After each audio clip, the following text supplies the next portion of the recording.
All right. Let me see the reaction from the chat. Microphone check. Microphone check.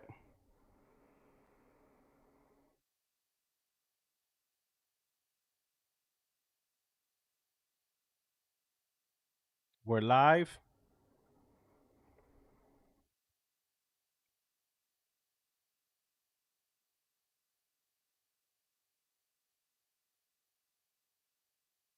We are live.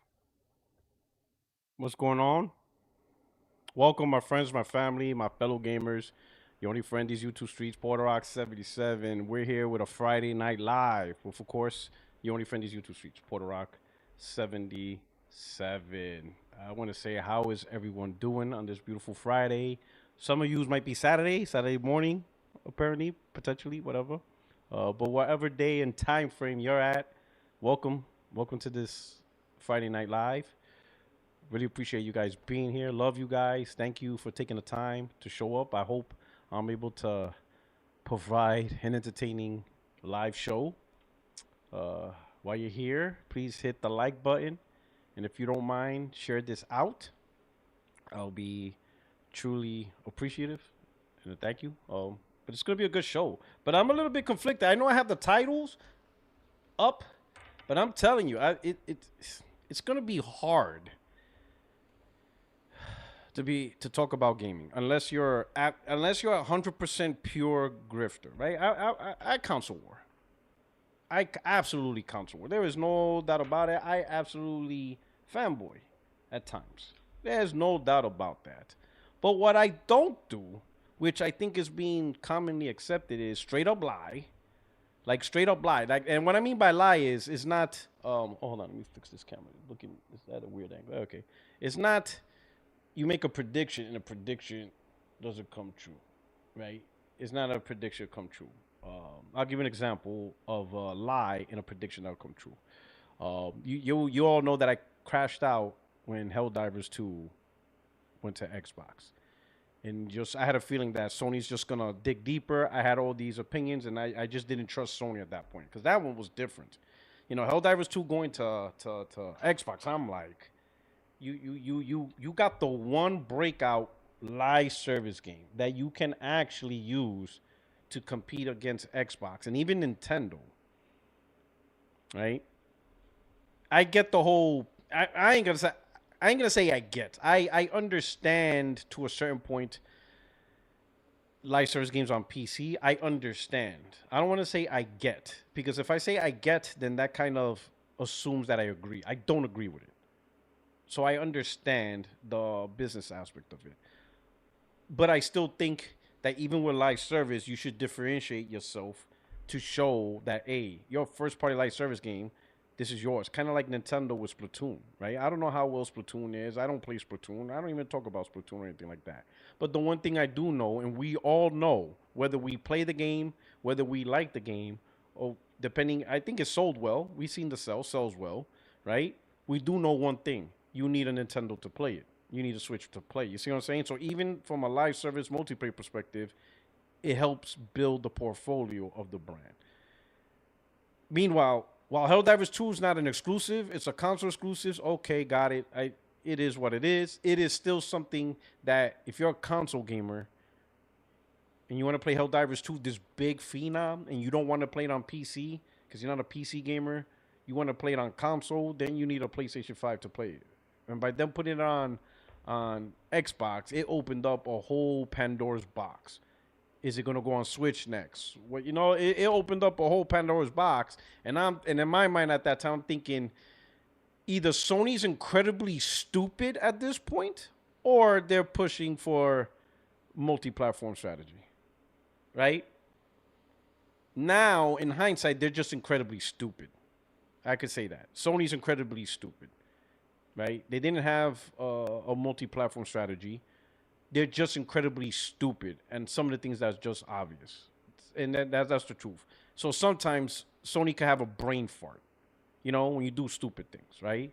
And we can say that there's a lot of stupid things they've done, right? Like, oh, let's put PlayStation games on PC so that way PC gamers could go on PlayStation. But then you keep putting the PlayStation games on PC, and you're not even and then at the point you're not even having them wait 2 years or 3 years. Some only had to wait a year. So how are you gonna get PC gamers to go on PlayStation when they know they're getting the games within a year or 15 months? You see what I'm saying? That's like stupid. It's like stupid planning. Extreme had a good plan, right? If you're gonna do it, then only PS4 games, no PS5 games. So that way they know you're only getting the previous generation of games. But if you want the current generation of games, you're gonna have to wait a whole generation, and you might not want to wait a whole generation to play this whole library. You know, it's something like that. But so anyway, I didn't think Sony was that stupid for certain things, because you have to. That's a whole new level of stupidity. So I'm thinking these motherfuckers are really gonna do. They're gonna Xbox themselves. Like it's the only logical situation. Like at the time, thinking, because why else would you put Helldivers? Like this is incredibly stupid. Like at no point are you thinking about the console at all. Bad enough. I would say this bad enough. Like bad enough at the time. Helldivers 2 on PC, whatever. But the PC gamers get to play it without having to pay for online. The PlayStation gamers have to pay. I'm like, okay, PlayStation gamers have to pay $80, at least $80 a year to play Helldivers 2. PC gamers don't. Then you put it on Xbox, where at the time, Xbox, you only had to pay $60 a year to play online. So it's cheaper on Xbox. And then you don't even throw it on PS Plus. Like, man, you're not giving nothing. Like, there's nothing special about playing Helldivers 2 on the PlayStation console. In fact, it's better to just not play. You know, so it's all these little things. Like, I was looking at these little shots that I'm like, man, PlayStation's not really paying attention to the little jabs they're throwing at their own audience. I'm like, yo, this is crazy. And in my mind, I'm thinking this is kind of like the little stupid shit Xbox did. You know? Like when Xbox put Gears Tactics 2 or whatever on PC, but it's not day and date with their own console, and people were saying, oh, it's because of the controls. The controls aren't ready.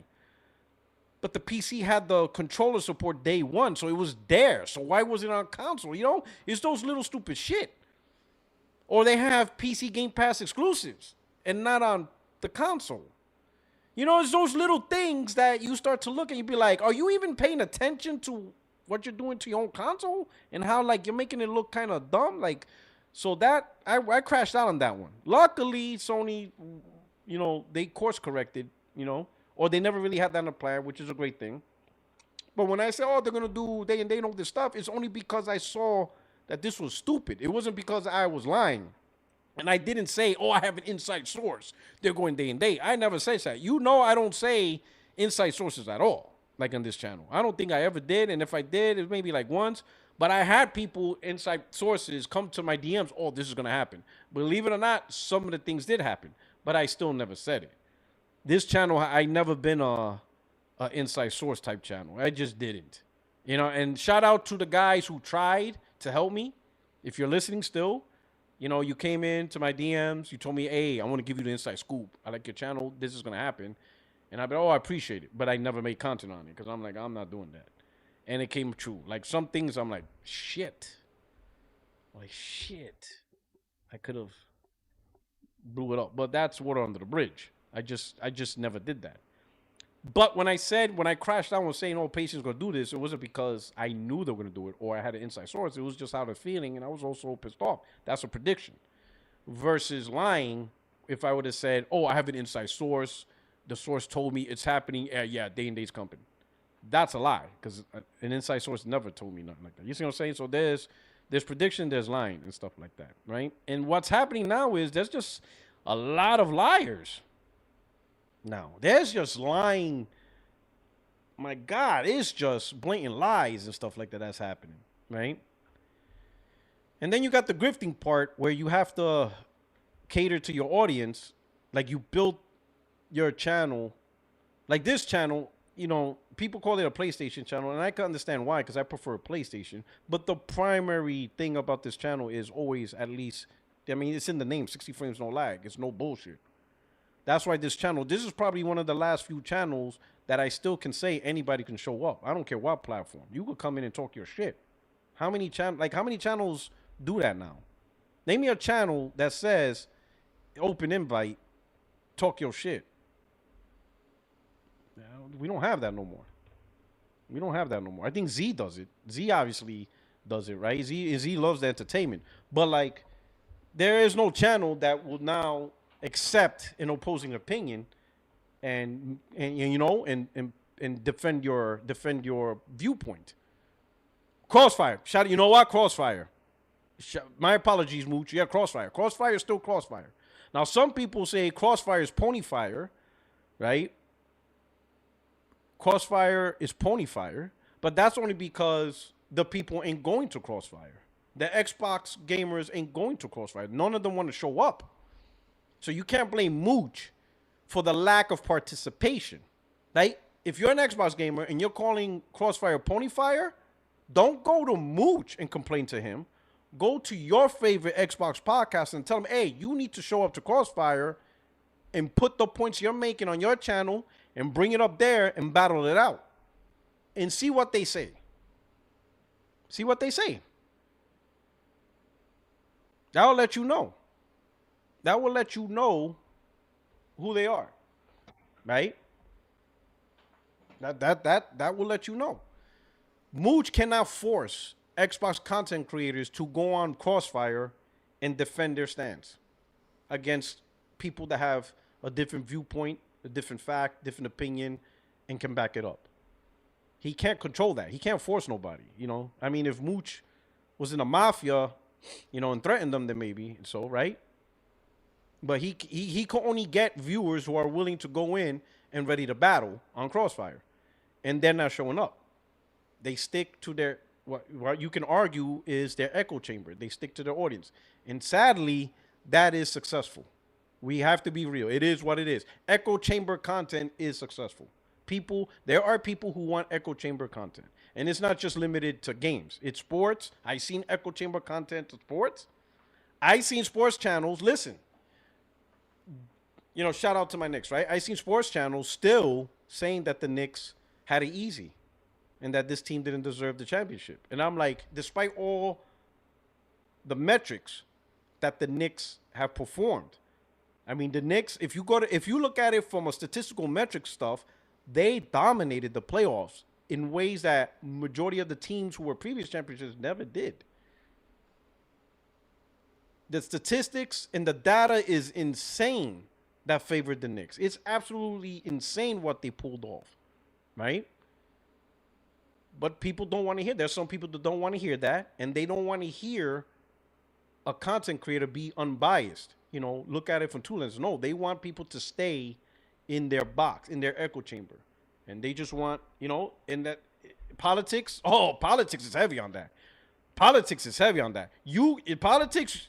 Listen, I would say most politic channels on both sides, on the left and right and in the middle, they are hardcore echo chamber. Nothing will sway somebody to the reality. That's not happening. People don't want to hear that. People are stuck in their parties and they don't want to hear a damn thing. You see what I'm saying? So there's just a lot of that. And it works. It's successful. I don't know why there's so many people that want the echo chamber and support the echo chamber and willing to give up money, but that's what's happening. So you see a lot of channels now are successful with echo chamber content. That's I guess that's probably the best way you could call it. You know, it's echo chamber content. You're not gonna have a devil's advocate approach. It's gonna be straight up it's gonna be straight up echo chamber content, and you're gonna stay there, and you can't leave that echo chamber, because then the people who are propping up your channel or propping up your content, they're going to leave. If you're not going to give them that echo chamber content, there you go. Perfect example. I'll give you a perfect example. A lot of console guys left consoles, PlayStation guys left PlayStation, whatever, and they jumped on PC, and they jumped on this PC grifting bandwagon. All right, whatever. You're enjoying your PC, whatever. Okay. You're a PC gamer now. Okay. Over the last week, there is content that Xbox is on fire. Like, yo, shit is bad. And they announced a game that they never was going to give you. You were not going to get this game. Senwa. You don't see any content on that. But as soon as the recent content, we're going to talk about it, about the CEOs of PlayStation saying corporate speak, case by case business, case by case, you know, with how PlayStation first party is going to handle their single player games on PC, case by case. Oh man, they're all over that. You see that on their channel. You see that in their Twitter feed. They mention nothing about Xbox lying to gamers about content that you were actually not going to get. Nothing. But as soon as PlayStation thing, which is like, we're going to talk about it, case by case, they're all over it. Why? Because that's their echo chamber audience. They don't want to hear that Xbox lied to them. You can't make content. If you nurtured your audience, and your audience primarily PC and Xbox gamers, they don't want to hear that shit. They want to hear anti-PlayStation content. So you're stuck there. You're stuck with that content. And you can tell. Just go to their channels, look in their videos, look at all the content. It's probably going to, they're PC gamer or multi-platform gamer or whatever they want to call themselves now. I don't even know what they want to call themselves now. But you see all the PlayStation content, right?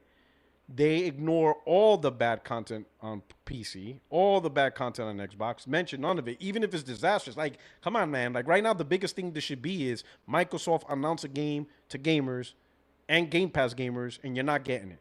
It was never going to happen. You're telling me that's not huge? You're just going to let a company straight up lie? Knowingly lie to you.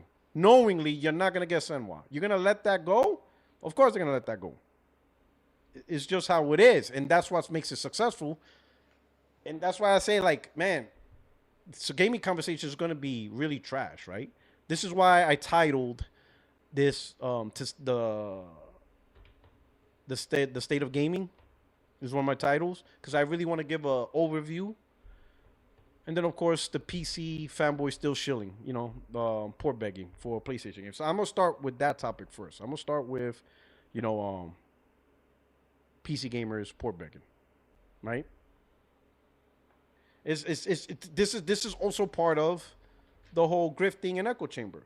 PC gamers are trying to find a win in something they clearly lost. It blows my mind. Like, yo, just man up and be like, okay, we lost. It happened. We're not getting PlayStation games. Nope. They want to, what's the word? They want to find like a little bit of victory in corporal speak,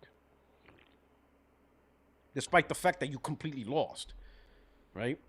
And so I'm going to get into that. But before I get into that, let me drop into the viewer activity. I want to give a shout out to everybody. We're going to start off with Valkyrie, gifted a membership. Thank you so much. I really appreciate it. If you receive a membership from Valkyrie, please give her your thanks. We're appreciative here. We're very cordial.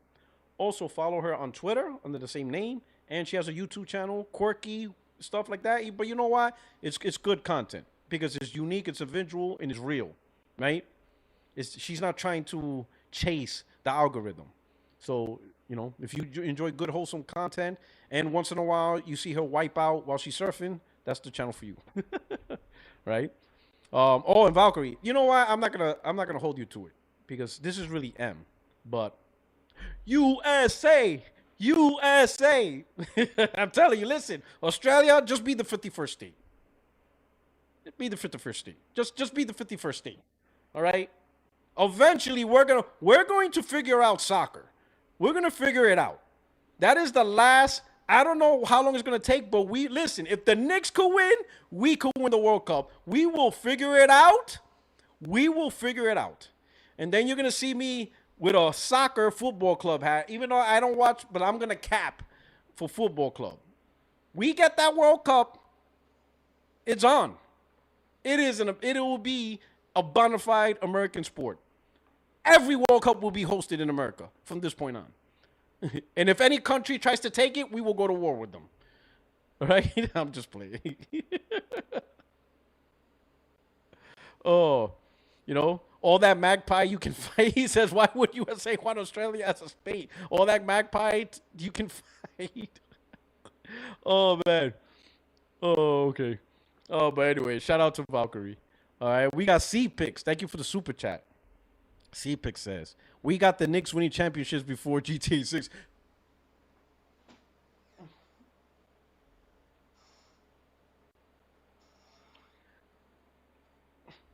You know what's funny? My cousin said that like 2 years ago. My cousin said that because we're talking about GTA 6 and all this stuff, and my cousin's like pissed off. He's like, man, get out of here, bro. That game ain't never coming out. I'm like, yo, the game's gonna come out. He's like, bro, the Knicks will win a championship before we get GTA 6. Watch. Watch the Knicks win, and then we'll get GTA 6. And that's exactly what happened. Shout out to my cousin. I would have lost that bet. That dude said the Knicks will win a championship before GTA 6 comes out. Yo, that just reminded me of that. He literally said that. He was so mad at how long GTA 6 was taking. He's like, bro, Knicks will win a championship before the damn GTA. And that's exactly what happened, bro. That's crazy. That is crazy. You ain't lying. You ain't lying. Oh, man. Shout out to you, C-Pix. Gordo, P23, thank you for the super chat. Team USA absolutely dog walk Australia. Extreme in shambles. I don't know. Maybe Australia should stick to breakdancing. Nah, just kidding. I don't know. Listen, I'm going to be honest. I'm not going to talk shit about USA. But I'm telling you, if you lose, I'll say this. If you lose to USA, then you're just not a good team. I'm just going to say that. Any country that loses to the United States, you're not a good team. I'm not going to say USA is a great team. What I am saying is you're not a good team. I'm not saying USA is a good team. I did not say that. All I said is if USA beats you, then your country's not good in soccer. That's all I'm saying. Does that make sense? Are we making sense of what I'm saying? I'm not saying USA is good in soccer. I'm not saying that at all. What I am saying is if you lose to USA, it's because you suck at soccer. Anybody who loses to USA sucks at soccer. You should not be talking football. You should not claim football as your number one sport in your country. You should not. You know? Now, shout out to Glenn. Glenn says, but USA has a soccer league. True. USA has Major League Soccer. But the truth is, that league is like on the bottom of priority for America. All right?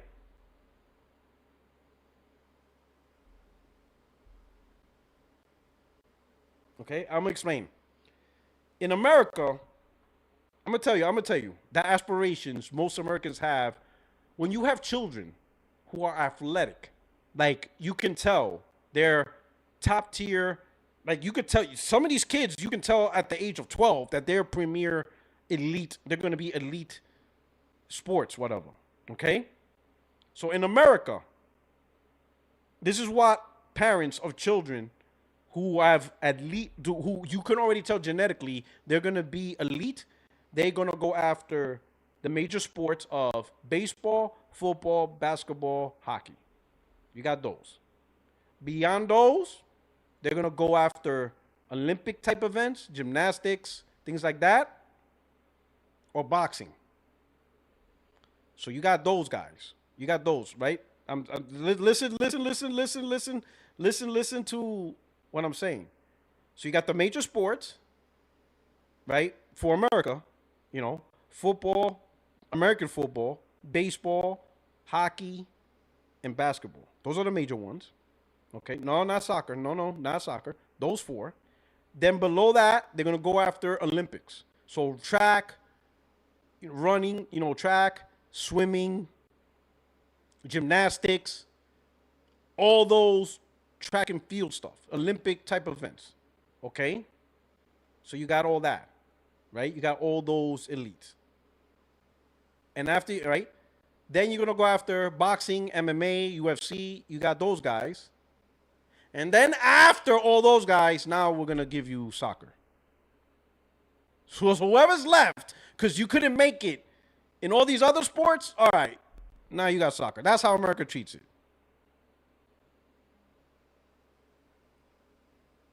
That's what we have left. That's you have the guys that couldn't compete at the level of the four major sports, couldn't compete at the level of the Olympics, so all right, here's your shot at soccer. You know what I'm saying? There you go. There you go. That's an American problem. I would say that's an American problem because the rest of the world, when you have a premier athlete, the first thing they think about is soccer. Like your top genetically alphas, the 1A guys, the 1A gals, the top ones, is that. This is why in women, America did good for the women's cup. Like women's soccer is great because we didn't have elite sports. In fact, women's soccer is technically the elite league until the WNBA popped up. But we didn't have the WNBA. Think about it. We didn't have the WNBA. And there is no MLB version for females. There's no NFL for females. There's no hockey for females. There is no top 4 elite sports, right? We don't have that. So technically, women's soccer was the elite sport for America, and you saw how that panned out. They had a great team. They won a couple of World Cups because the very best of females played soccer. But for the guys, this is how it is in America. When you're an elite premium athlete, you're going after football, baseball, hockey, basketball, boxing, things like that. That's just American mindset. Meanwhile, the rest of the world, you're a premium athlete. Your ass is going to play soccer. That's the number one sport. You see what I'm saying? So America's at a disadvantage because our premium guys, they're going after the 4 core sports. So that's just how we're stuck in. All right. Let's see. Let's see who we got. All right. Super West. Thank you for the super chat. Why do people compare the Xbox reset to Bungie layoffs? We're going to talk about that, but because it's copium. It's copium. Bungie layoffs is an issue, but Xbox reset is an entire brand problem. PlayStation doesn't have a brand problem. They have issues within the brand, but it's not a brand problem. Like PlayStation's a dominant brand, and it's staying that way. Unless they really fuck it up, but excuse my language. But there's no brand problem with PlayStation, but there is a brand problem with Xbox. And I don't know why people don't understand the difference. It's 2 different things. There's issues within your brand, and then there's issues with the brand. Like I said, you have a house on fire, and you have a clogged toilet in your house. 2 different things. The house of Xbox on fire, Sony has the second bathroom that's clogged and it smells like shit. And that's Bungie. That's what's happening. Valkyrie with the super chat. So, I should just build me my super PC instead of getting a PS5? Oh, yeah, because, on a case-by-case basis, you'll get a PlayStation games. Because of corporal speak. So, absolutely get a PC with the hopes of maybe getting 1 or 2 PlayStation games. Sounds like a great idea to me. Sounds like absolutely a great idea. Gordo P23, thank you for the gift membership. Shout out to Gordo. If you received his membership, please give him a shout out. Gordo, I think you're on Twitter too. Put your Twitter name. Give him a follow. We're all up in here enjoying. Right? Galaxy Fur. Soccer is huge for grade school and middle school kids. It is. I ain't gonna lie. There's a lot of, especially in America, there's a lot of middle school and grade school kids playing in soccer in school. But that's because they couldn't make the football team or the basketball team. I'm just saying.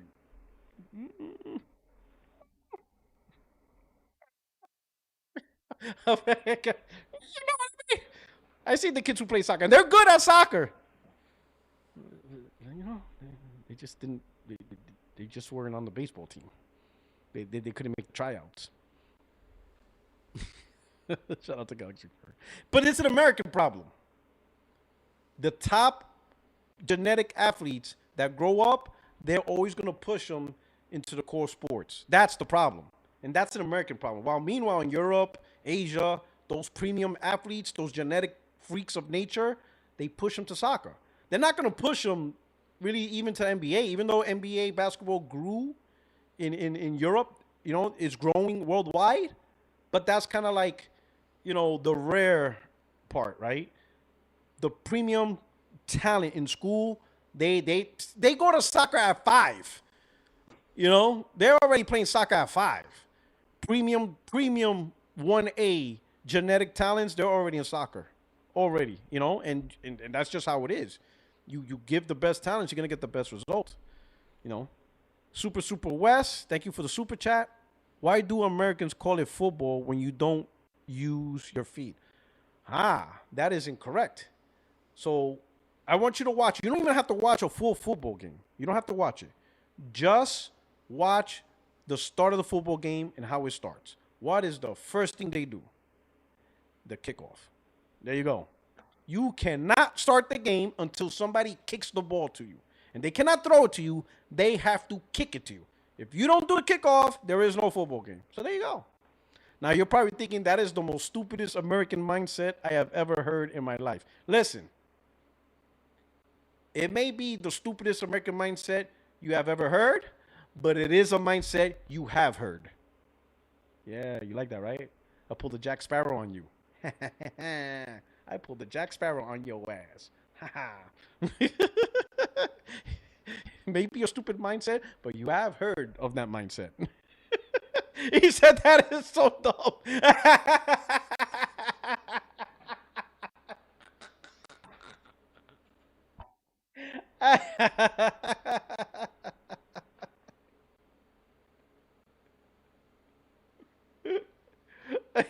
He said that is that. Oh, I can already imagine. Super Duper was just probably like, yeah, I'm never coming back to this channel.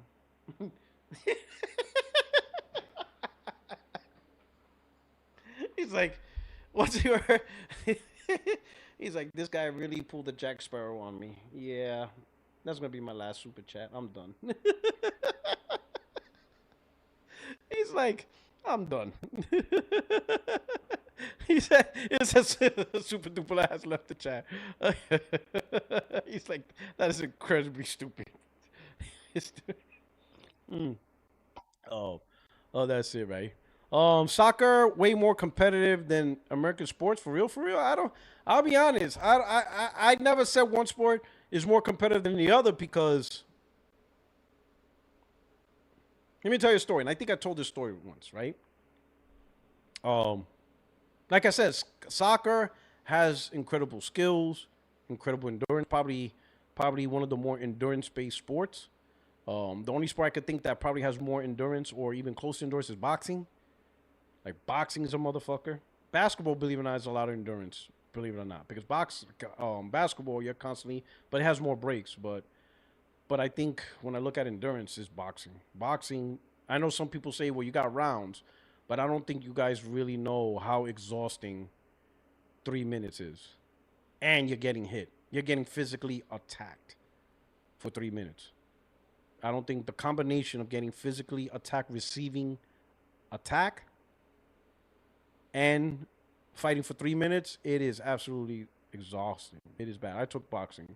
It is absolutely brutal and exhausting, right? Because you're getting, I mean, think about it this way. You're getting punched in the stomach multiple times. That impacts your breathing. If you can't breathe, it's tough. So that's why I compare it to that.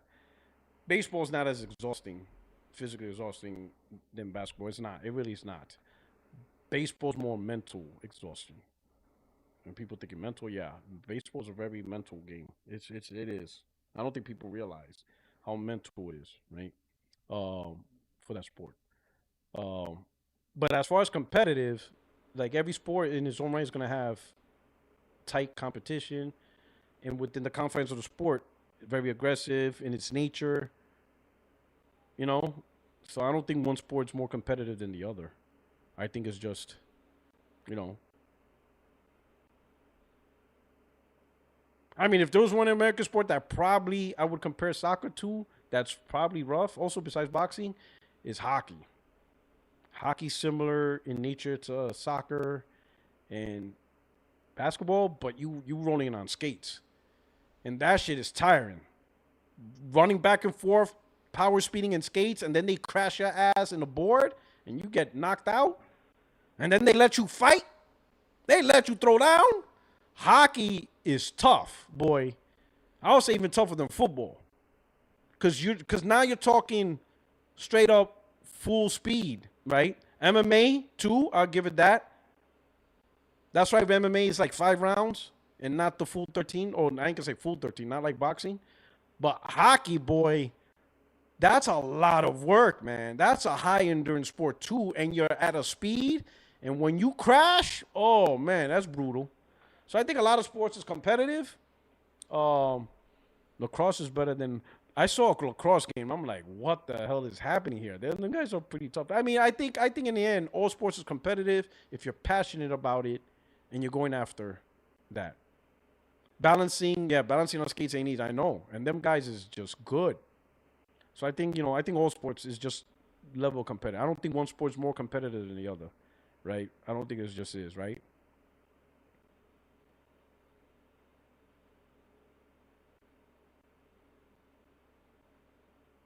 Uh, Esports. I mean, it's competitive in terms of mindset. Like the Fortnite guys, whatever, whatever. It's competitive in terms of it's a very mind stuff. You're very mind numbing. It's mental. It's like chess. Chess is very competitive, right? Chess is absolutely competitive.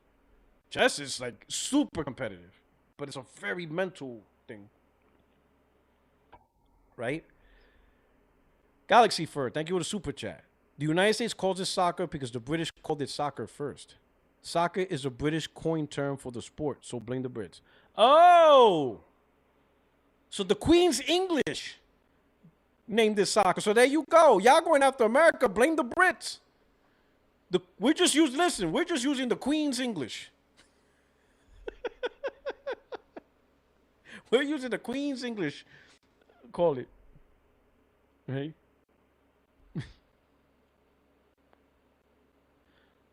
You can't tank in football. You will go bankrupt quick. I heard that football, I guess, the one thing I will say this is what I really like about, or at least what I heard. Please correct me. But I guess in one of the leagues, maybe in Europe leagues or whatever, that, like, I don't know exactly the number, but let's say you have 8 teams or 10 teams, whatever, 18. We'll use 8, just whatever. The worst team gets downgraded to a lower league. And then the lower leagues that perform the best, they get into the main league. And that's how you prevent tanking. That's how they prevent tanking. Because if you tank, you're not playing in the Premier League or whatever the main league is. You're getting downgraded. So that forces team to always play at their best, even if you don't have the best players or the best season. Because if you try to purposely lose games so you can get the lottery picks, because in America we have lottery picks from college, so the college players, they get drafted from a lottery. I'm pretty sure it's the same, but people hate the fact that some teams don't even try to win. They purposely lose so they could get, because the losers, the worse your season, the higher chance you get the number 1, number 2, number 3 picks in the lottery. So teams purposely tank on that. But soccer, I guess you guys prevent that because like if your team tanks, then you're not even in the main league no more. You're in the lower divisions. So if you want to stay in the main league and compete in the main league, you gotta perform at your best. I like that. I would not mind if the NFL, the NBA, and whatever have like a lower division leagues, and any team that just performs terribly, you're out of the NFL. Yeah, you're in the second division league as a punishment for tanking. That's awesome. That is awesome. Relegation is called. That is awesome. That's you guys. That is dope. I cannot be mad at that. You try to tank and you suck.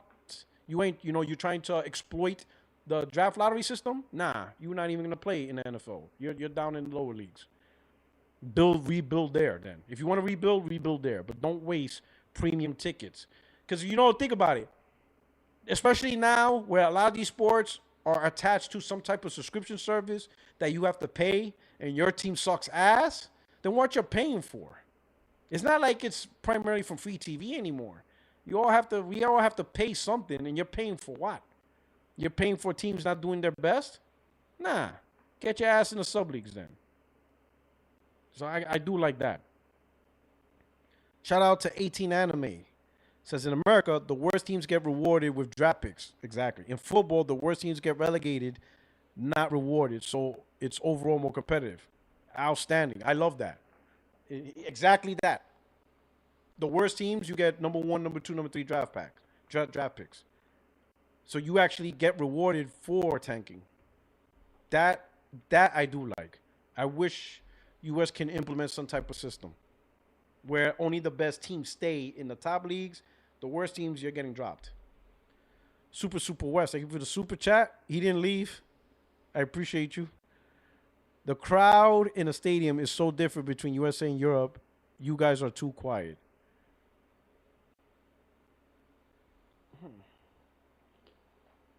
If you compare the World Cup, I don't know. I can't really know what the comparison is. Because if you compare the World Cup that happens once every 4 years, and you literally have everybody traveling from the entire world, yeah, you're not gonna get a noise like that. You'll never compete to that. That's just not gonna happen. I don't know how it is, like in your regular thing. Well, you say Europe, maybe I don't know. And then also you gotta look. Some teams just suck ass, so we're not even there.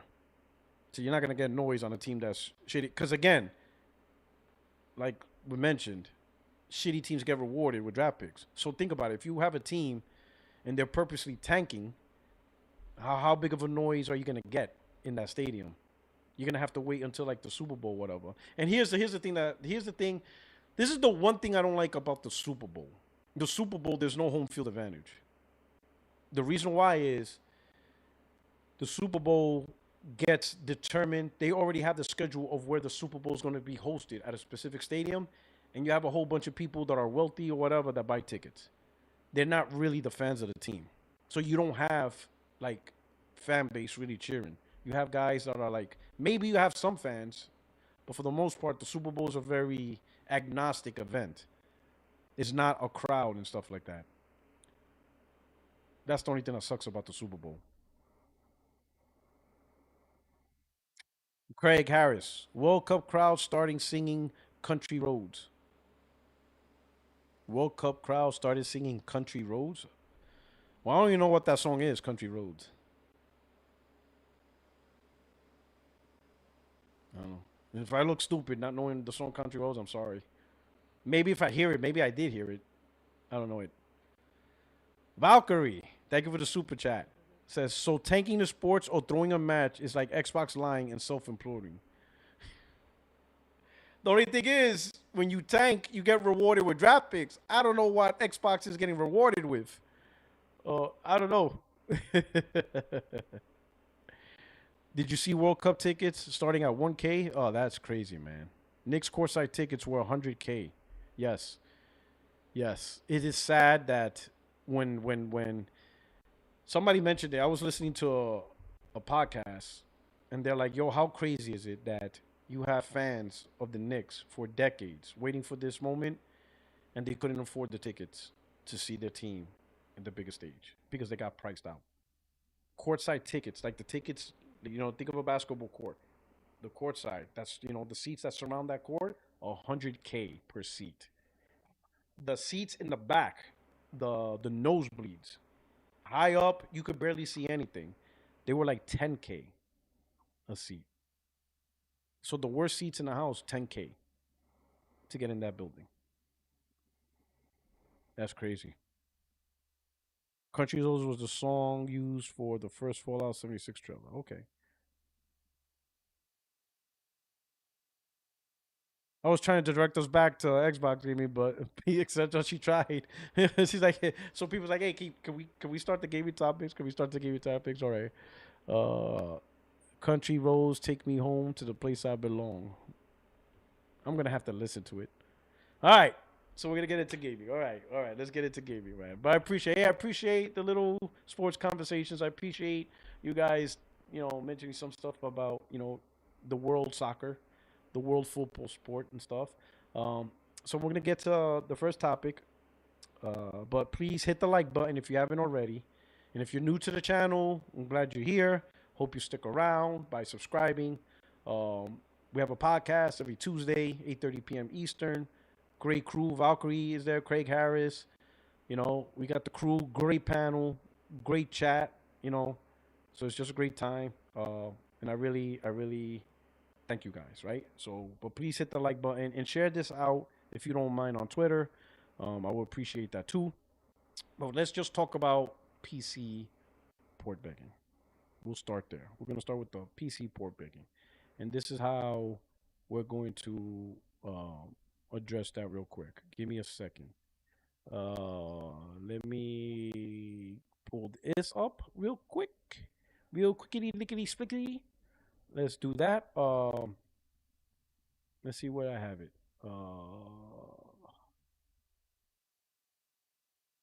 Um,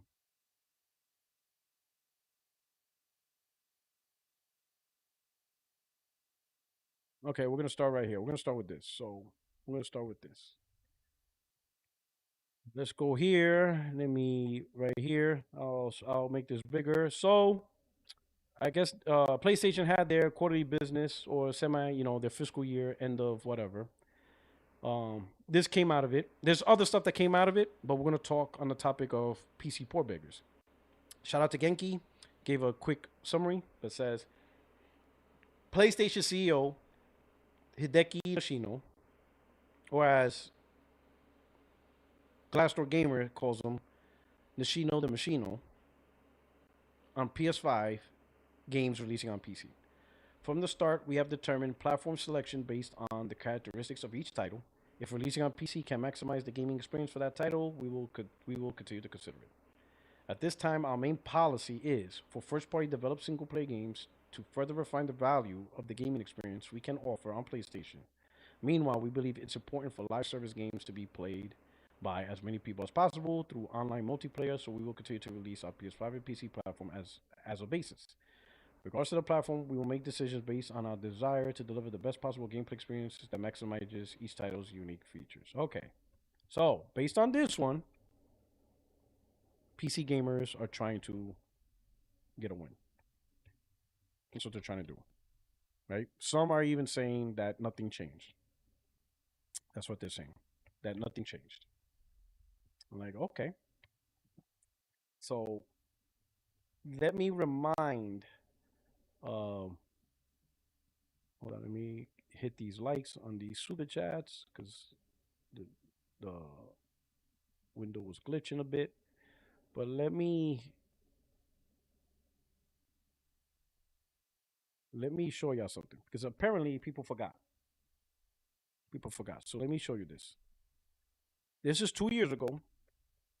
This was the strategy that PlayStation explained to us over 2 years ago. They explained this strategy to us. All right. I want y'all to listen what they said was the strategy compared to what they're now saying. Okay. So let me go here. Now let's listen from Herman Holtz, the PlayStation strategy in relation to first party games on PC. Indeed, we are bringing our titles to the PC platform, and we have a dual approach here. On the live service side, we are releasing our titles simultaneously, so day and date, on PlayStation 5 and PC. But with our tentpole titles, our single-player or narrative-driven titles that are, as you saw in the presentation, the backbone of what PlayStation Studios has delivered in recent years and in our history, we take a more strategic approach, and we introduce our great franchises to new audiences, and we're finding new audiences that are potentially going to be very interested in playing, for example, sequels on the PlayStation platform. We have high hopes that we're actually able to bring new players into PlayStation at large, but into PlayStation platforms specifically. Actually, the same goes for the work that we do with extending our great properties onto other media, such as television series and film, for example, as you have seen with The Last of Us on HBO or Gran Turismo, the film. That brings in new players into our franchises as well. Now, the comparison of PC and console. A console is a technology stack that we develop from the bottom up. So we can provide a very, very good, excellent experience. The value of console will continue to remain, and our mission is to continue polishing that. From PC to console, the transfer, of course, some customers will move from PC to console. Well, customers who are focused on PC, if they find value, then they will go to console. So rather than cannibalization, I think this is an opportunity for. So So remember what I said earlier? Sony's just downright stupid. Well, you heard it live. They're just downright dumb.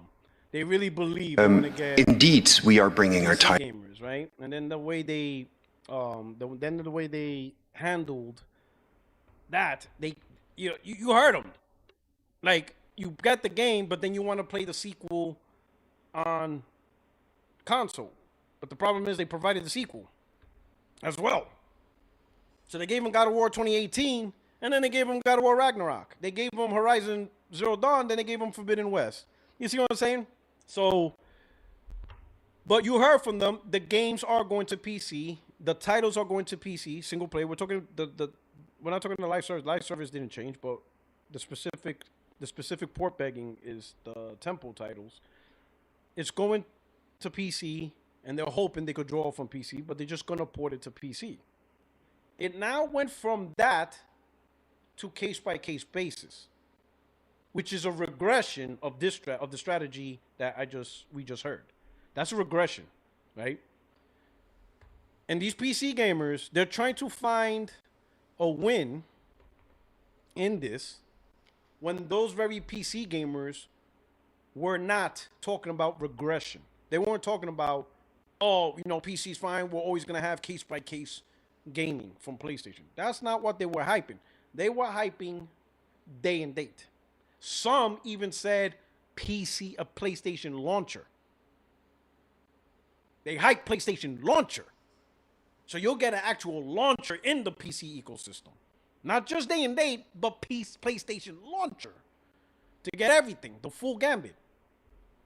So let's say you're right here. The current strategy, games are going to PC.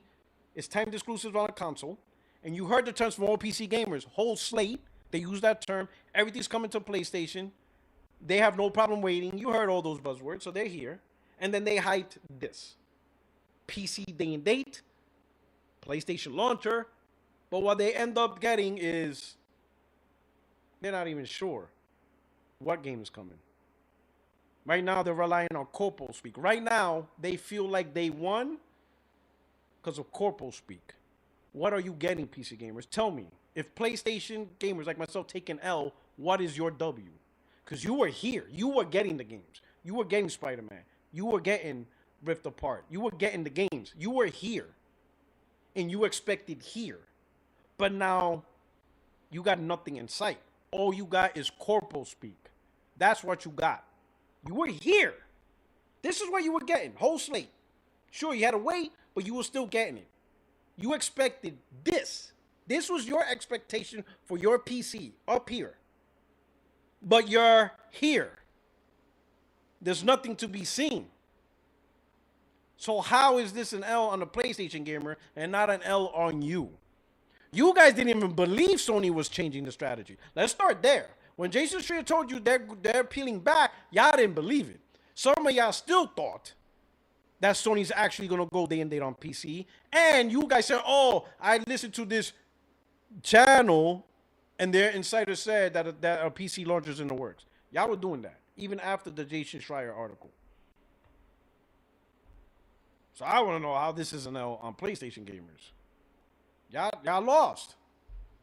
Y'all ain't got nothing. If the best you got now on your $2,000 PC is you relying on corporal speak, I'm sorry, but your platform's trash. If the best you got is corporal speak, y'all screwed. Because you had the games. Again, you had the games. You had a whole slate right here. Granted, you had to wait for it, but at least you knew you were getting it. It was just the timing of when it was coming. It wasn't a question of whether you're going to get the game or not. It's when you're going to get the game. You were here. And you were elevating, and all you PC gamers, every single one of you was hyping day and date. All of you. Every single one, at a minimum. At a minimum, PC fanboys, PC grifters, and PC gamers hype day and date minimum. With some of you hyping the PlayStation launcher. Now, not all of you hyped the launcher. Some of you didn't even want a launcher because you were going to play your games on Steam anyway. But some of you hyped launcher. But all of you hyped day and date. Don't even lie. Don't even lie and try to run away from that. Y'all hype this. But what are you really getting? What did you ultimately get? Corporal speak. So you're poor begging. It's rap. Me, I'm moving on. me, PlayStation. To me, that's corporal speak, right? That's corporal speak. And they just leave the door open, not because they're going to decide whether Star Wars goes to PC. No. Because Nishino the Machino or Herman Holtz cannot solidify a strategy 10 years from now. Because they may not be in charge. So to me, corporal speak just leaves the door open. Because who knows what the next CEO of PlayStation and the next, whatever Herman Holtz's position is. Who knows what the next person that takes over for Herman Holtz and Nishino, what they want to do. They may want to go full-blown third party. Who the hell knows, right? That's all that is. That's just so that way they don't lock future people, future leaders from a decision. But as far as I'm concerned, Nishino, Herman Holtz, they're done with PC, except for live service games. If the best you got on your PC platform is corporal speak, when you had PlayStation games, you just had to wait for it, but you had it though. And now you don't have it. You have to guess what game is going to come to PC. That's an L. That's an L on the platform. And I feel bad. I feel bad for the people who are PlayStation gamers and they got convinced by PC fanboys to go PC instead of staying on their platform because they were going to get the games anyway. So some PC gamers left PlayStation because they're like, well, you know what? It makes sense. All these guys are telling me, everyone's telling me PlayStation's going to go day and date. So, yeah, if PlayStation's going to go day and date, yeah, I'm going to get a PC, and they went for it. That's why I took a different approach. I didn't say, I'm just going to get a PC right now. I waited. Even when I crashed out, I still waited because I got to see it. You have to show me. You have to make the decision. The decision has to be done. I was not going to make a $2,000 decision on an assumption. I wasn't going to switch platforms on an assumption. I had to wait to see it. And it didn't come. And it's not happening. So, I'm good where I'm at. PC port beggars, they're going to port PC. They're going to keep talking PlayStation. Because now they're let's put it this way. PC over the last 2-3 years really, really looked attractive. Not because of the power, because PC always had the power. You always had that. There was no point really in gaming where PC didn't have the power narrative. It wasn't because free online. They always have free online. Those things were decades old. Being able to modify your games, that's always been a thing. Modifying your games, free online, backwards compatibility, the most powerful hardware, being able to configure, do all that shit. That shit's been there since perpetuity. PC has always been that platform. But what made PC really attractive and really get people going was console exclusives going to PC. That was the game changer for PC. And Microsoft started that. Microsoft started that. By Microsoft saying, hey, we're going to put all our titles day and date on PC, that changed everything for PC. That changed everything. Because now you're getting console games that were once exclusive just to consoles, to one platform. Now it's on PC day and date, and it's the better version. That changed everything for PC in 2020, 2019 when Microsoft made that announcement. And that really got people thinking, wait a minute, I could play PC and console games, specifically Xbox, from that side of the house. Wow. And then Sony decided to step into that world too. So now you got like, wait a minute. PC got Xbox games, got Game Pass, and now you're telling me Sony's dipping their toes in PC too? And then as time went on, Sony went out, and I showed you a video. Oh, yeah, we're putting out games on PC. Live service games day one, and, the tempo titles, timed exclusives, whatever. That's really what brought PC in. Let's not lie. It wasn't the power, because you always had it. Notice, last gen, PC had the power, the free online, the mods, and the biggest backwards compatibility. But no one was like, oh, don't buy a PS4, get a PC. No one gave a damn. Nobody said some stupid shit like that. It was the console exclusives going to PC that changed everything. It made PC a really attractive platform because you get pretty much everything. The only thing you don't get legally is Nintendo games. Illegally, you could get Nintendo games. You see what I'm saying? So the PC gamers were on top of the world. They're getting live service games from PlayStation. They're getting PlayStation games, and then they're saying this is the best versions. And they can modify it. They could do all that. I see PC gamers doing that. Oh, look, I could modify this suit now. Haha, your PlayStation sucks. Like, get the fuck out of here. You modifying Spider-Man 2, but you not getting Spider-Man 3, dog. So who gives a shit? You see what I'm saying? But they were eating fat. They were eating. This pullback screws up everything. Because now people are like, whoa, whoa, whoa, hold on, hold on, hold on. I was cool with PC when I thought PlayStation games would eventually go there. But now you're telling me PlayStation games are going to go all there? So then why should I get a PC? Well, the answer now is for Xbox games and third party. And people were like, but wait a minute. If the reason to get a PC is Xbox and third party, PlayStation has third party and Xbox. PlayStation's getting third party Xbox too. Now, of course, this whole Gears E-Day thing, I think that's performative. But all right, we'll see how that plays out. Gears E-Day and Clockwork. Revolution, I think that's performative more than actual plan to start pushing exclusives. But we'll see. But for the most part, PlayStation. You got third party, you got Xbox games, and you got PlayStation exclusives. So why am I gonna get a PC for? Why? For case by case gaming? For I might get a PlayStation game? Even the PlayStation game, excuse me, let me think so. Even the PlayStation games that are not first party, they're like second party partnerships, like the China Hero projects, you know, Middle East, Africa, or any partner they do. And a lot of those games usually are PlayStation and PC day and date. You know, like Phantom Blade, Kenya, some titles. But you also have opportunities where it may not be day and date.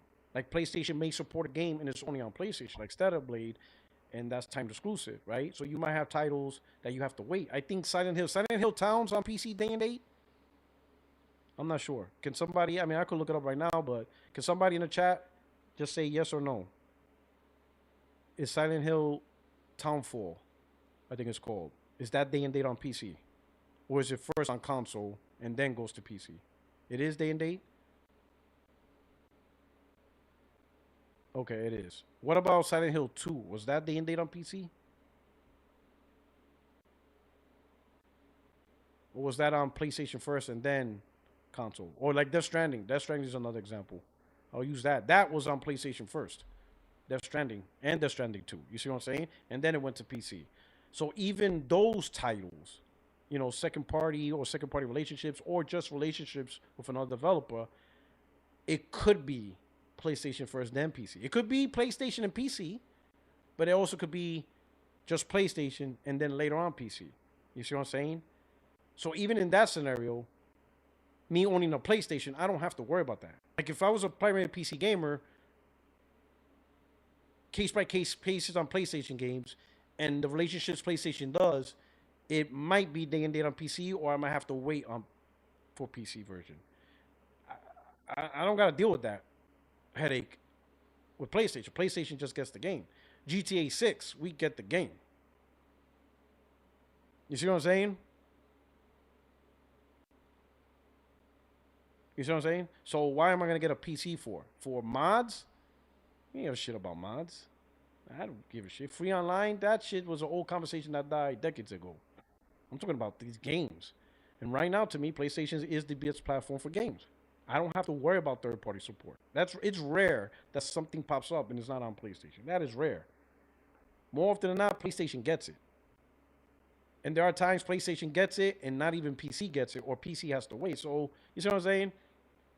$2,000, $2,500, especially now with PC going up even more. Let me look up something so I can have it ready because it's gonna be part of the combo.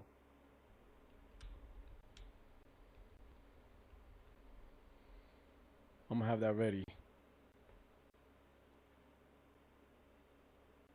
Let me see. Where's the info?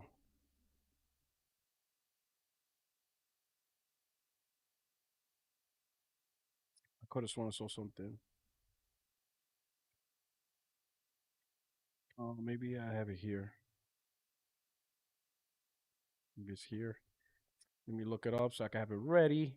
Um,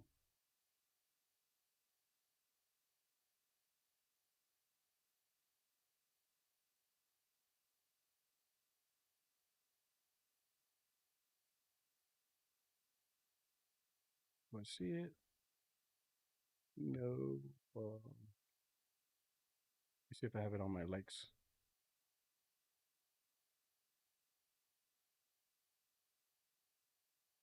Oh, man, I didn't like it either. Oh, that's crazy. Oh, that sucks. Nope, I didn't like it either. Damn, missed it. Anyway, back to what I was saying. In short, just to end off on this topic, if you're a PlayStation gamer and you enjoy PlayStation, right? There is no alternate choice. Xbox not gonna cut it. Hell, Xbox, who knows what to happen with the brand. PC is not a good replacement either. PlayStation, PC is not a good PlayStation. It's a terrible PlayStation. It's the worst PlayStation you can own. It's the worst PlayStation you can own because you're not gonna get consistent PlayStation support. To spend more money on hardware and the best you got is corporate speak of case by case, I'm sorry. If you want to put all your money towards that, now, if you mention other things, then you're not really talking about PlayStation. You're just talking about gaming in general. And if you're into the mods, then get the mods. If you're into configuring your hardware, you don't want to pay for online, you want your online free, you love Steam, then of course that's always been a PC thing, and you always got that. But don't let anybody, especially these PC grifters who pretty much lie and they just constantly lie, convince you that PC is a good PlayStation platform. It is not. It's actually a terrible platform.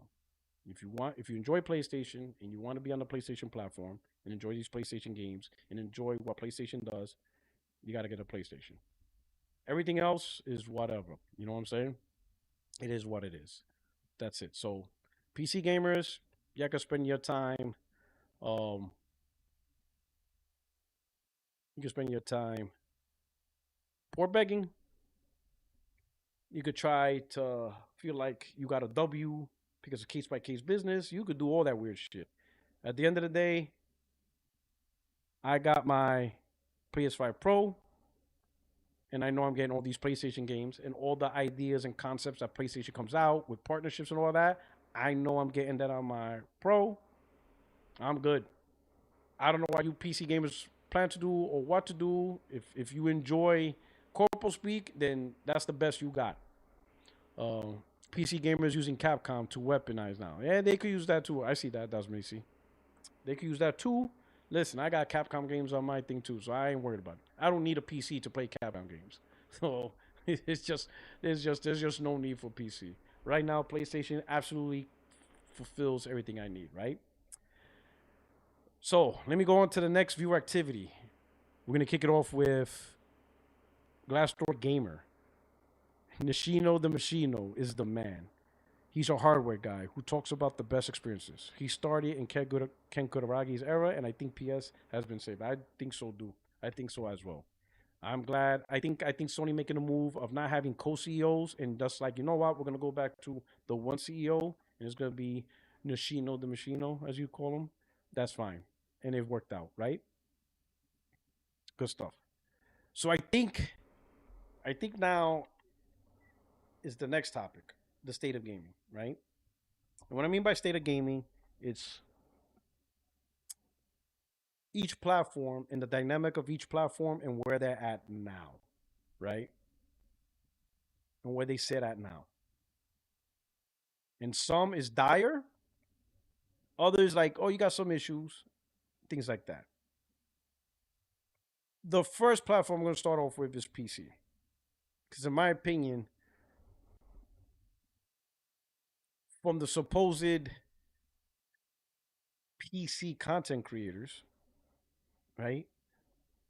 But the PC content creators, um,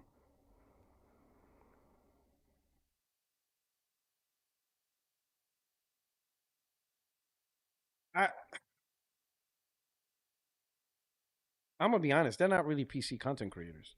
You know, Like to me, PC content creators are like gaming nexus, like those you know those guys, right? Those are PC content creators. I think the PC content creators that are calling themselves PC content creators, they're really console gamers who play on PC.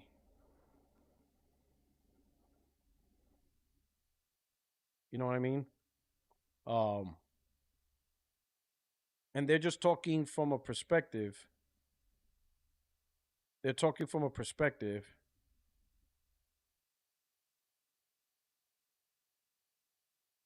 of just owning a PC, but they didn't fully embrace their identity as a PC gamer. They saying they are, but they're just saying it because they bought it, maybe they put it together, and that's about it.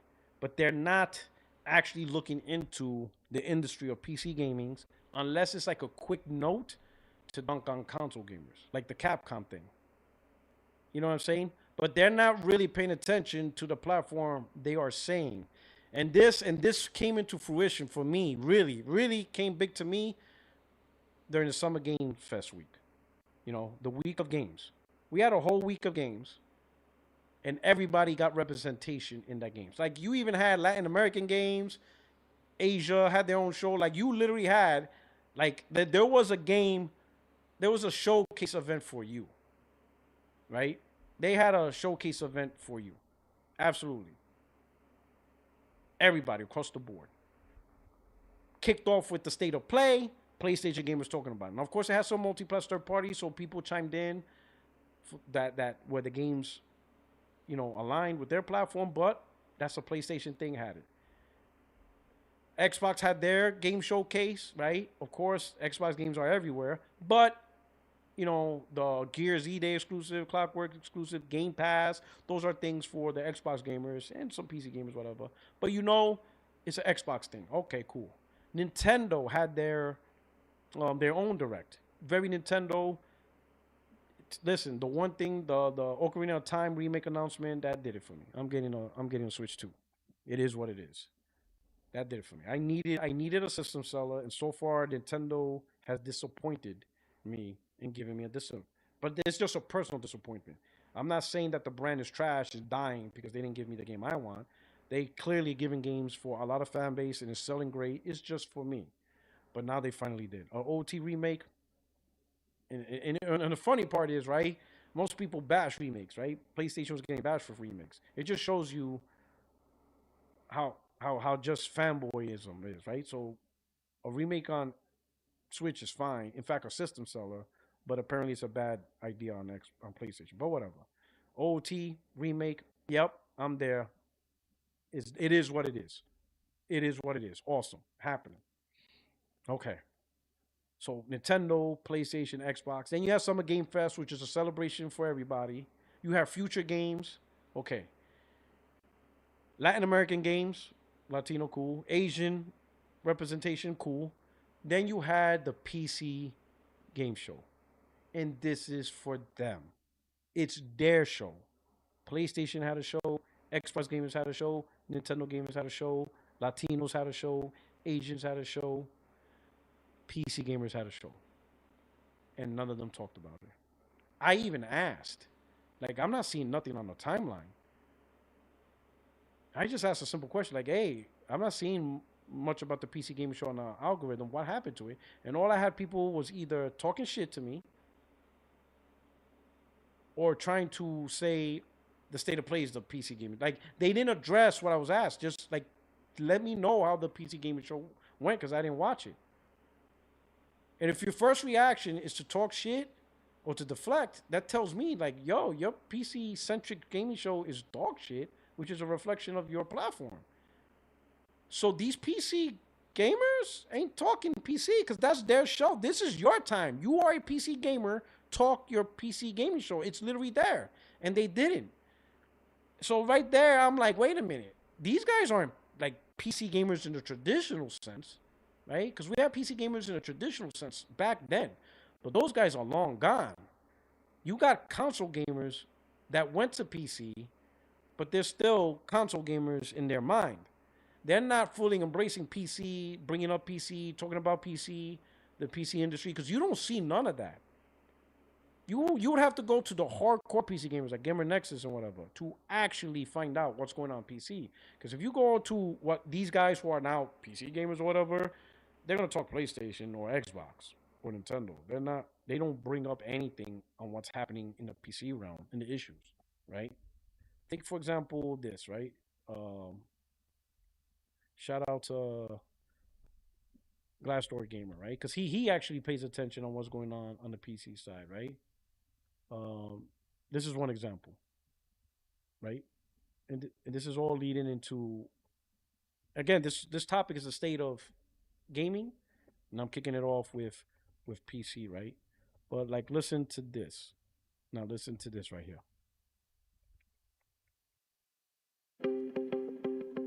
For its first 30 years, Nvidia wasn't a household name, unless you were a gamer. But now, some of its original fans feel left behind as the memory shortage pushes the world's most valuable company to prioritize its massively profitable AI chips over gaming GPUs. I understand that they're going to chase that, and that breaks my heart. Dance with the one who brought you, gamers that brought you this far. Nearly all of Nvidia's revenue now comes from its AI accelerators like Blackwell and Rubin rather than gaming. Analysts say 2026 could be the first year in 3 decades that Nvidia doesn't release a new generation of its GeForce gaming GPUs for. And that actually happened. So at the time, this was before, and it actually happened. They didn't release a GPU. So it is the first time they didn't release. So it happened. Nvidia said, nah, we're not doing it. PCs, although Nvidia wouldn't comment. Nvidia did tell CNBC that gamers are hugely important, that it's still shipping all GeForce GPUs as it sees strong demand, and that it's working closely with suppliers to maximize memory availability. Regardless of what Nvidia may be thinking about it, I would say investors don't care all that much about it anymore. When Nvidia released its first GPU in 1999, it laid off the majority of workers and came close to bankruptcy to make it happen. Gamers snapped up the new type of processor, bringing Nvidia back from the brink. Nvidia also offers an industry-leading streaming platform called GeForce Now and innovative AI-powered rendering software called DLSS that's made gaming more accessible for those who can't get their hands on one of Nvidia's latest RTX PC cards that run upwards of $2,000. But during Nvidia's GTC conference in March, CEO Jensen Huang caused an uproar among gamers after he unveiled the new DLSS 5 coming in the fall that uses generative AI to change the look of the game. We call it neural rendering, the fusion of 3D graphics and artificial intelligence. This is DLSS 5. Isn't that incredible? To add this generative AI stuff, it feels like a slap in the face. You're literally altering the art created by the developers, and then at a certain point, you're replacing the developers, and then their studio gets closed down. Facing a post-pandemic slowdown, the gaming industry has seen recent studio closures, canceled games, and thousands of job cuts across giants like Epic Games, Microsoft's Xbox, and Sony's PlayStation. But will the DLSS 5 controversy be enough to send gamers shopping elsewhere? AMD is Nvidia's top competitor in gaming with its Radeon line of GPUs. If you're playing on PC, you're going to want an Nvidia card. Yes, AMD competes. They have the Radeon series. There's nothing to shake a stick at. Like, it's really, really good stuff. But it's like, there's a clear winner. There's a clear favorite, is my point. Industry reports suggest Nvidia's made plans to reduce production of its latest gaming GPUs by up to 40% as it grapples with the DRAM shortage. And Gartner predicts PC prices will rise by 17% this year.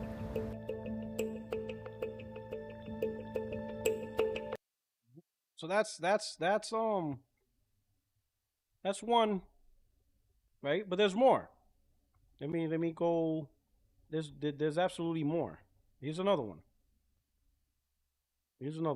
To really get going. Hold on. Let me get it. Here's another one.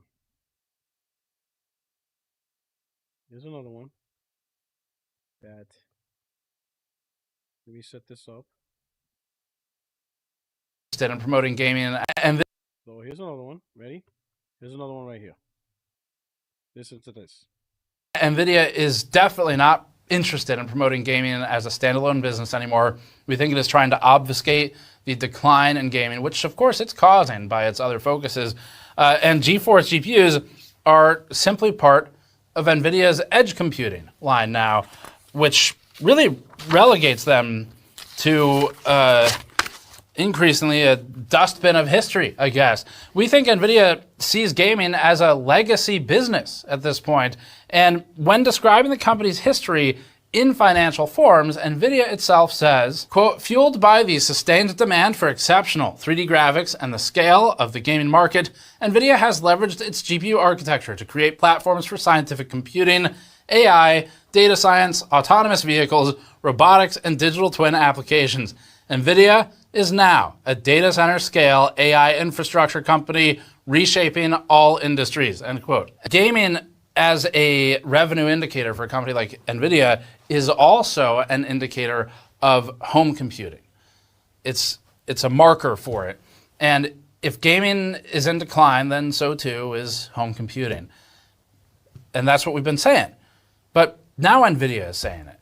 And that, we think, is remarkable. So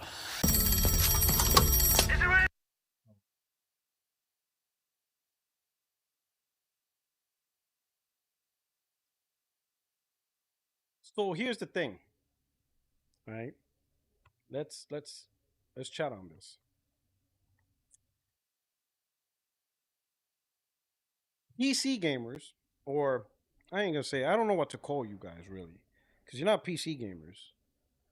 Because if you were PC gamers, you should be the ones talking about this. You should be the ones bringing them out because your platform that you guys are capping for is in trouble. But instead, you talk about PlayStation, Xbox, Nintendo. You guys want to make videos on case by case, yet your gaming platform is probably one of the bigger players. We talk about Xbox, right? We talk about Xbox having problems, but PC gamers have its own problems too. And none of you want to talk about that, right? Let's just hunker down here. You want to know the difference between PC gaming and console gaming? You want to know the real big difference is console gaming is backed by actual platform holders who are fully intertwined to all of gaming, all aspects. Nintendo, Microsoft, and PlayStation, Sony. You see, they just don't only provide hardware, with, obviously with the help of industries, but they integrate it with a storefront and software, and they align software. They invite software, from third party, so to make a business out of it. You see, on PC, the only one who can closely do that, closely resemble PlayStation, Microsoft, and Nintendo is Valve. But the problem is they don't produce PC hardware on mass scale. They take advantage of mass scale hardware. And that mass scale hardware is provided by who? AMD and Nvidia primarily. And then of course you got Intel, right? But Intel is generally, they make CPUs just for PCs, right? So you got all these gaming GPUs and gaming products from the hardware level, and they're primarily backed by AMD, Nvidia, and then all the third-party OEM manufacturers. But they're not fully intertwined in gaming because they don't also participate heavily into the storefront. They don't make games. Nvidia does not make games in mass scales. And they don't work with third-party to bring third-party games to you, whatever. Maybe the Nvidia Cloud, Shield, whatever, but even then, that's a very soft, weak way of doing it. So PC doesn't have that mass scale platform holder like Nintendo, Microsoft, and PlayStation. Microsoft, all right, kind of different PC, right? But you know what I'm talking about. So when hardware is concerned in the console side, Nintendo has to push hardware. Because if they don't push hardware, then there is no Nintendo. No hardware, no Nintendo. That's their identity. And PlayStation's the same way. No hardware, no PlayStation. They're integrated, they're intertwined, and they use that hardware to leverage the marketplace and the game sales. Nvidia doesn't care about that. Nvidia was fine with Nvidia being the number one gaming brand because of their GPU sales. But once Nvidia entered AI and all this stuff, it completely overshadowed gaming. They don't need gaming no more. They don't need to make GPUs for gamers. They already showed it. They didn't release a gaming GPU this year. This is the first time since 1999 that they decided we're not releasing. And not only that, they said they're not even providing the memory for the GPUs. OEM factories have to do that themselves. They don't. They're not. The gaming crisis is not their crisis. They're not concerned about that at all. Gaming crisis for hardware is not there. They just completely avoided it. They just simply said, all right, whatever. We just won't release it. This gaming crisis, hardware crisis, fighting for resources, for memory, for gaming GPUs, screw that. We need those memory resources for our servers, for our data centers.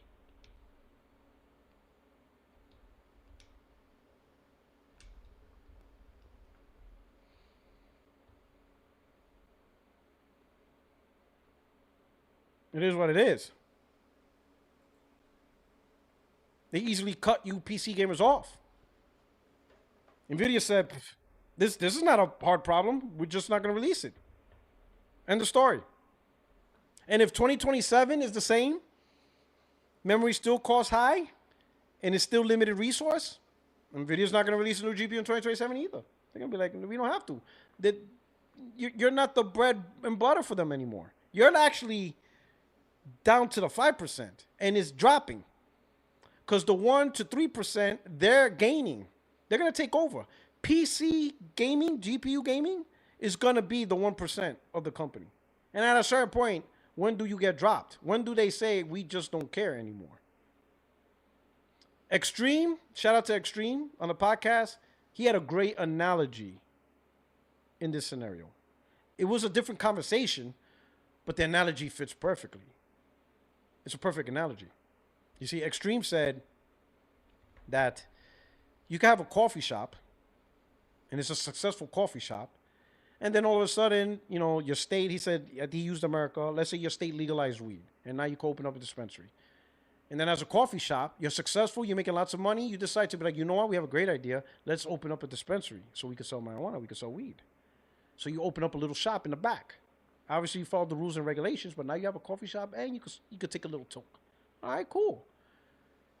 But then all of a sudden, that little portion, that little back portion, which you said, hey, you know, let's experiment with the idea, now becomes a section that makes up 80% of your revenue. And now your coffee is only 20%. And that's just a little section. So, you know, so at that point, what decision do you make? Because at that point, with your dispensary making 80% of your revenue and coffee 20%, you're no longer a coffee shop. My guy, you're not a coffee shop. Listen, bro. You're not a coffee shop, my guy. You're a dispensary that just so happens to sell coffee to the people who gives a shit. How many people actually give a shit? How many people are walking through the door giving a shit about coffee? When you got premium weed, you got that loud. You got the good. You're a dispensary, dog. You're not a coffee shop. And because of that, we got the small section giving us 80%, but this big-ass section is all coffee with tables, man. Fuck them tables. Fuck them tables. Fuck that espresso machine. It's taking up too much space. We're going to expand our the dispensary. We need more room. And because we did that, now it's 90%, 95% of our revenue. Bigger than ever.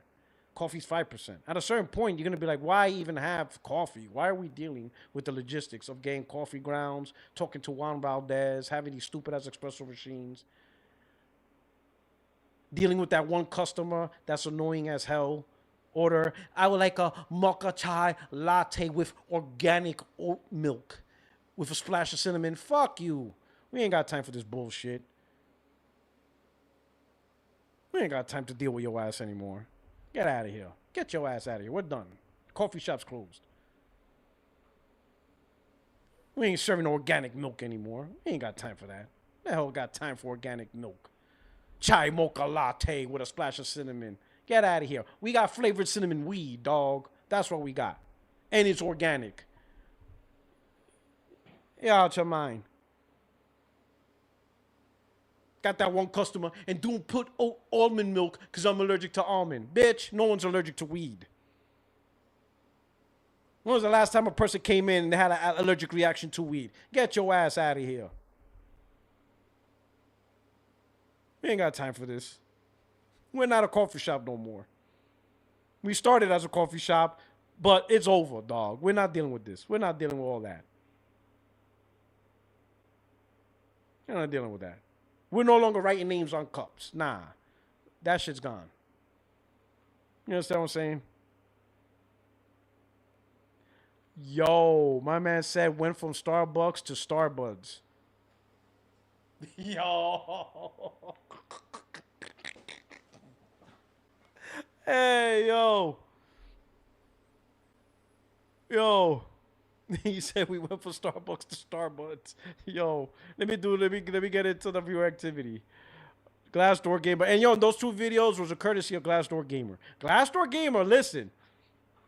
He's been saying PC has a problem. He was the boy crying wolf, said, listen, PC Gamer has a problem. Why is no one listening? And it's happening, man. And none of these PC content creators or these console gamers that own PC talk PC but don't really know or really are into PC. You know what I'm talking about. They're not saying it. But shout out to Glassdoor. He says, notice how the PC guys switched back to Xbox when they got one exclusive a year. Then later in the week, they realized they got bamboozled again. Yeah. It's true. They're console gamers. They're console gamers that's not happy with their console. And my thing is, listen, if you're a console gamer and you're not happy with your console, but you're a console gamer, then go find another console. When Sega went and disappeared, I didn't go, oh, I'm going to PC. I just looked for other consoles. Shout out to Galaxy Fur. Real PC gamers are busy talking about Counter-Strike, Roblox, Minecraft, and Gary's Mod, in addition to Fab to Your Sister in Alabama. Oh, shit. Man, that shit made me uncomfortable. Like, whoa, what's going on here? Yo, hey, yo. Hey, yo. Whoa. My man said, Galaxy said, they out here playing shower with dad simulators.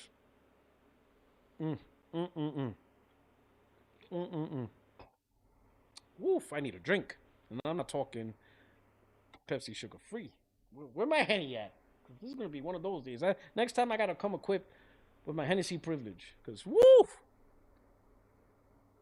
That's spine tingling on that one. That's one spine chilling, right?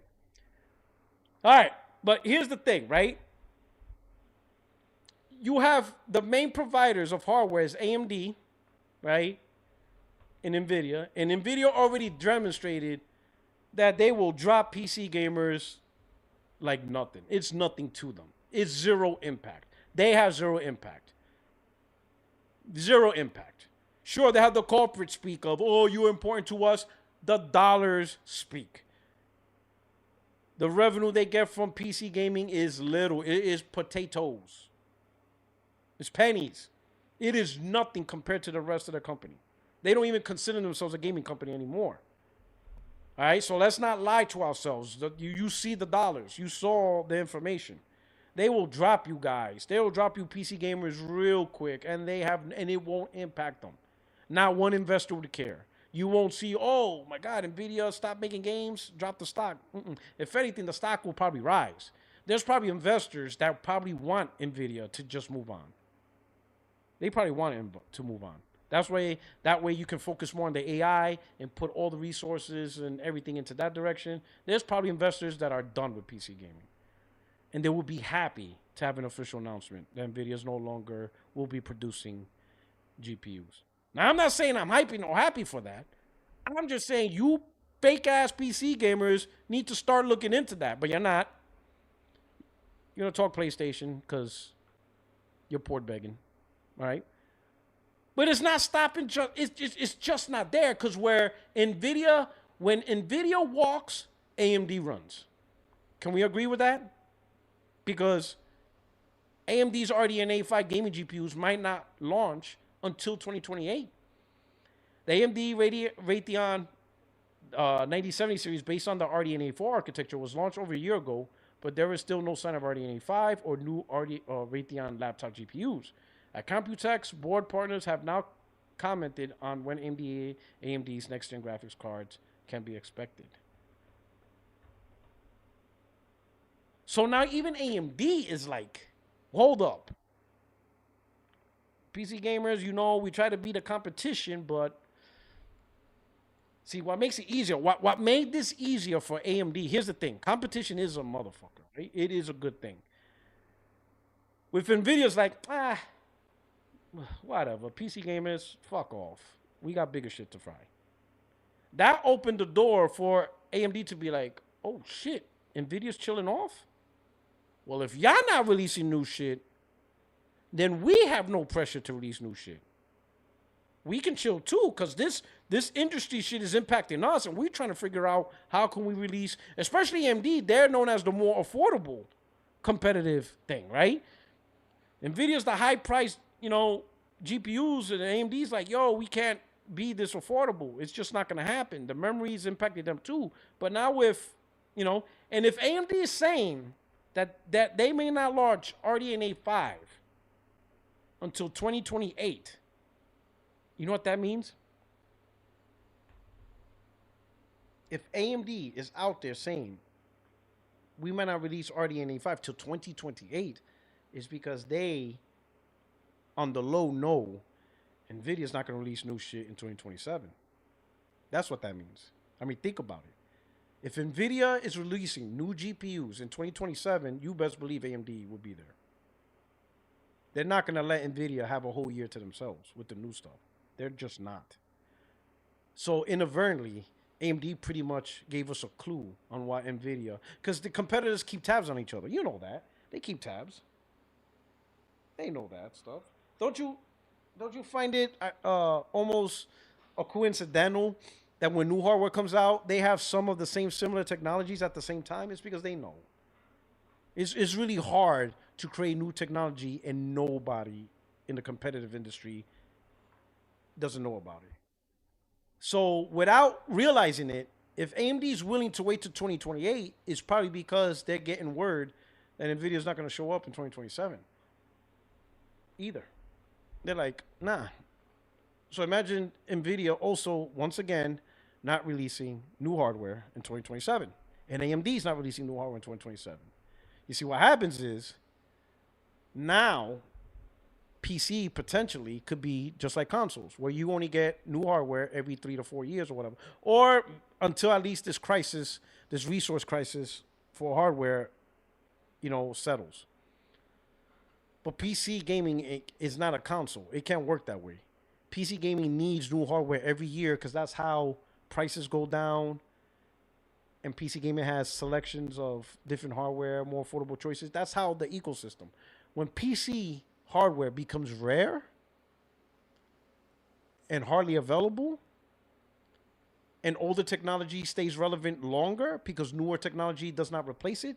So like, let's say the 5000 series and the 4000 series remain as the benchmark, the top tier for a long time. That means PC gaming doesn't get cheaper. You don't get the entry level PCs. Entry level PCs will disappear because all the components will never drop in price. They will always stay expensive. And the hardware is not getting better. That's a problem. That's a real problem for PC. Real problem PC. But who's talking about it? Who in the community is talking about that? I'm bringing it up. And keep in mind, I'm only bringing up from the small research I did. This is deeper in layers. And I'm not going to go to those layers because I'm not a PC gamer. So I'm not going to put in the hours of deep research. Because there is this thing, you could go into a rabbit hole with this one. There's a serious rabbit hole. But you guys champion PC, that's on you. You have PC, you rock PC, and you have a channel, that's on you to start talking about this. This is on you to put in the hours. Don't ask me to do this. What I just showed you is just the tip of the iceberg. And that iceberg sank the Titanic. I'm going to let you know that right now. This is just the tip of the iceberg. And that iceberg sank the Titanic. So if you out here on your PC, and instead of doing research and talking about what's happening in PC gaming, you want to talk about PlayStation and corporate speak on case by case, you go right ahead. But you ain't doing yourself and your community and PC gamers community unless you guys aren't really PC gamers in the PC community. You guys are just console gamers hiding behind PC. That could be a thing too.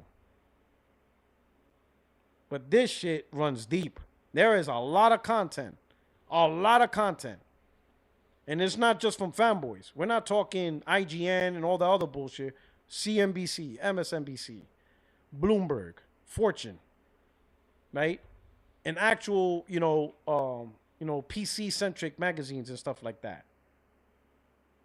They're talking about the data. They're talking about Nvidia. There's a lot of things PC gamers really need to be concerned about, but y'all too busy worrying about port begging for PlayStation games. So, whatever. Port beg all you want. Port beg on console gaming all you want. But your shit is in trouble. You got deep trouble on your side of the house. And you guys ain't paying attention. I just showed you a glimpse, but y'all can avoid it. It don't matter. It don't matter to me, because I'm going to tell you right now, PC gaming ain't the way. Ain't no fucking way that PC gaming is the way. Not with the shit that's happening. But a PC gamer should be talking about this. They should be deep diving into this, but they're not. So you know what? That's on them. Not my problem. Not my problem. The stuff PC gamers are begging for in terms of games, I'm good. We chilling on PlayStation 5. Listen, like I said on the podcast, I'm at the most highest level possible. My Yankees are in first place. The Knicks in 5. Puerto Rican Day Parade was amazing. Summer Game Fest was beautiful. PlayStation, focusing back on PlayStation. I'm high on life. Listen, I couldn't get any higher if I had a mountain of cocaine in front of me. There is nothing that could make me higher right now. There's no amount of fentanyl that could get me higher. Like, bro, I'm on cloud 9. Like, things are great. It is fantastic, right? It is fantastic. This shit is beautiful, bro. Oh my God, this shit is amazing, bro. Owning PlayStation is God. Like, bro, this shit is amazing. You know what I'm saying? I'm just chilling, bro. This shit's amazing. I'm loving this year in gaming. Like, there's just so much. The PlayStation 5 Pro is a beast. It's like, yo, this shit is crazy. It's crazy. Y'all on PC, if you want to ignore this, listen, man. Yeah, good luck. I don't have to tell you. Don't look for me to deep dive into this big information. I'm not doing it. I'm not deep diving. But I'm telling you, bro, there's a lot of shit in here that's insane. There's a lot. Y'all could talk about it or not my problem, bro. But let me get back to the view activity, because next I'm going to talk about Nintendo. Shout out to Chill Will. Provided a membership. Thank you, my brother, podcast member, along with Valkyrie. Please give Chill Will, if you received his membership gift, please give him a shout out. Follow him on Twitter. And he does also streaming. He likes to stream horror games. Good stuff. Good shit. Good content. So please give him a follow and check out his content. Right? Next, in the state of gaming, I'm going to talk with Nintendo quickly, because I think it's quick and I think it's easy. It's really easy. Talking about Nintendo's easy. Nintendo is also, they're having the issue of hardware because it impacts everybody. But overall, I think they're in a good place. Overall. Right? The hardware is impacting everybody. The hardware is impacting everybody. So they're not unique in that respect. But outside the hardware, they cultivated a huge fan base that appreciates Nintendo for Nintendo. There's a lot of people who don't care for the Switch 2 because the hardware is too weak. Third party is not performant, at least, for the console standards. People rather play it on the PlayStation 5 or Xbox Series X, PC, whatever. But for who they cultivated a huge fan base. And that's all that matters. for those of us that don't care for Nintendo hardware, we don't matter. It's for those who don't mind the hardware. And a lot of people don't mind because that hardware is tied to portability.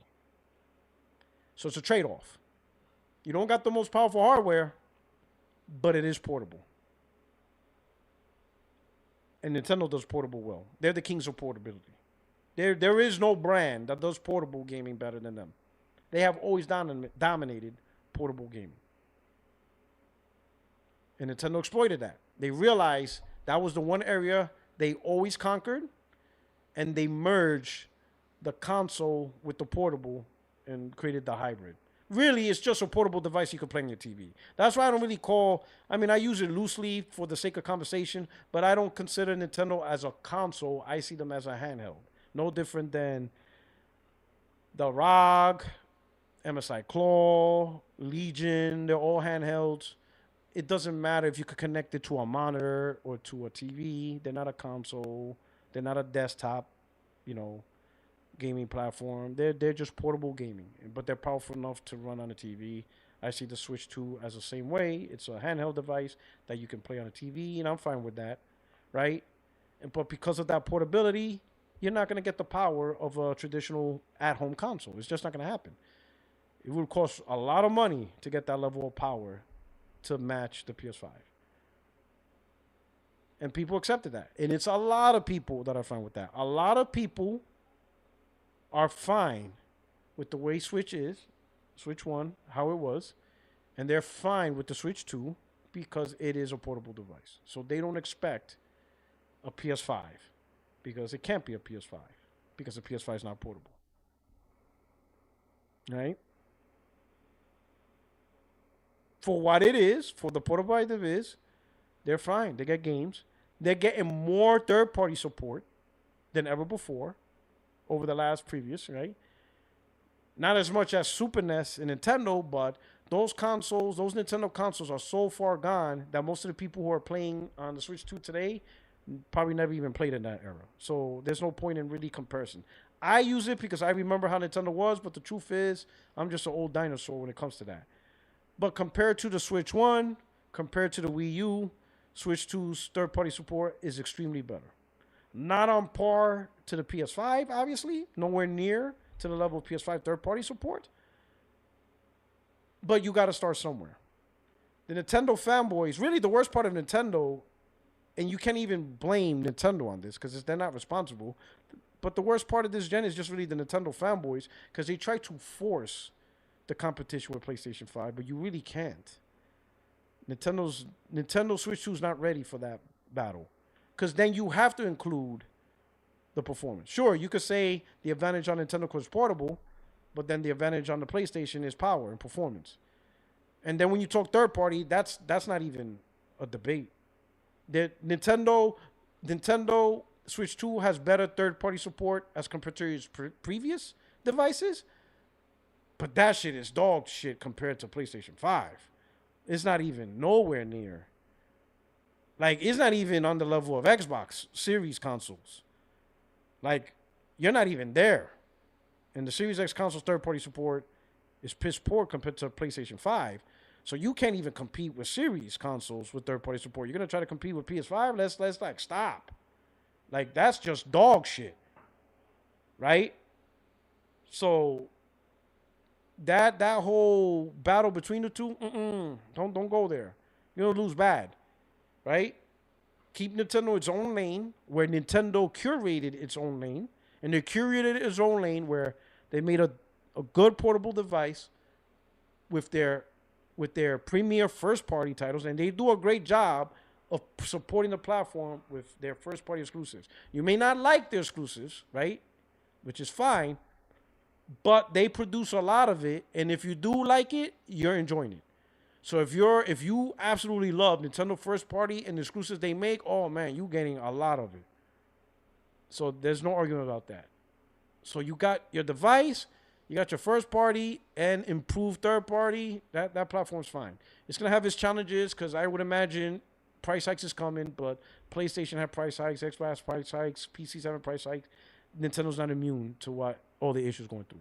But as a brand, it's strong. Nintendo brand is strong. Huge strength. Nintendo as a brand, they are absolutely strong. They're fine. The biggest thing is really hardware cost and how's it going to impact them. But that's why I went with them next, because I don't think Nintendo fans has much to worry about. Whatever Nintendo fans have to worry about is pretty much what we all have to worry about, hardware pricing. So that's not an exclusive Nintendo fan thing. That's just a gaming thing. But as far as Nintendo individual issues, sure, you can nitpick things like trophies and, but that's not a big deal. It clearly is not stopping Nintendo from being successful, from people buying it. They're fine. Nintendo is in a good place as a brand. They're in a great place. They have no issues in the big extreme. So they're cool. The next, Xbox. Oh my God. I don't know where to begin with this company, bro. Like, where do I begin? Like people, how do I even begin to address Xbox? I'm gonna say this. I'm gonna start with this. I have been very light on conversation on Twitter. Let me put it this way. Compare my timeline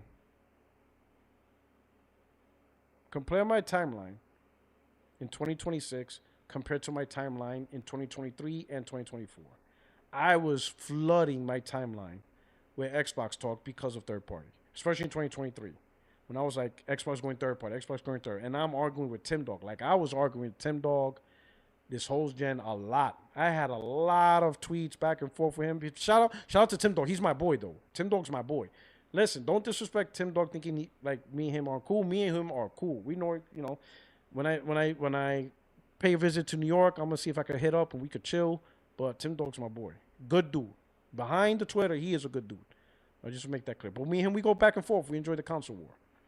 But me and him were in the thick of it. If you notice my 2026, I haven't been really addressing Xbox guys. I haven't even really talked to Tim.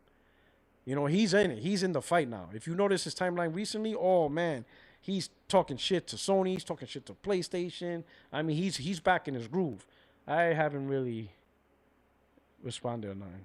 I'm like, yeah, I see it. It's funny. I just move on. I haven't really engaged deep as I did in 23 to 24. And the reason why I haven't is because there's just nothing to talk about. You guys, the Xbox community was absolutely wrong with Xbox games not going to PlayStation. When I was telling them, oh, it's happening. I even showed them proof with, at the time, the Xbox CFO, Tim Stewart, in a Wells Fargo summit talking to investors, and he said it live. And even with that video, even with the CFO saying, and he explicitly said, once would be competitors, Nintendo and PlayStation. Even on platforms from our once would be competitors, Nintendo and PlayStation. He literally said it. He putting games on there to get that big margin revenue. He literally said that. And somehow the Xbox community still came after me, talk shit, gas, all these guys. And in the end, they look like suckers when the Big Four. And then even when the Big Four are put up, and I'm telling you, it's going to be everything. Guys like D-Batch, who bet me $100, but I'm not collecting because I'm like, it's just, I don't have the energy for that. It doesn't matter. I knew I was going to be right. I knew I was going to be right at the end, and they just all argued. I'm not arguing with these Xbox fanboys because they don't know what's going on. It's they just don't know. None of them know nothing. It's just content for their channels to get the algorithm, to get the views. That's it. But they don't know a damn thing because Xbox right now is in the shitter. It is abysmal. They're announcing games they had no plan of releasing. Their numbers are disastrous. Their margins are disastrous.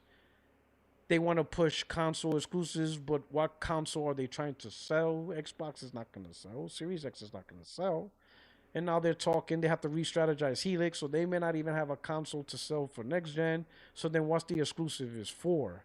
If you're planning on not even releasing hardware, like the whole thing is garbage.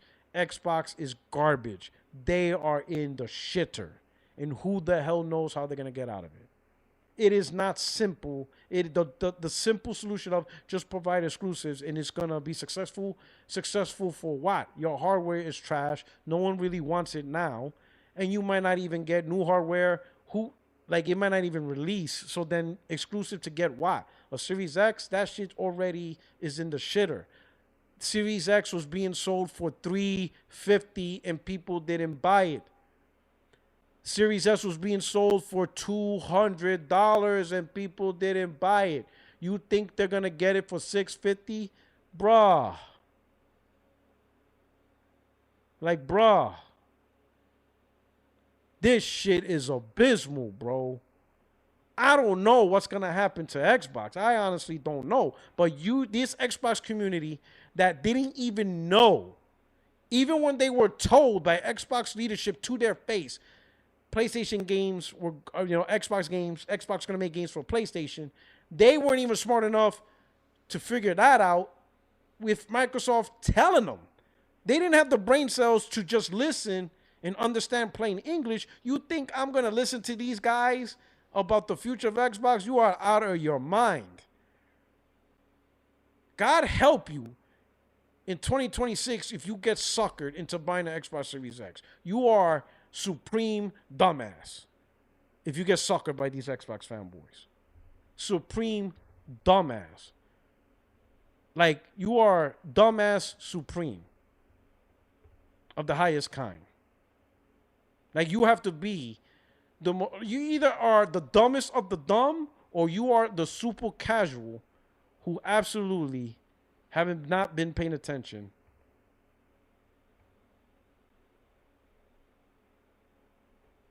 What's happening in gaming. So you're either dumb as hell or you are super casual and you don't know, you're just ignorant. You're either stupid or absolutely ignorant. I want to show you something. And I feel sorry for this person. This person, I'm going to say, is just ignorant. They just don't know. They just don't know.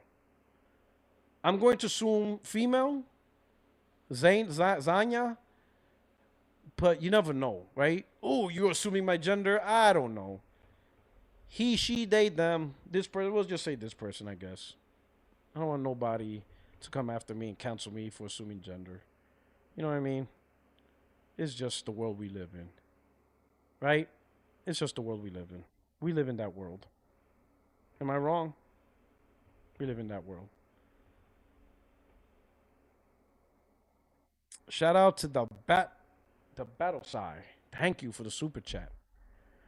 The smell of the husk of Xbox as a brand along with its fanboys tears is exquisite. Fatality. PlayStation wins. All right. Thank you so much, bro. Right? But okay. This is a simple question right here. Xbox or PS5? Help, I need all opinions, right?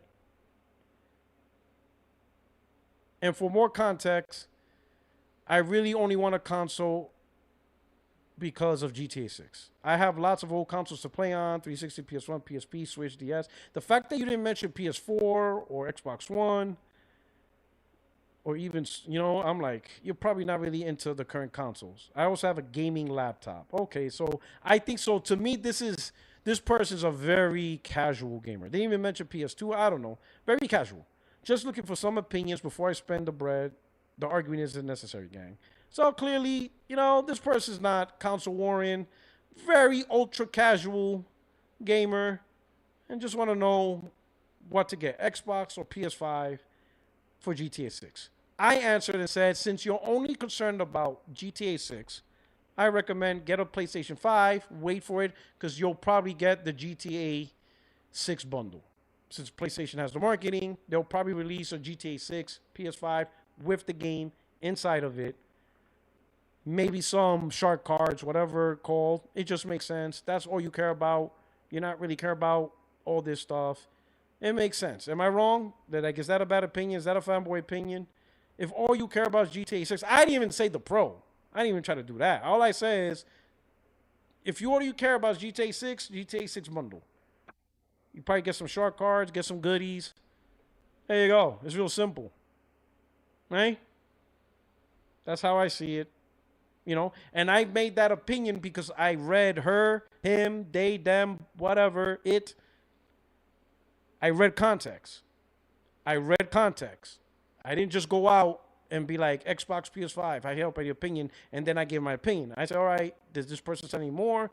And I read. I took the time to read. I took the time to understand. Because sometimes, there's a fanboy and just being a human piece of shit. That's two different things. You could be a fanboy and not be a human piece of shit. Right? But when you cross your fanboyism and you don't listen to someone asking help and you're not really interested in helping a person, then you're a human piece of shit. You're not a fanboy. You're just a piece of shit. I'm not a piece of shit. I didn't jump and be like, oh, blah, blah, blah, PS5, because Xbox sucks cock, and, you're gay. If you were PS, don't be gay. I didn't do no weird shit like that. I actually be like, let me see more. And the reason why I scrolled down, because maybe people replied, and she, he, them, they, Zanya, Zay may have replied, so I could get more context. I want more context. Just talk more. Because really, when a person asks you an opinion for a video game, your first response should be ask more questions. What games do you like? Are you interested in these things? Are you interested in these forums? Learn more. Learn more about the person. What you're playing on. What your friends playing on. What you want to do. That's what you do first. You get more information first. You know what I mean? That's what you do first. When someone asks, hey, I need help, Xbox or PS5, you ask questions. Get to know the person. Get to know their gaming taste. Do they have friends that game? What do they game on? What type of games you're interested in? Who you're interested in playing with? You got to ask questions. So I said, let me scroll through. Once Zay said it's about GTA 6, and that's it, don't really care about much else.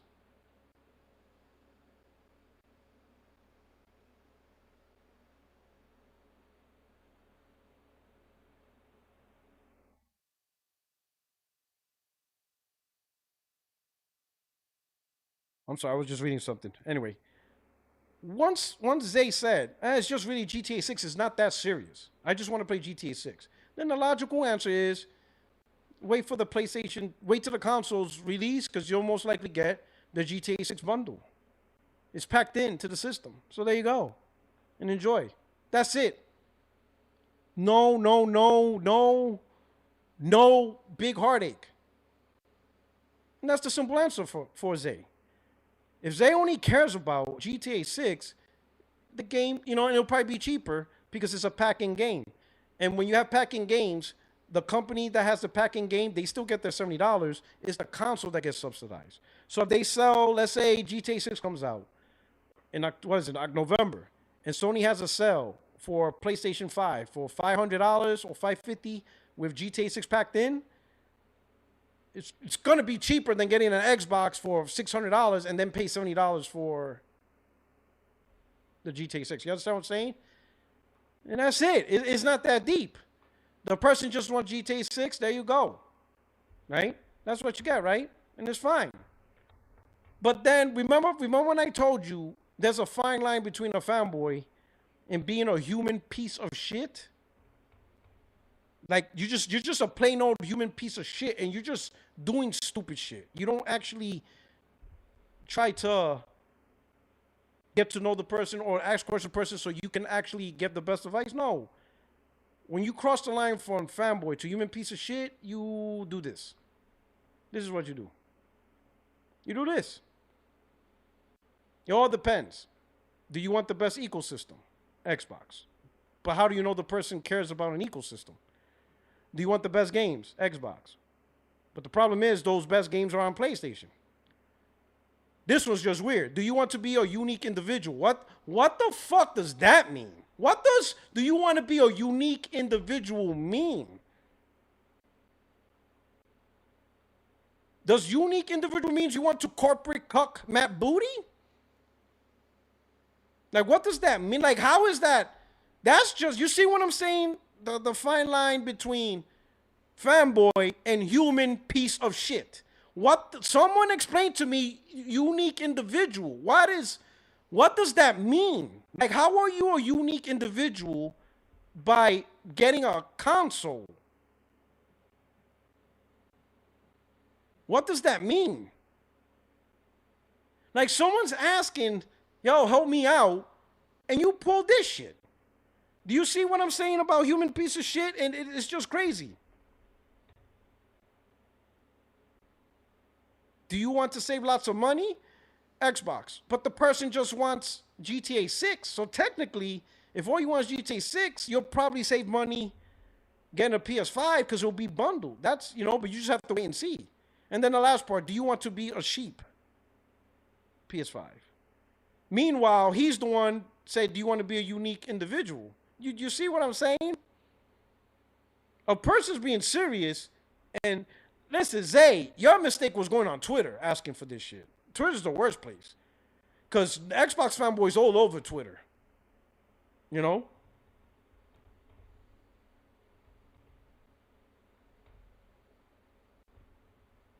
Xbox is such a mess. The crazy part is, here's the crazy part about this whole thing. Here he is recommending Xbox. Yet Xbox is so dog shit this gen that they had to change their name. They couldn't even keep the Xbox name for his own podcast. Xbox Era is his podcast. And he couldn't even keep the name. He didn't even want that dog shit name associated with his podcast. How are you going to recommend an Xbox when you don't even want to keep the name for your own shit? Someone explain how this shit works. The name Xbox is so dog shit that they renamed their own podcast. They took the name Xbox out of their podcast. That's how dog shit the name is. But you're out here screwing people over. Human piece of shit. Period. You yourself don't even want the name Xbox, but you're going to screw over a random person on the internet. Fine line between fanboy and human garbage. Screwing over somebody online. That person's a clear casual. Absolute clear casual. Probably had no idea. The person even said, no need to argue, guys. Like, you don't have to argue. You don't understand. Twitter is the argument. That's the only thing it does, is argue. That's literally its existence. If there was no argument, we wouldn't have Twitter. Twitter wouldn't exist. So that poor person, Zay, leave Twitter. Close your account. Because you got stuck in the fight. And it's too bad we got human trash. That's part of it. They can't turn off the light switch. Just turn off the switch for one damn minute. A person's asking for help. You telling me you can't take 1 minute and just help a person? And I'm not saying you should have recommended PS5, but you should have asked questions and be like, hey, what do you want? Are you interested in Game Pass? Do you have a PC? Like, if he would have said, hey, do you like subscription service? Do you have a PC that you play on and you would like it to merge with your console? Things like that, then. And then if the person says, yeah, that sounds great, I kind of like subscription service. You know what? I do have a gaming laptop and I would like, my console and laptop to, intertwine into an ecosystem. Then yeah. Recommend Xbox. If someone comes to me and says, hey, Puertorock, I think I'm getting a console. What console should I get? I'm going to ask, what games do you like? Do you play? What do you play on? And they'd be like, oh, I'm an avid PC gamer. I play a lot on PC. But, some of these games on consoles, not on PC, so I'm interested in. All right, do you want the second question, do you want a unique experience out of console? Because, PlayStation 5 has titles that never come. Or do you want a console that kind of blends with your ecosystem, that you could play your games everywhere? And if the person goes, oh, yeah, because I also have MSI Claw. And I like the crossbeat within games. So, yeah, that would be pretty cool. I'm like, then you might want to get an Xbox because all the games cross-compatibility. But I'm going to tell you, you're going to be missing out on games if you go that choice. And if he goes, what type of games? I'm like, Wolverine, Spider-Man, God of War. And if the person goes, I don't really care about those games. And all right. Oh, you don't care about God of War or Wolverine? And then yeah, get an Xbox. Yeah, if you don't give a shit about those games, then you really don't. I would tell them get an Xbox, especially if you don't care about Spider-Man, God of War, any of that stuff. I would name the games, and you absolutely don't care. Yeah, then don't get a PlayStation. I'm not gonna tell them to get a PlayStation for games they don't care about. Why am I gonna school a person over? I ain't gonna school someone over. I want to know what they like. I recommend it. You guys know I hate Xbox One. Worst console I ever owned. Worst console I ever owned. By far. Worst console. But I recommend the Xbox One to some people that asked me what type of console they get. I did. I said, get an Xbox. I even told them the PS4 games, and I told them what games they like. But based on what they told me, I said then Xbox One, Xbox One S, or even the Xbox One X, which is a better, powerful console, that'll go right up your alley. And why did I recommend the Xbox One X over the PS4? One, the number one thing they told me was their friends. All their friends played on Xbox. And they wanted to play with their friends. That was the number one thing they always mentioned. Oh, yeah, all my friends play on Xbox. I go to their house. They have Xbox. And I'm like, you want to play with them? He goes, yeah, I want to play with them. And then you got to get an Xbox, bro. And then I mentioned online and stuff like that. I did mention Spider-Man, whatever. Right? And they were interested, but they really wanted to play with their friends. So I'm like, yeah, get an Xbox One and play with your friends. You can't do it on the PS5. And then they mentioned what I heard about cross compatibility. I'm like, listen, there are games that you can play that's cross platform, like Call of Duty. There are games that if you're on your PlayStation, you can play on your Xbox. Yes. But there are games you can't do that. If you want to make sure you have access to all your games and the friends list, because those games, your friends will not be on the PlayStation friends list. They will be on the Xbox friends list. And if you want to see when they pop up, send messages, interact with them, maybe just do a voice chat, even if you're not playing the same game, you gotta get an Xbox. And they were like, all right, cool. And guess what? They had no problem. They got what they wanted. You gotta listen to people, man. You can't let your fanboy dictate what console people play. That's not right. That's just not right. You're just being a piece of shit at that point. You're not even being a fanboy. You're being a piece of shit. That's not fanboying. If you force people into your preferred console because you're fanboying, you're not a fanboy. You are a piece of shit. And and to me, you really gotta work on your life. There's a lot of things that's happening in your life. If you can't even help somebody out and be honest with them and look out for their self-interest, you let your fanboyism take away from another person's self-interest and what they want, and they're asking for help, and you take that opportunity to abuse their moment of, let's just say, ignorance. They just don't know, and they're coming to you because you're the one with the knowledge, and you abuse that shit so you could push your fanboyism. You're not a fanboy. You're just a piece of shit. And that person should disown you as a friend. They should befriend you. You should never. That person should never talk to you ever again. They should block you and never speak to you again. But that's just a symptom of just Xbox being trash, man. It's just bad. It's just a bad gen. The brand is bad. Earlier in the super chat, someone mentioned that people are comparing Xbox Reset with Bungie, right? And it is a complete. It's not a tit for tat. It's not tomato. It is two completely different things. The brand reset you're talking about, brand reset means they're trying to figure out what to do with the brand. Let's call it what it is. It's not. They're not saying we're resetting and we're gonna do what we did with the 360. They can't go back to that. They're not gonna do what they did in the beginning. They're starting over, which means they're rebuilding a strategy for Xbox, which means there is no strategy for Xbox. That's what that means. There is no strategy. They don't know what the hell to do. That brand is cooked. So to buy Xbox now, when the brand is cooked and they have no idea what they're doing, what the hell? Why you're really gonna pay $650? Invest $650 now? If you already bought an Xbox, you're good because you got it at $500 or you bought your thing at $250, whatever. Just write it out until it ends. You already got it. Write it out until it ends. It's like Dreamcast. Play it until the wheels fall off. But if you don't have a console now, and you're going to drop $650 on an Xbox when they're in catastrophe mode, come on, bro. Some of you Xbox fanboys are just stupid. Xbox is in catastrophe mode. And y'all in the fight for, and I don't know why, bro, because I mentioned this, I think, last week. What is your end goal? Like, what are you expecting to come out of this? What do you expect Microsoft to do to cap this hard? Like, this brand is in the shitter, bro.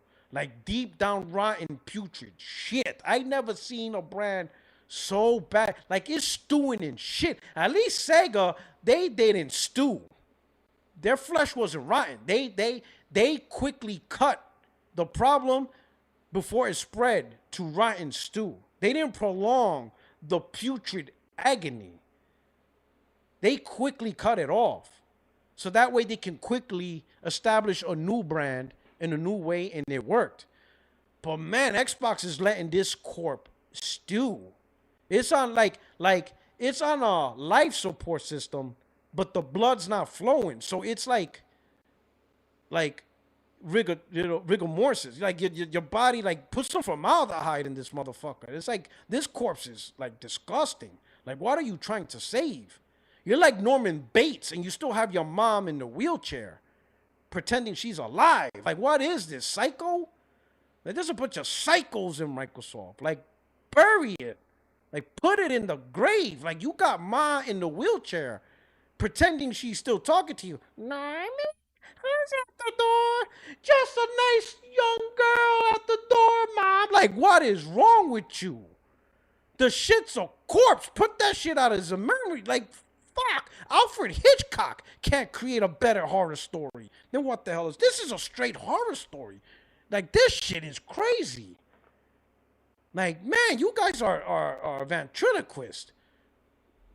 Like, this is crazy, bro. This shit is wild, bro. No, they're really Norman Bates, this motherfucker. This shit's the Norman Bates Hotel. Who the hell wants to stay in that shit? Anybody recommending to buy an Xbox, they're literally saying, hey, yeah, the Norman Bates Hotel is a great place. I highly recommend it. 5 stars. Are you nuts?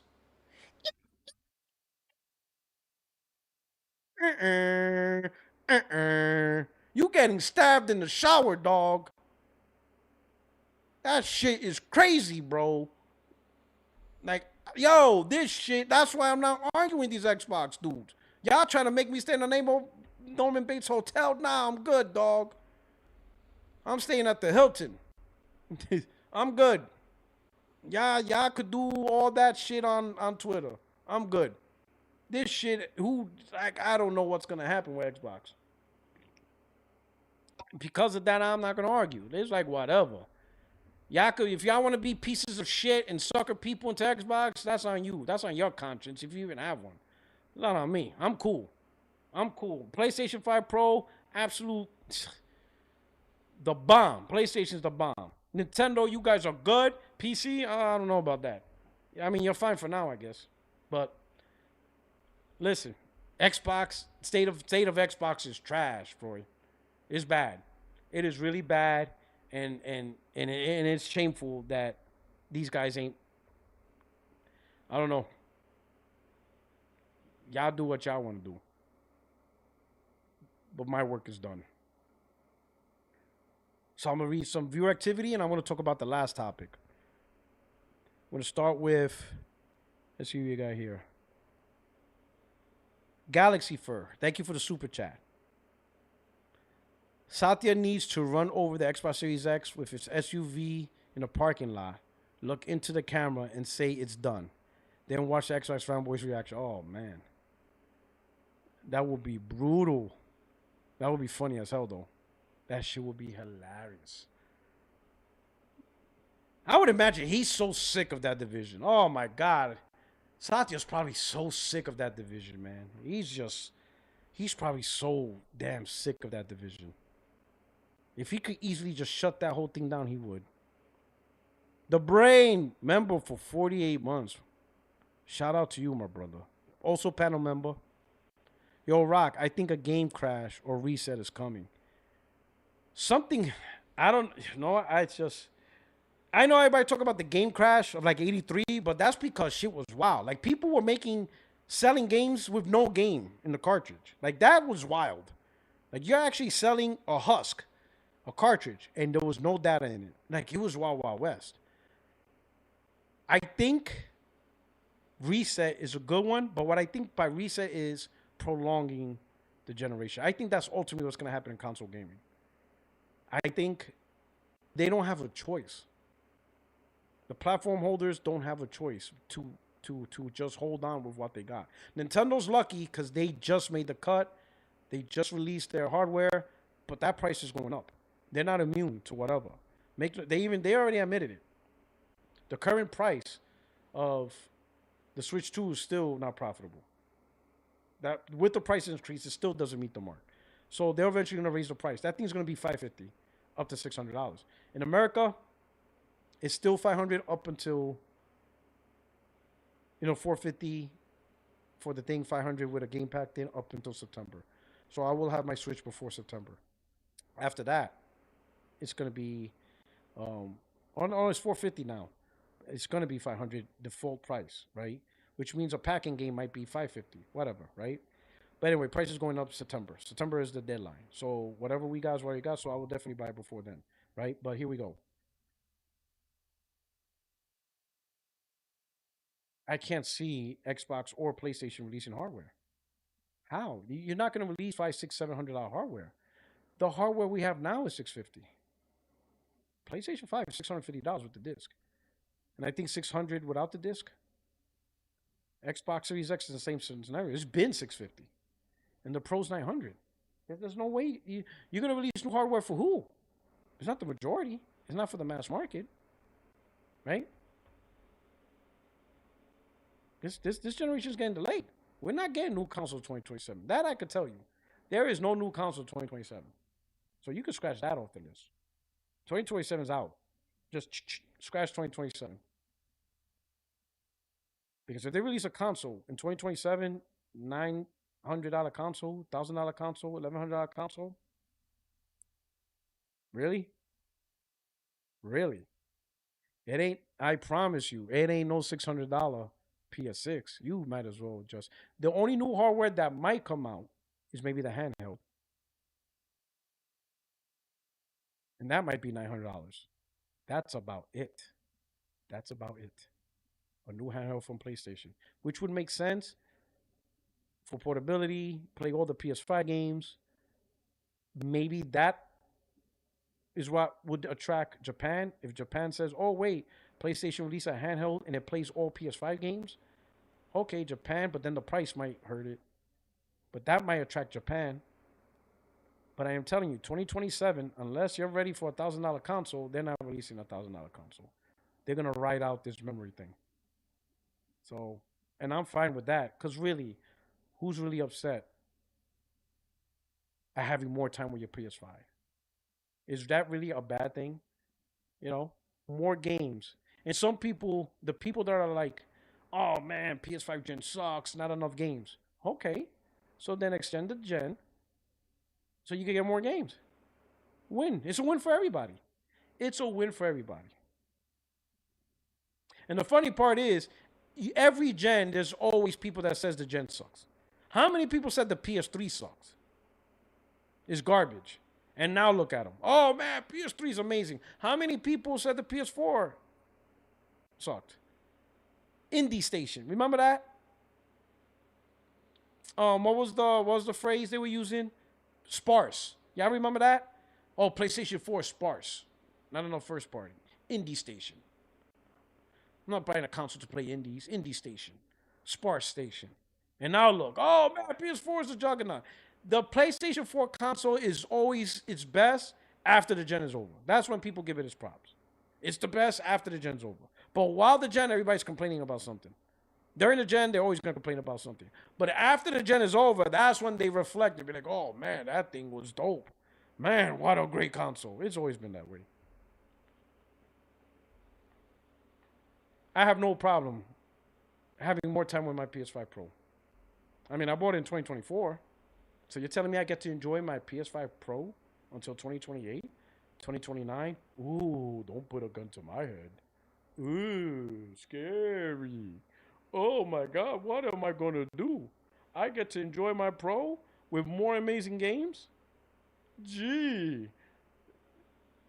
I am so owned. I take an L. Come on now.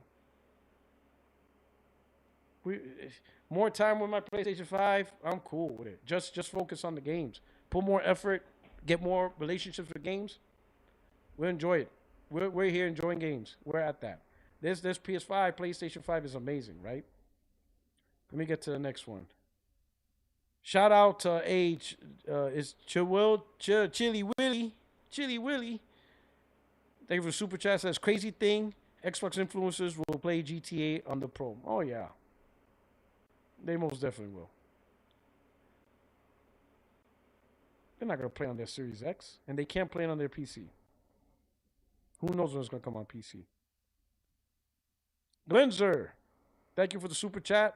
Prediction. MS ends hardware by 2028. That's not a bad prediction. It's not a bad prediction. Who knows how this will play out? Who knows how this will absolutely play out? Borbor Country, thank you for the super chat. PS isn't delaying. They already locked in massive 3-nanometer chip contracts with TMC for 2027. Backing out or changing those orders causes massive penalties. Delaying is not financially feasible. All right, we covered this already, Borbor. We said this already. If launching the plan ends up being worse than delaying or canceling, they're going to cancel. We said this a million times. Borbor, let's say if you don't launch the PlayStation 5 because of contracts, it results in, let's say, $2 billion loss. Huge loss. But it's not going to be more than that. I don't think it's even going to be that. But let's say some ridiculous money, $2 billion. But if you launch the console and nobody buys it, you're losing 5, 6, 7 billion. Which are you going to take? Consistent L's that can impact the long-term sustainability of your brand because no one's buying it, or just the immediate 1 billion, 2 billion loss and just deal with that and figure it out? Which of the two you think is a better decision? All right? You don't think Honda and PlayStation spent billions doing their Affila partnership? They literally had the car on stage. We don't even have a PS6 on stage. They didn't even show it yet. They showed us the car, which means they had a factory to build it. They built it. Honda and Sony built that sucker. It was there. It was ready to go for mass manufacturing, and they shut it down because they realized releasing the Affila was going to net them bigger losses than just getting rid of the project. That's what you got to understand. And all companies do this. No company is locked down into failure, boy. None. Don't ever think that a company has to launch failure. That's why we said this repeatedly. All those contracts, they have ways out. And even let's say they didn't have a way out. If getting sued is still cheaper than launching, they'd rather get sued and just do a settlement. If they have to do a settlement with AMD, then they'll just do the settlement. But don't think any company is forced to failure. Because if they fell with the PS6, you're talking brand damage. The PlayStation brand would be in trouble as a brand. So if it's better to keep the brand safe and just deal with a settlement, they're going to do that. And they're just going to keep writing the PS5, which is currently successful. But to introduce a potential huge failure, they're not going to do that. They're not going to introduce a huge failure. They're not. Sony's not going to launch a $1,000 console. They know it's not going to sell. They know it. And once you go there, once you already launch a PlayStation 6 and it's $1,000 and nobody's buying, what do you do then, boy? What's the answer then? You can't drop the price. You can't do a fire sale because now you're going deeper in the hole. There's no scenario where a PlayStation 6 in 2027 pans out. The best thing is extend the gen with what you currently have and maximize a profit, which they got with the current gen. And if that means, you're going to lose some money on delaying or canceling, then that's what they're going to do. But imagine launching the PS6 and it just flops. The plan just completely fails. What do you do, Bobo? What's the answer? And it isn't as simple as just release games. No, it's not that simple. No, they rather take a hit on PS6 price hit. Bro, come closer. Listen, not happening, period. They rather take the hit. Not possible outside global meltdown, war, alien invasion. They do not rather take the hit. How much hit you think you can take? They're not going to take a $500 hit. They're not going to. Brother man, if that's the case, then how come they're not taking the hit now? You explain to me why the Pro's $900 now, if they could take a hit. Talk to me. They could take a hit. Why didn't they take a hit now? Why is the PS5 Pro 9? Who's gonna buy a goddamn Pro for $900? Tell me then. You said they could take a hit, so why did they raise the price? Talk to me, Bobo. Talk to me. Talk to me, brother. They could take a hit, but the Pro is $900. Who the fuck is gonna buy a $900 Pro? Who? Talk to me. They could take a hit, but they raised the price of the PS5, the base one. At least leave the PS5 base price alone. If you want to raise the price on the Pro to $900, fine. No one's really going to buy that anyway. That's an enthusiast. But the base PS5 is $650. That's the moneymaker. That's the bread and butter. So they can't take a hit on the PS5, which is what you got right now. But you're going to take a hit on a brand new PS6. What are we doing, Bobo? You literally witnessing they're not taking hits. You're literally seeing it. If they were going to take a hit, there would be no price hike, period. Nothing would have changed. They would have kept their mouth shut and just ate the cost. They would have ate the cost. If they could take a hit, they would have taken a hit now. There would be no price hike. $900 for the Pro, bro. $650 for a PS5 when it launched at $500. If they were gonna take a hit, now's the time to do it because now's the now. The money's now. The money's now. Especially when Xbox at its weakest and the Switch 2 just launched. Now's the time to clap that. Right? I want to bet the PS6 is not gonna be $600. I'll take that bet. PS6 is not going to be $600, and that's what you need it to be. PS6 is not going to be $600. Anything above $600, now you're just doing fishing. Okay, let's say I bet you $1,000 and the PS5 is $900. Okay, you win the bet, but what the fuck is a $900 PS6 going to do? What's it going to do? What's an $800 PS6 going to do? You're not getting a $600 PS6, and even at $600, that's too much. Even at $600. You're not getting the money, the price point you need for a successful console gen to really blow up is $500. Maybe $600 is pushing it. But 7 and up, dead that shit, dog. 7 and up, dead that shit. 7 and up, you might as well dead that shit. You're not getting the sales. You're not getting the sales. That's $700 plus. $700, $800, $900. You're not getting that shit. And you launch, let's say you launch a PlayStation 6 even at $700. Hardly anyone's going to buy it. It's hardly anyone's going to buy it. And you know what that means? That means most people are going to be playing on the PS5 anyway. The gen is still pretty much PS5 dominant. You got a few sporadic owners with a PS6. Everything's going to be made for PS5. Ain't nobody going to cut over to the PS6. No, not even Sony themselves.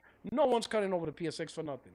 You see what I'm saying? There's no good scenario with a PlayStation. I'm telling you, Bobo, you're not getting a PlayStation 6 in 2027. You might as well dead that. That memory shortage is too much. Asher Sharma said that memory is costing 2.5 times more compared to 2020. 90% of the price of the PlayStation 6 is going to be memory. Never mind the CPU, the GPU, the motherboard. Shit.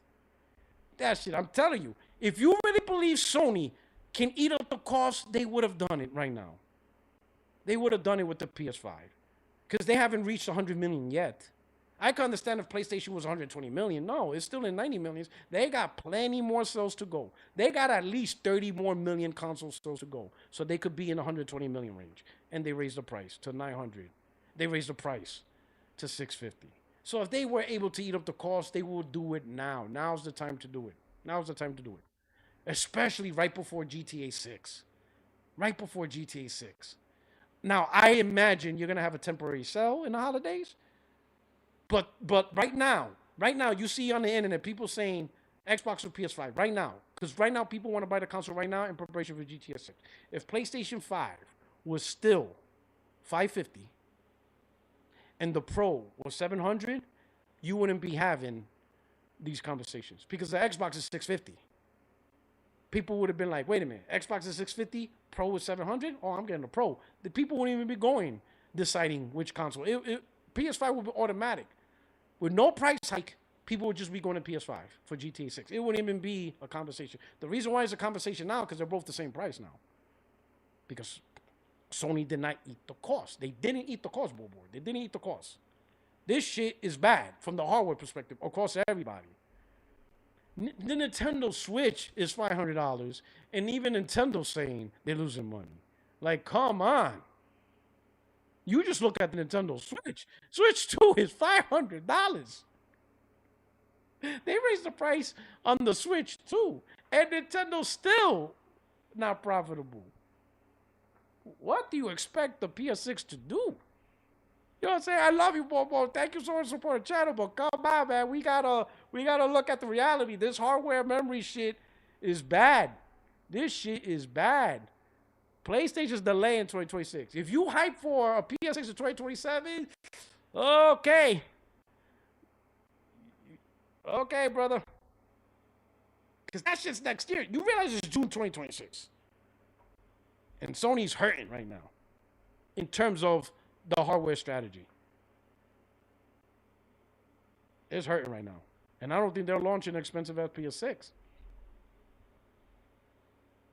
It is absolutely feasible and is absolutely liking. I think right now you could write off 2027 for hardware from anybody. I don't think even Xbox releasing new hardware. It's just too bad. Glinzer, thank you for the super chat. Xbox used to say Sony day and date, now crickets. Oh, no, now it's case by case. It's case by case. Shout out to Barbor. Thank you so much. Much love, brother. I love the competition. You need to hop onto the podcast sometime, my brother. But he says no. They rather take a hit on PS6 price hit. Yeah, we already read that. We'll see. We'll see. But I am telling you, if you're gonna play the parlay says no PlayStation 6 in 2027. Want to bet $1,000? We already covered that. $900, $850, all those prices. 600 north of 600 is all bad. North of 600 is all bad. Even 600 is pushing it, but north of 600, all bad. And the Pro and already listen, the PlayStation 5 is north of 600, 650, and in the UK sales dropped 50%. The PlayStation 5 is 650. It's 650, and that shit dropped. Sales are dropping. It's a good thing PlayStation's already in the 90 plus millions. So it's doing great already from that front. But sales are going to dramatically drop. PS5, 650 is dropping. That's a good. That just shows you that 600 plus. That's a tough number. That's a tough number. And if the PS5 is 650, PS6 being 650, PS6 being 700. PS6 being 800? Ooh. I mean, damn, the Steam Deck is 950. Right?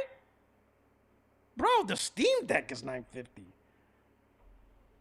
Like, Barbo, do you think like PS6 have some magic components that's cheaper and cost effective compared to the Steam Deck and Switch 2? Like Sony's not excluded from the laws of physics and electronics.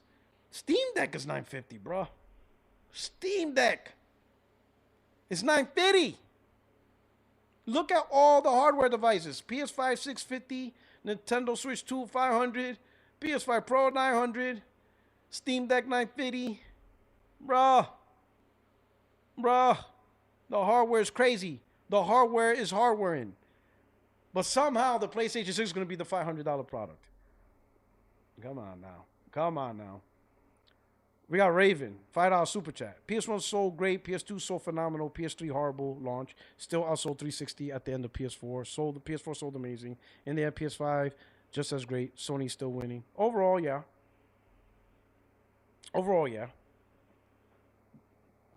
That's what we're from. And I'll get into the PlayStation topic. But to finish over Xbox, that brand. I don't want to say it's cooked, but it is cooking. And like, not in a good way. That shit's being sauteed right now. Bobo, if it's 600, you buy me one. If it's 1,000, I'll buy you one. I am here in Miami, so I'll make good. Let's bet. I'm not in Florida. How about this? If it's 600, I'll buy you one. If it's more than 600, you buy me one.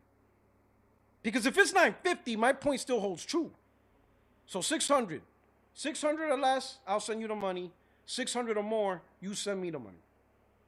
How about that? Because if it's 850, my point still holds true. 600 is the most it can be. And I don't think it's going to be 600. 600 or less, you. Over 600, me. And I'm not talking about tax or whatever.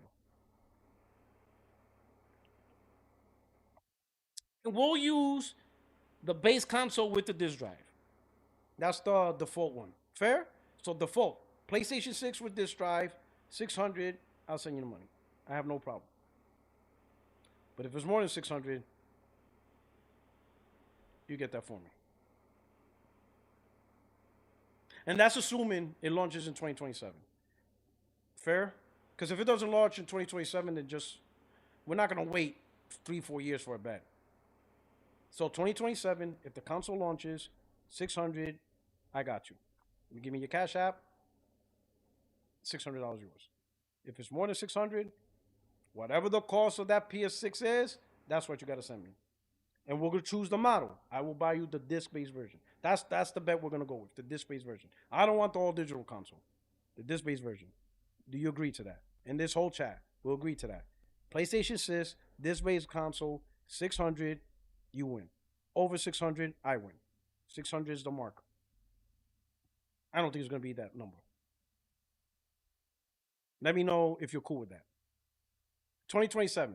If they don't launch 2027, then the bet's off. Because we're not going to play this game in 2028, 2029, that's just stupid, right?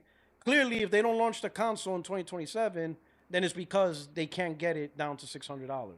Really, because really, that's the only way they'll be able to launch in 2027, if they could get it down that low.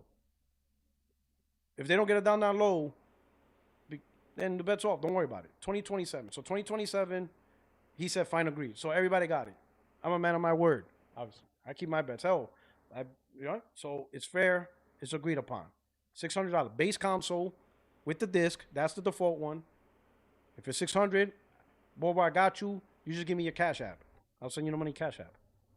Right. So that way we'll do it. You got Cash App? If you do Venmo, then I just have to create a Venmo account. I don't use Venmo. But if you got Cash App, it's easy. We'll switch Cash App. I got the whole chat. Hey, SPR, clip this. SPR, keep this to keep me honest. Keep each other honest. Right? We'll all be together. We'll all be honest. Bobo, yes. Enzel 2. Okay, cool. You have Cash App? Easy. Easy peasy. And I will do it live on air. I'll even make a video saying, hey, I lost the bet. Bobo is the God. And I will send it right there. And I want you live in the room too, because, there's some shady people that don't follow bets. D-batch. Right? So that way you can confirm to the chat, yep, I got my money. Puertorock honored the bet. Because I want you live. I want everybody to witness it. And do it. But I'm telling you, I wish you didn't do that bet, man. I wish you didn't do that bet. I don't know why you did it, man. You have faith in Sony, man. But shout out to you, Bobo. We'll see how it goes, right? But I'll tell you, if they could pull off a PS5, a PS6 for $600, that's the most they can go.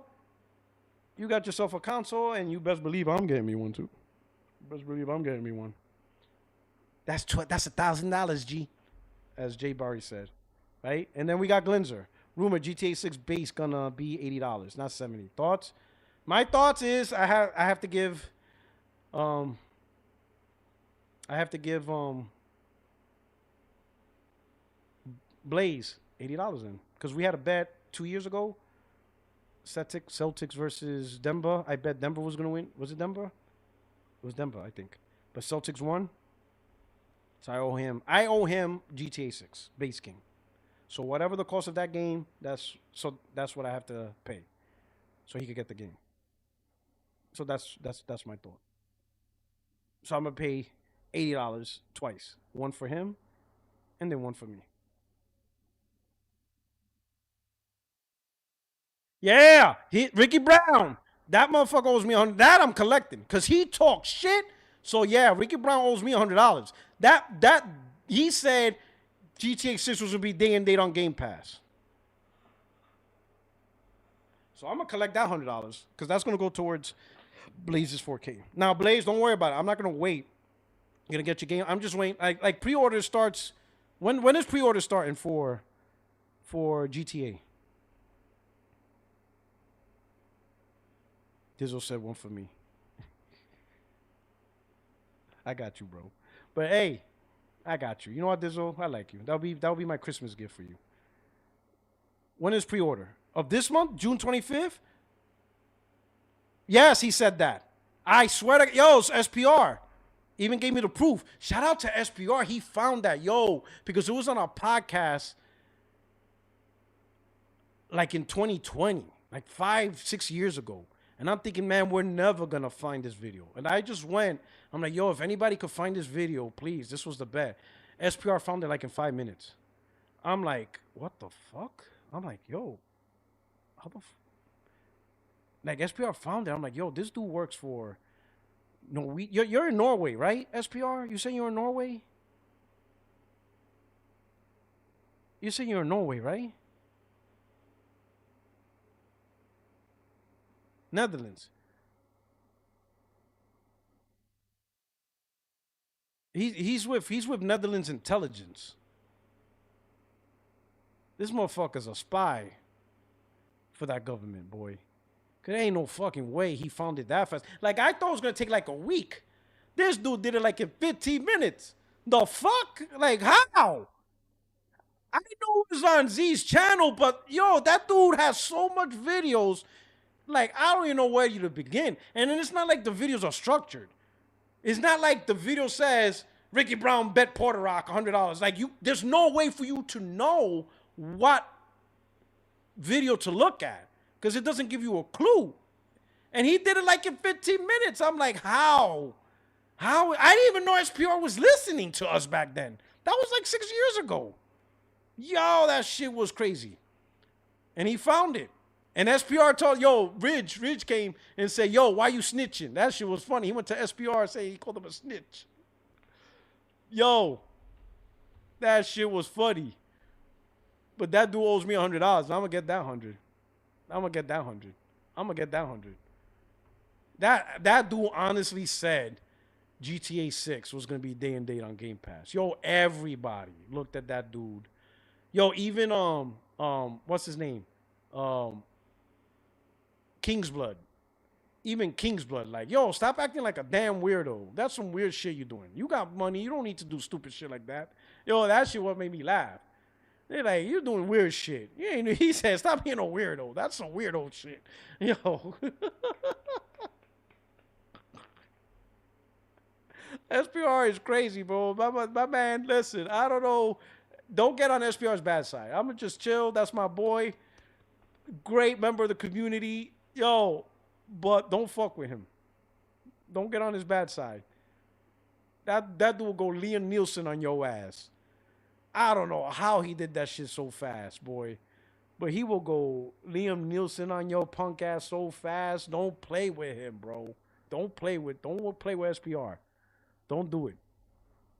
All right. Shout out to Bobo. He said fine, agreed. All right, we'll see.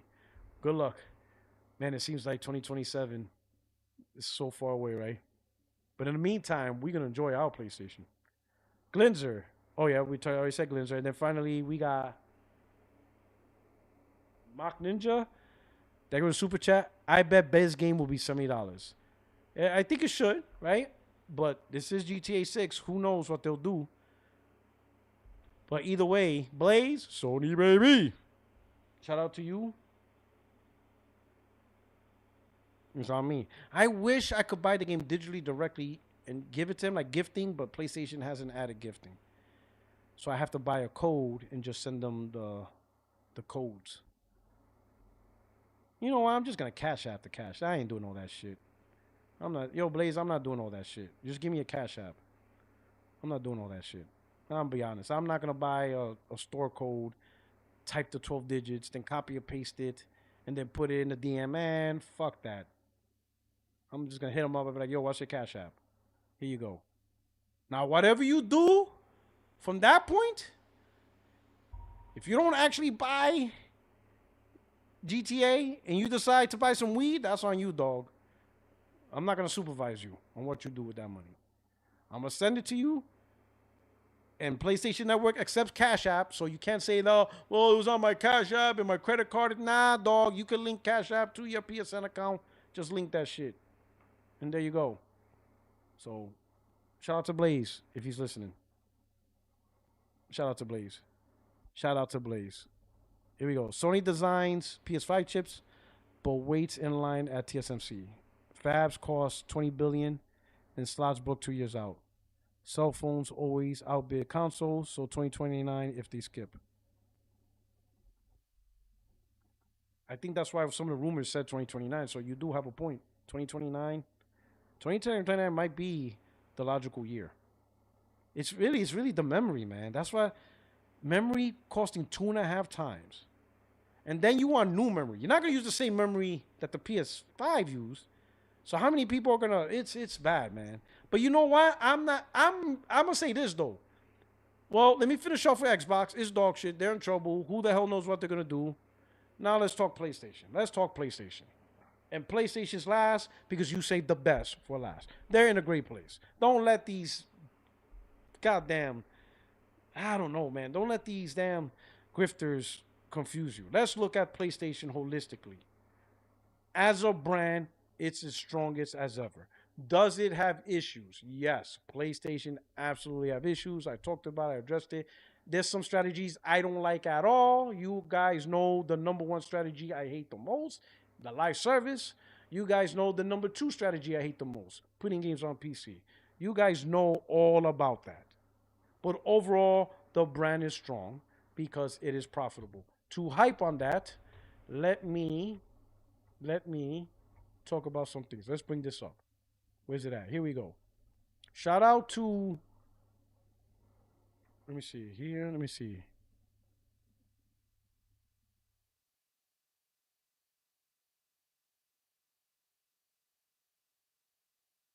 There's two things I want to read, but where's the one? Where's the one? Where is it? Where is it? Where is it? Where is it? Here we go. All right, shout out to the gaming ledger. So, PlayStation did their, business thing, right? I didn't get a chance to read it. I'm gonna read it. Might even do a video. So because you know how I like to, if they have the question Q&A feedback, I like that part, and I like to show it to the audience. So give me time. I'll probably do that on Sunday, maybe tomorrow, maybe Sunday, but I'll do that. But let's look at this. Let's look at some information here. Shout out to the gaming ledger. Thank you so much for putting in the time to get this out. But anyway, so he did all this. Gaming Ledger says PlayStation posts record profit despite 120 yen billion Bungie write down. Let me write down what's that in dollars, man. Let me speak in dollars. Give me a second. Let me do all this. Let me do all this in dollars. Okay, ask. Let's see. Let me do this.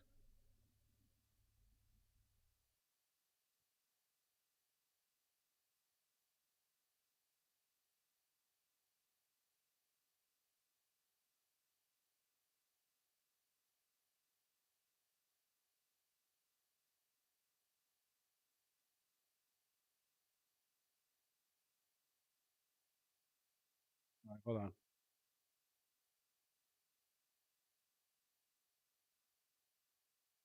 Give me a second.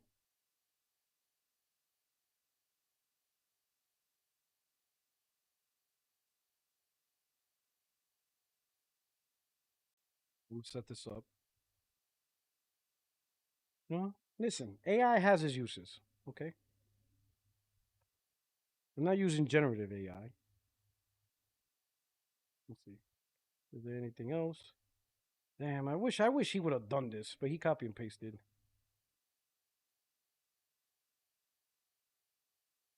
But it's all right.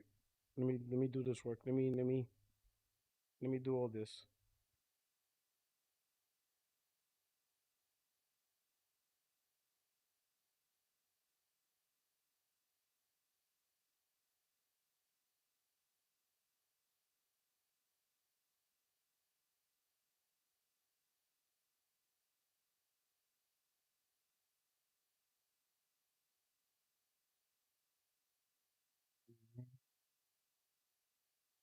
I think that's enough. Is this 2 trillion cash in American or so it's probably so this is probably yen. Yeah, this is definitely yen. So let me do this.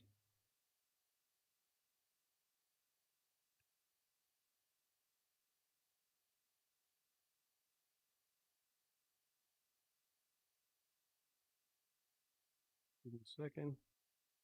So I'm doing this all now. So as I read it, I could also read the conversion. There we go. So here you go, AI.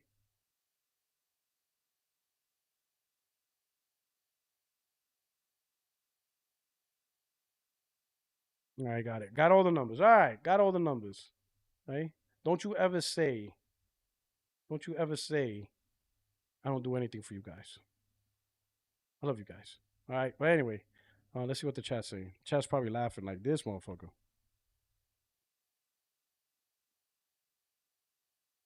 All right, here we go. All right. Okay, so let's read it. Let me put up my cheat sheet. I got my cheat sheet here. Here we go. PlayStation posts record profit despite 120 billion yen write down. So the 120 billion yen is $744 million. So that's a $744 million write down. Holy cow. That's crazy, bro. 700, that's almost $1 billion. I took some time to go through Sony's Form 20 annual report, and below is a summary of the findings. Shout out to you, Gaming Ledger. Really, thank you for taking the time to do that. Sony states that game and network services reach a record high operating income despite taking a huge Bungie write down. Operating income is profit. Operating income was in 2025 414.8 billion yen. That converted is $2.57 billion, right?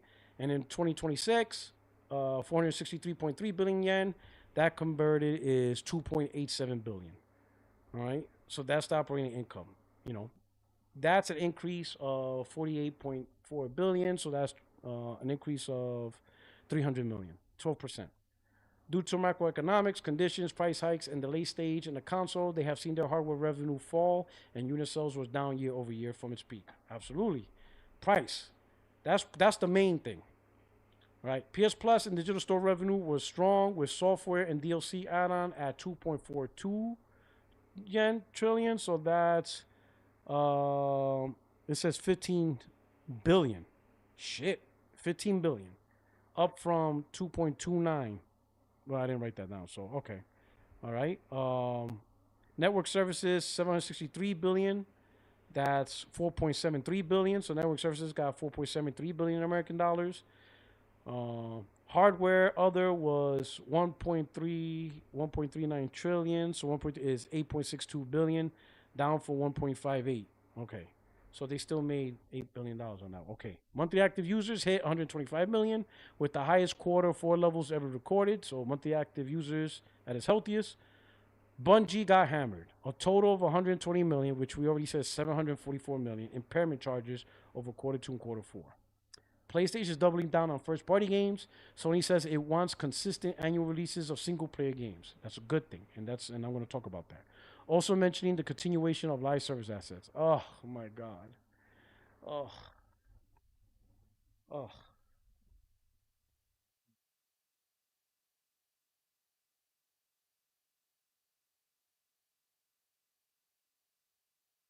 I need some background music to show my sadness.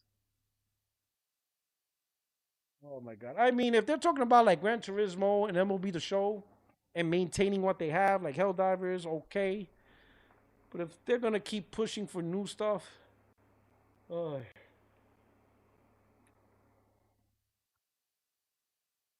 I really should have had Hennessy ready. All right, let's continue. Sony reinforces IP expansion via the Ghost of Tsushima anime, the Helldivers movie, and Bloodborne movie. All right. I mean, okay.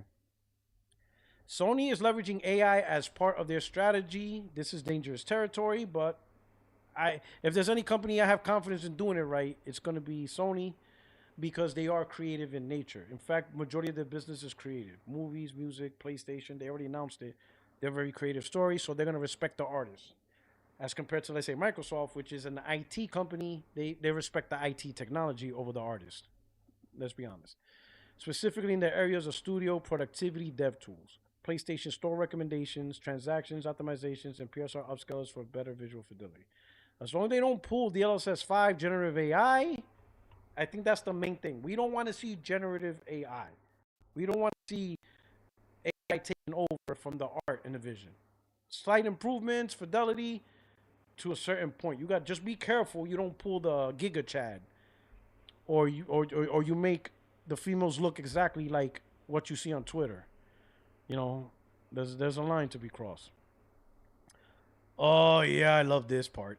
Ghost of Yote exceeded expectations since its October release. It's outpacing Ghost of Tsushima in the same time frame. Oh, oh, oh my God! Hold on, hold on, hold on, hold on. You're about to see. You're about to see. You're about to see. Listen, this is what I'm gonna do. You're gonna witness this live. Uh, from Sony in their recent report. Ghost of Tsushima exceed expectations. Your Ghost of Yote exceed expectations October release. It's outpacing Ghost of Tsushima in the same time frame.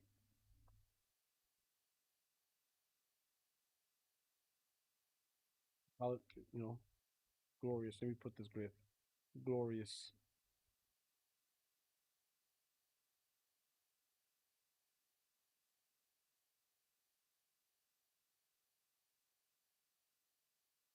So many haters. So many haters. So many haters are seething. Let's see. No, it's are coping. So many haters are coping right now.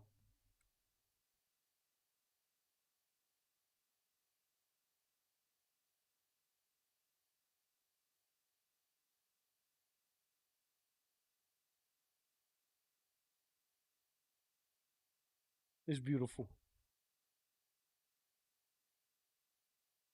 Tell me that's not beautiful. Isn't that beautiful? I think it's beautiful. I think it's absolutely beautiful. I'm gonna let that cook. For those of you that wanna comment, like, retweet, please, by all means. But that's beautiful. That's absolutely beautiful. Let's get the fire. Let's stoke the flames, shall we? All right. Anyway, let's go back. All right. MLB The Show and Helldivers are still providing stable revenues.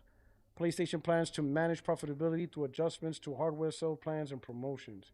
This, to me, suggests Sony is already planning around next-gen hardware cost pressures.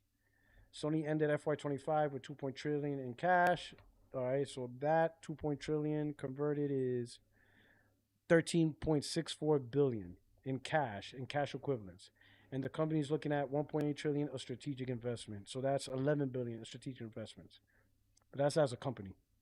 What this directionally suggests to me is that they are not cash constrained. They're not. They got 13 billion in cash. If management decided that the PSX needed another stock revision or manufacturing commitments, they have the balance sheets to support it. Oh shit. Oh shit. Bobor. Because I'm a decent dude. I'm a decent dude. This information was not available. Do you want to back out of the bet?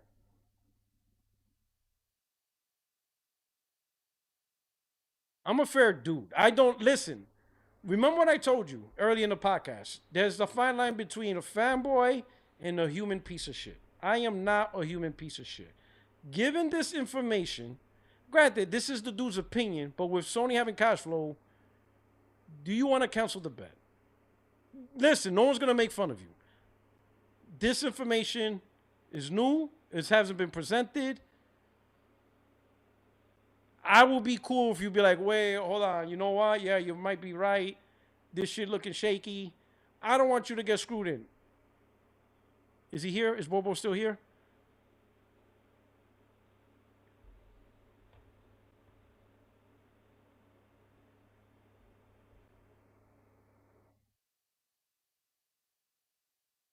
Okay. All right. All right. Okay. Cool. All right. Cool. All right. Cool. All right. Cool.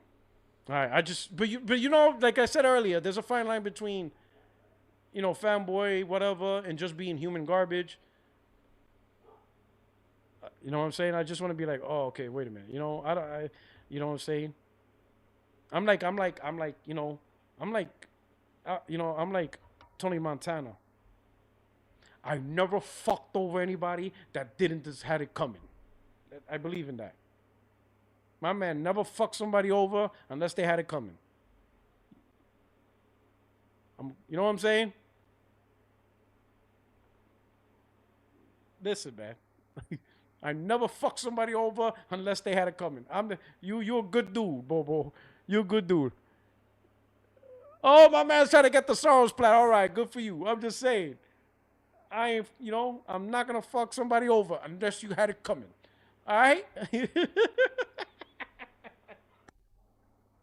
Okay? I'm just saying. Good. All right. We're good. We're good. Okay. Okay. All right. We're good. We're good. We're good, brother. All right. Finally, they have removed all language in regards to PC and external platforms, giving more weight to the strategy that PlayStation is looking inwards and focusing on their ecosystem. Thank you so much. Thank you very much. This starts with my conversation with PlayStation, right? So with PlayStation, great position, great gen. Does it have issues? I will address it. But overall, they're profitable. Now, some people be like, why are you concerned about profit, whatever, as a gamer?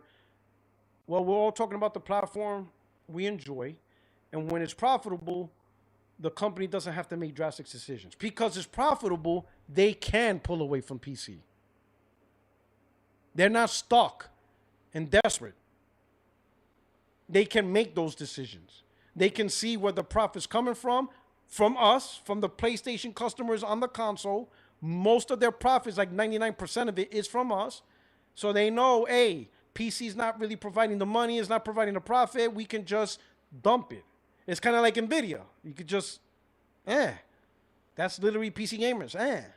They're not a factor in this. So they can make those decisions. When the console's profitable overall, even when they have major setbacks and they're still profitable, they're in a good place. They just need to tighten up and fix some mistakes, and that's perfectly fine. And let me put it this way. When it comes to PlayStation, the worst off they have ever been was PlayStation 3. That gen was bad. Regardless how you feel from the game perspective and the content we got, from a business perspective, they made no money. I think any other generation or any other time period, if PlayStation would have went through that, we wouldn't have a PlayStation. It was only because we had Kazurai as a CEO and certain people, they literally protected the brand from absolute failure.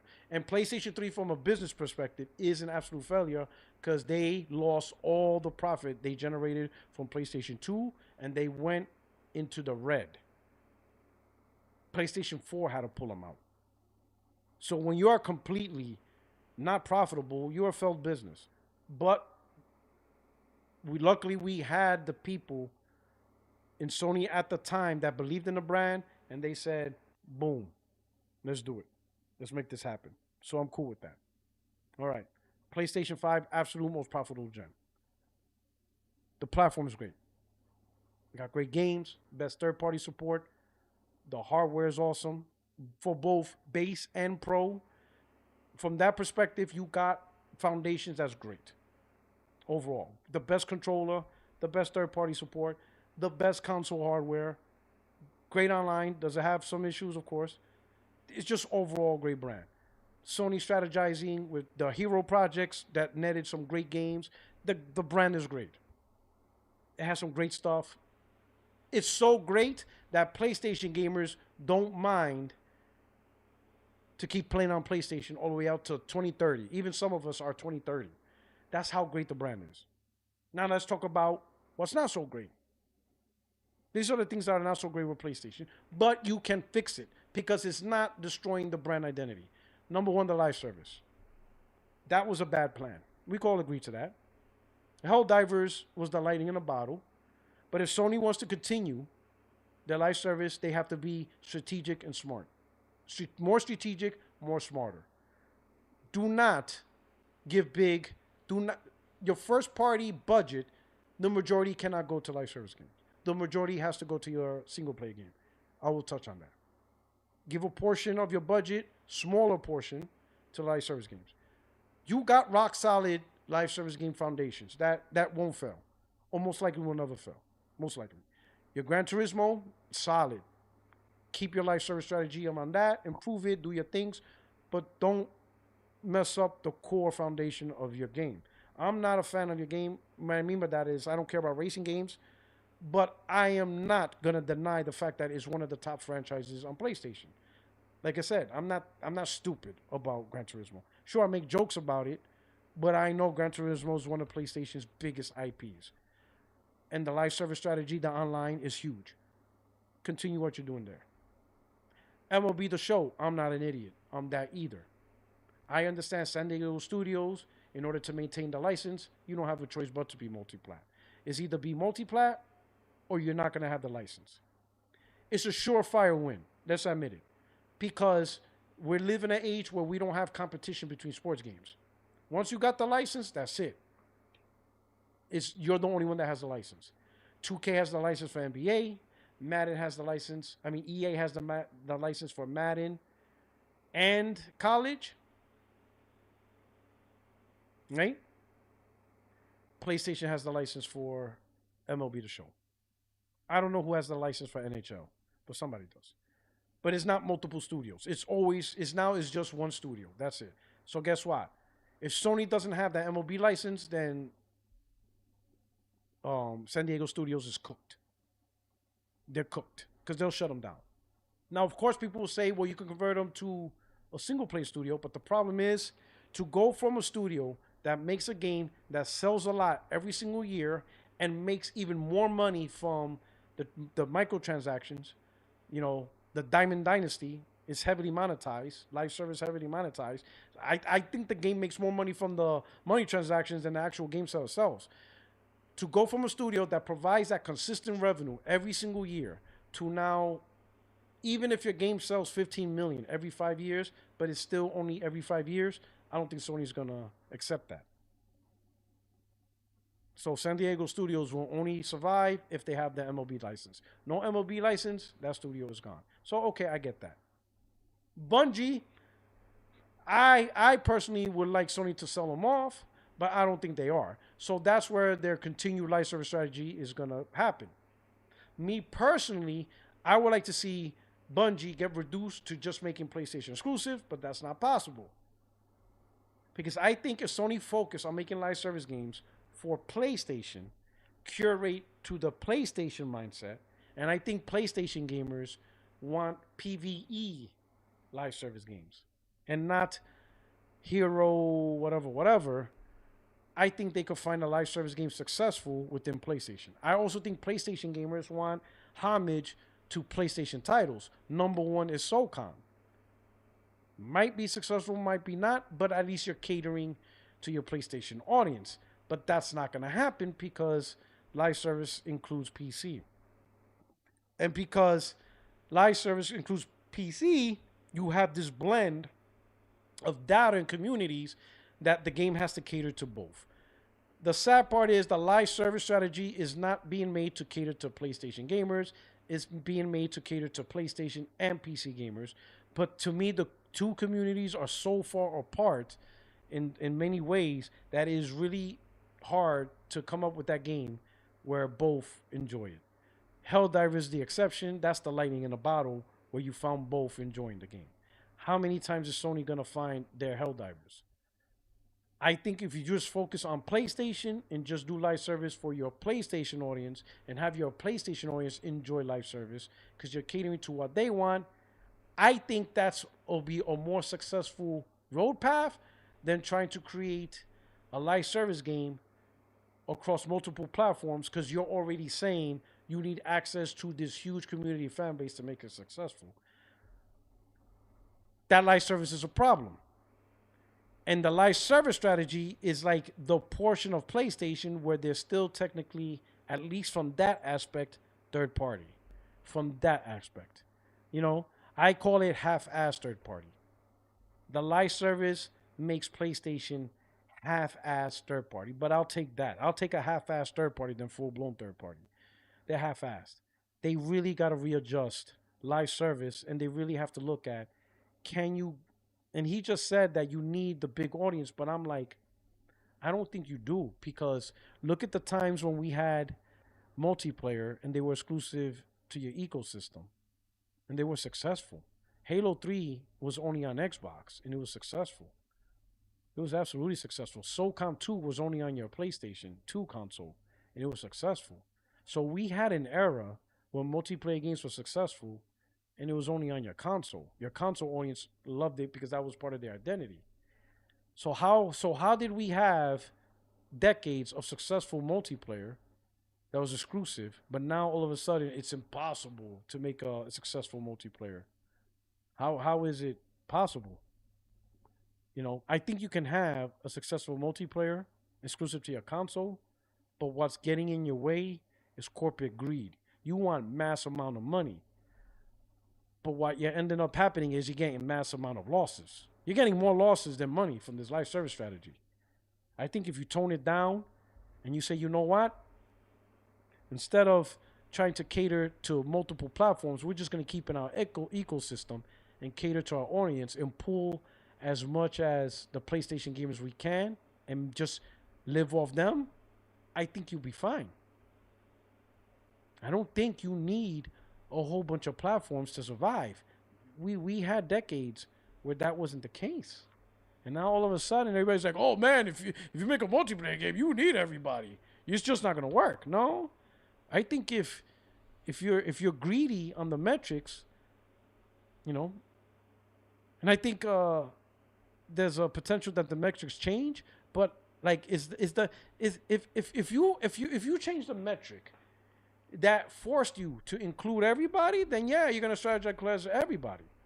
But you're failing, right? That strategy is failing. So now I will go back. I would be like, all right, overall the live service strategy is, you know what? How is GT7 successful? It's a live service game, and it's not on any other platform. It's on PS4 and PS5. So how did that became a success without the need of putting it on PC? You see what I'm saying? So like GT7 probably is not being held to the metrics of, let's say, like Helldivers and Marathon, whatever, right? So let's say GT7 from a live service standpoint has a unique metric that fits Gran Turismo. And they have this metric and it fits Gran Turismo, and they said, boom, and it works. And Gran Turismo is successful. All right, cool. But the rest of the live service game is a totally different metric, and it requires all these platforms. Okay, you have this metric, but most of your games failed. Most of your games got canceled. Some of your games released, and it was so bad, they refunded it. Concord. So failures after failures and cancels after cancels and ideas that forced studios to be closed. Bluepoint, because the live service strategy was just dumb. You just have all this failure. At what point do you now say this metric is bad? We need to redefine a new metric. We can't keep going with this metric because it resulted in studio closures. It resulted in multiple game failures. It resulted in games not meeting the bar. It resulted in refunding games. It's just this metric that we're trying to hold to is bad, and it's just get rid of the metric. And then people are like, all right, what metric should we use? Maybe use the metric we use for Gran Turismo 7. Scope it lower. Scope it to our audience. And scope it to the profitability within our audience. I mean, we're getting rid of PC on the single player side for a reason. Let's scope it to the audience. That way, when we make a live service game, we're not thinking about PC. And we're not thinking about PC controls and all that stuff. We scoped it to this audience. What does our PlayStation audience want? What would they be attracted for? What would be the big thing for PlayStation gamers? All right, let's use that metric. All right, here's a new game, a PvE type game. Something that really attracts. And let's say, you get 9 million sales off it. Okay. And let's say you get, I'll use some of the benchmarks. Apparently, weekly, 15 million people play Fortnite on PlayStation. And then the second most played game is Call of Duty, 5 million. Let's say you make a game and 800,000 people play it weekly. Is that bad? 800,000 people playing your game only on PlayStation bad. Let's say 1 million. Is that a bad number? Is 800,000 weekly players a bad number? Granted, it's not Fortnite. It's not Call of Duty. But is 800 weekly players playing this game consistently all throughout the year? Too many people play GT7 monthly.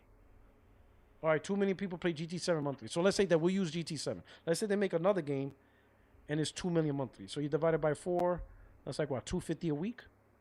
No, 500. 500, oh yeah, 500,000 a week. So 500,000 weekly. Is that bad? And it's a full price game. Not free to play. Full price game. $70.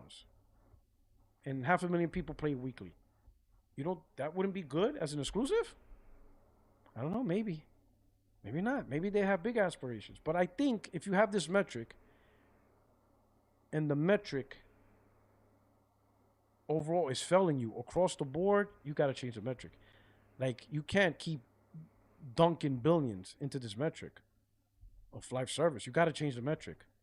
You tried it. You tried to implement it. And over the last 6 years, you came out with one winner. Helldivers. Everything else is flopping. So the live service game's got to get scoped. That is a big issue. You got to scope it. If you're going to do it, rescope it somehow. You can't not change nothing.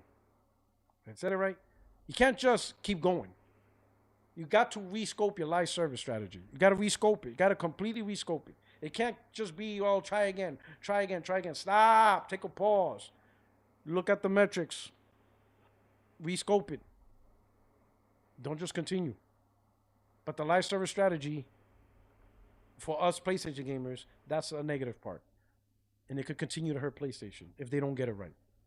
The second part, the first party, right? I'm glad that they are addressing the first party. I'm glad that they're saying they want more first party games. That's exactly what they should be doing. We talked about this on this podcast. We talked on a podcast. I talked about Friday Night Live.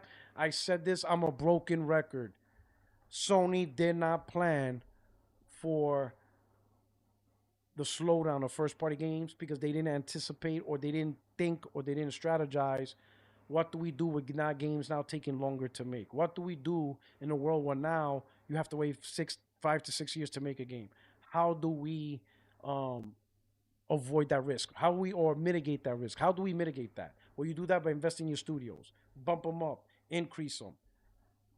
Sucker Punch shouldn't be just one team. It should be 3 teams. Bump them up. Bump Sony Bend up. So that way it's in one team, and if they screw up with a bad idea, well, the whole studio is screwed. Now you have to wait for another 5 to 6 years. You understand what I'm saying? At least bump up your teams that are proven. Sucker Punch, Naughty Dog's already there, but I wouldn't mind them getting more studios. But Santa Monica, Sucker Punch, Insomniac, Naughty Dog, minimum, should have been bumped up to get them more games. Sony Bend would have been nice, but I understand Days Gone was controversial, but I think it was a good game. I just think, I think they should have stayed away from Unreal Engine. Right? That's what they used. the game came back with problems. And that's just when you have the splash screen that says PlayStation. When you have a splash screen that says PlayStation, bruh, like you got to really have that quality because people expect stuff. You know, the first thing is when you have when you set up precedents, right? When you set how can I put it? When you set a legacy, when you set a thing, right? Because you know when that splash screen comes on the screen, it says Sony Computer Entertainment, and that's all you see. There's an expectation. There's certain expectations, right? And I think one of those expectations is a quality made game. And what I mean by quality made game is minimal issues, optimized, day one. You don't need a day one patch. Right out the disc, install, you can play it. Now, sure, you're going to get micro updates for improved thing, but right off the gate, you want that quality. Housemarque did that with an Unreal 5 engine game. That game came out quality right out the gate. You understand what I'm saying? You may not like a game. Housemarque may not be your type of game. You may find Horizon Zero Dawn boring. You don't like Data War. You don't like racing games. But at least they work. At least people who do join them don't come back and say, oh man, this game is broken. What the hell? Glitching. And Days Gone was that. We all gotta admit, Days Gone was a glitch. It took a hell of a lot of updates. I bought it day one. I stopped playing it after the first hour. I said, oh, hell, the frame rates, it was bad. I'm like, what the hell? It didn't feel like an actual PlayStation first party game day one. It didn't at all. It didn't at all. So I stopped. I said, I'm going to wait for the updates. 3 weeks later, after like, I think almost 2 gigs of updates, because they were updating that game like every 3 days, I finally was able to play it. It was stable. But you can't do that as a Sony first party studio, right? So I understand the controversy with Sony Ben.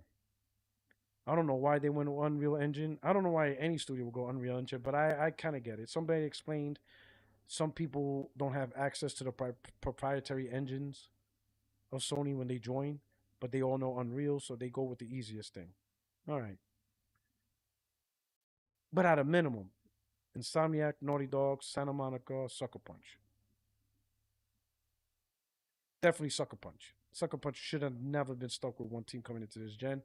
After Ghost of Tsushima blew up, they should have said, yo, we're going to get a second team ready to go.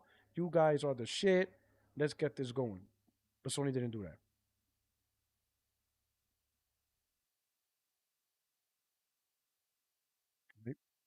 Sony didn't do that.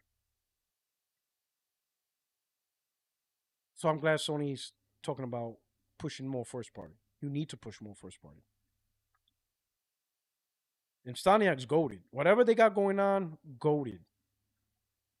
Naughty Dog did his mistake. It got caught up in the live service, got caught up in the ports to PC, and Intergalactic is most likely a 2027 game. So but these are the things that are the issues with Sony. The live service, and then the second thing I hate, ports to PC. I hated that. I'm glad Sony got rid of the ports to PC. Don't have Sony first party studios work on PC. That's time, resources, money wasted. And I'm not trying to hear, oh, these ports are cheap, make money. I'm not trying to hear that shit. Listen, I'm going to say this to every console gamer. Now, whether you want to listen to me or not, that's on you. If you're an Xbox console gamer, if you're Nintendo, and of course, PlayStation, PC will never do a damn thing for your console. If you are a console gamer and you play on your console, PC brings nothing to the table. Don't try to hear this stupid shit of, oh, PC brings extra sales, we'll have fun games. No. PC is only used for one thing, is to generate extra revenue for the shareholders. That's primarily it.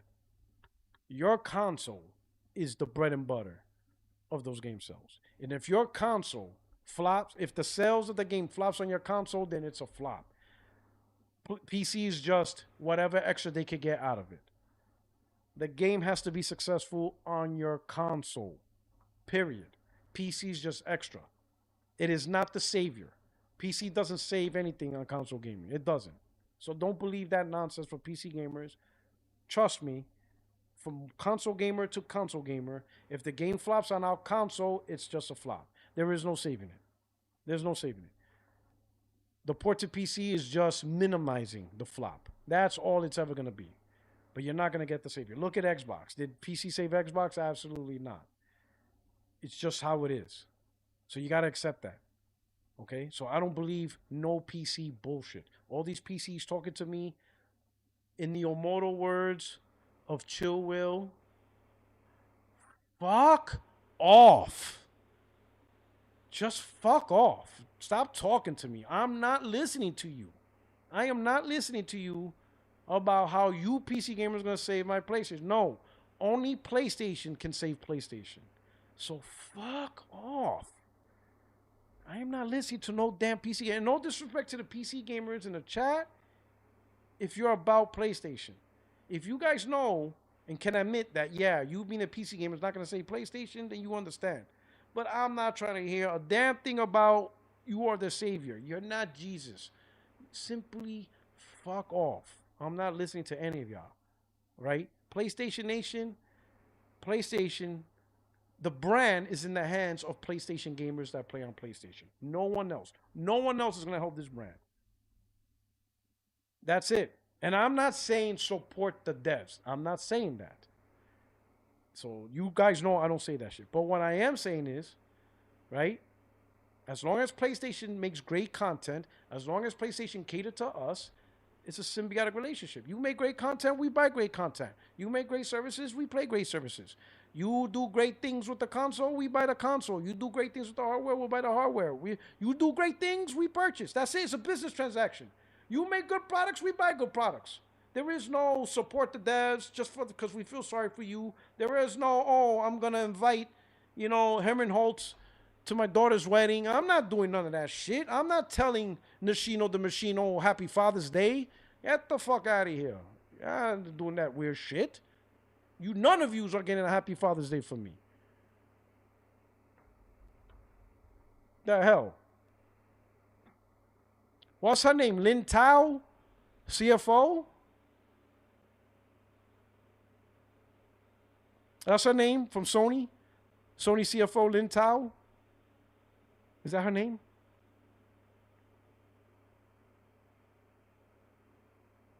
Let me see. I'm looking at the chat.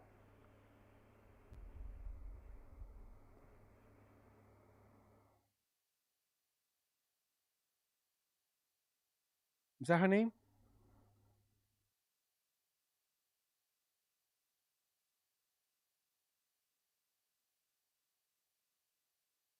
What is it? Lin Tao is her name?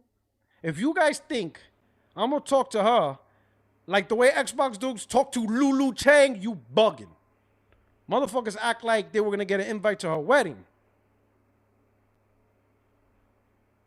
What's that? Vera Wang wedding dress. If Lulu Chang was going to get married, I guarantee these Xbox fanboys would have started a GoFundMe to buy her a Vera Wang dress. You better get out with that bullshit. The hell? You don't know who Lulu Chang is, boy? Oh, they were loving some Lulu. During the ABK trials, boy, Lulu had them wrapped up. Oh my God, boy. Tell you, boy, they were simping. They were all up on her timeline. Anything she says, like retweet, oh, Lulu, you're the queen of Xbox. Things are going to go great, boy. Yo, I never seen the level of simp in my life. I'm like, and I knew because, yo, she started with one tweet. And as soon as all the Xbox fanboys, she just started tweeting every day. She knew that all these Xbox fanboys was on her clit. They were hanging on that badge. Oh my God, it was disgusting. And when I saw her tweets, just like, because before the ABK, she tweeted like once every 5 years. Now all of a sudden she's doing 10 tweets a day. I'm like, this girl is getting that bag, and she's gonna bounce on them. I seen this. I know. When a woman, when a woman knows the guy is friend zoned, and she could get anything from that dude, and she's gonna milk that dude dry. She knew. She knew she could play that dude, and that's what she did. And then as soon as the ABK deal went through, she left the company and got her a severance, big package. She got a big chunk out of that and bounced and never talked to the Xbox fanboys again. Boy, I knew it. She bounced on their asses. Caught them. I don't give a shit about that. I don't give a shit. Don't tell me if Lynn Town's getting mad. I don't give a shit. This is strictly business. You make shit I like, I buy shit you make. I talk like a caveman. You make nice things. I buy nice things. Caveman. It's a simple concept. A caveman can do it. You make nice things. I buy nice things. That's it. That's PlayStation. We don't need nothing else. I don't care about parasocial relationships. Don't come email me saying, oh, we'll send you a sweater that says PlayStation 6. Bro, I'm in North Carolina. It's hot as fuck. I ain't wearing that sweater. It's hot as fuck anyway. Who the fuck is going to wear a sweater? It's 97 degrees out in this motherfucker. Get out of here with that shit. Send me a PlayStation 6. I'm trying to hear that shit. Like, get out of here. You make nice things, I buy nice things, we're good. And as long as PlayStation does that, the brand is fine. Make nice things, we buy nice things. You make nice things for your PlayStation gamers will buy those nice things. It's simple. You think I eat at you think when I went to Cookout, it's because I want to support the franchise? No, that cheddar tray is delicious. And they're open till 4 a.m. Look it up. It's called Cookout. For those of you who are not in the East Coast of America, Virginia, North Carolina. But those of you that live in Virginia, North Carolina, South Carolina, you know what I'm talking about. Look up Cookout, North Carolina, whatever. That cheddar tray is delicious. I don't buy the cheddar tray to say, hey guys, can I have a cheddar tray, hold the onions, double Cajun fries, and a strawberry cheesecake milkshake, because I'm here to support you guys. Get the fuck out of here. I'm hungry. Cheddar tray's delicious. We good. I didn't go to In-N-Outs in California because I went to support In-N-Outs. You see what I'm saying? It's a business relationship. You think I'm trying to cop? Oh man, I gotta cop the new J's coming out. You think I'm copping the new J's to support Michael Jordan? That motherfucker's richer than me. You think I'm getting the new J's that's coming out because I'm supporting Michael Jordan, the billionaire? You really think that's how it works? Support Jordan. What are we doing here? His kicks are nice. I want them. That's it. Support Jordan. Who the fuck says that? You think I bought this to support the Knicks? You think I bought, let me show, oh wait. You see that? That's the new cap. You like that, right? You like that new cap? Tell me that's not nice. Tell me that's not nice. Right? But you think I bought this to support the Knicks? No. It's for me. I suffered since I was a kid. I bought that hat for me to remind me that dreams do come true. The hat's for me. You made a nice hat, I bought it. I didn't go all out, I gotta find a way to support the Knicks. That motherfucker's making $20 million a year. Shit, he doesn't need support. Jalen Brunson's okay. He fine. Goddamn court tickets was $100,000 a pop. They're fine. They don't need my support. All right? The damn back seats in the bleachers was $10,000 a pop. They don't need my support. Shit. The cap is nice. I like it. I'm happy for myself. So I bought it. My man said, go Pacers. fuck Halliburton. Now I'm just kidding. I'm lying. You know what I'm saying? That's really it. It's that simple. You're a business, make good products, and the best way to make good products, especially when you're on a platform, focus on your core audience. Focus on your core audience. Focus on the audience that enjoy your product. And ignore the audience because you got a bunch of haters. Don't listen to them haters. Don't listen to them haters out there. Avoid them. Listen to your core audience. It's clear your core audience is giving you the most profitable gen ever. You know, don't even listen. Oh, PlayStation gamers don't buy games. Then how the hell is Sony making all this profit? Where's the money coming from then? From an alien race? Like, shut up. Like, shut up. The numbers don't lie. They're at their most profitable ever. Even with Bungie screwing things up, they're still profitable. They got cash reserves. Everything's fine. They have issues. They can clear their issues. Main thing, takeaways, they got their brand identity. They're going back to fixing their stuff. The live service, that's where the crutch is at. That's where we got to really look at it, right? But relationships, first party, is going to get better.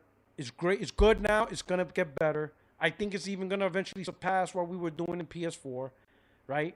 It's going to peak. It's going to be great. But live service is their main thing. Security is another thing. You know, all those things. Security to the network. Could do that, right? But I think overall, out of all the platforms, PlayStation is in the best position. Because, one, they don't have to release hardware. Because there's nothing to fix in terms from a hardware perspective. They can delay their hardware and focus the next, let's say if the hardware is delayed to 2029, then they could focus the next 3 years on content, and that would be awesome. Like, who wouldn't want more content? Like, the content, we're already hurting, but getting more content is never a bad thing, especially from first party or first party relationships or Sony publishing relationships. More from Korean devs, Chinese devs, whatever devs are out there. Whatever devs looking for work, and they have a great idea, but they just can't get it to fruition because they don't have the money. If Sony could back that up and bring it to PlayStation, hell yeah. Especially if it's a game that we know we'll like, hell yeah. We could always use more of that. I have no problem, and I don't see who's going to complain if Sony pushing out more games over the next 3 years for your console. Who's going to be mad at that? I'm all about that. I am absolutely all about that. All right? So, that's my state of gaming overture. So let's see. Let's go over some viewer activity. Please hit the like button. For viewer activity, we got, let's see who we got. Let's see. Viewer activity. Here's what we got. We got Glinzer. Sony has a crap load of games that need sequels, remakes, something. Getaway, Heavenly Sword, Killzone Resistance, Infamous, Jackson Dash, Twisted Middle. You know, I would like to see Sony strategize or have a nice, good strategy. And I'm not talking about onesies and twosies like out of the blue where a studio have to come up with that. You know, I would like Sony to be like, all right, you know what? Let's strategize a remake strategy. Like what Capcom does. Capcom has a remake strategy. I think Sony needs a remake strategy. Because I say this again, there are games that are ahead, that were ahead of their timeline. Especially PS3. They were just ahead of the console. And some of those games, the vision of those games can be reintroduced, reimagined. Like Heavenly Sword. And I explained it on Tuesday. That game was really meant to be a PS5 game. It had all the trimmings of what we do this gen. Lots of characters on screen, stabilized at 60 frames. You couldn't even stabilize it at 30 frames during the PS3 gen. This gen, you can stabilize it at 60 frames. Their hair physics. Come on now. Everybody's talking, it's weird, but there's hair physics. That girl is all hair. Gooning at more than ever. Like, good-looking characters is like the thing now. It's almost like a requirement now. I seen games back in the days where characters, you know, I mean, listen, I was there with Street Fighter Championship Edition. I was there with Street Fighter Championship Edition when Chun-Li had the thick legs. They were in an arcade, and everybody looked at Chun-Li. So people gooned over Chun-Li going back to the early 90s with her thick legs. All right, and hips. All right, I got it. But now, listen. All right, here's my reason why. Here's my thought on why it's so big now as compared to the 90s. Because you had Chun-Li, you had Fatal Fury, the girl with the fan. I forgot her name. With the big titties and all that. So you had characters Dead or Alive. You had a lot of good-looking characters back then. But it was made. There you go. But you never had Mortal Kombat, right? But you never had gooning to this level. Like, it's bad. Like, some people just buy the game for the goon. They don't even play it. It's just all about the goon. Right? And the reason why I think it's bad is because of porn. Like, almost all these characters are in porn now. I remember, what was it? 2 years ago? When, whenever Elon Musk over Twitter and it became this free-for-all, my timeline was going nuts. You want to jump in, Extreme? Is he in the chat? I'm going to give the brother a link. Oh, no, he doesn't need a link. He could just jump in. Hold on. Just whatchamacallit, because I have the room closed. Go to the waiting room. Extreme doesn't need a link. He's a podcast member. He could jump into Discord on his own. I have the room closed, but I could pull you into the room. Because normally, the reason why I close the room during Friday nights, just in case people just force themselves in. But Extreme could just jump into the waiting room. He doesn't need a link. He's a podcast. He's a panel member. But so all this porn stuff or anyway, with the Elon Musk thing, right? When he took over, I don't know what happened, but maybe you guys knew too. There was a lot of porn shit popping up on the timeline. It was bad. Did y'all go through it? And I didn't click on it. Like, I don't click on adult content on Twitter because I use Twitter in public and stuff like that. You know what I'm saying?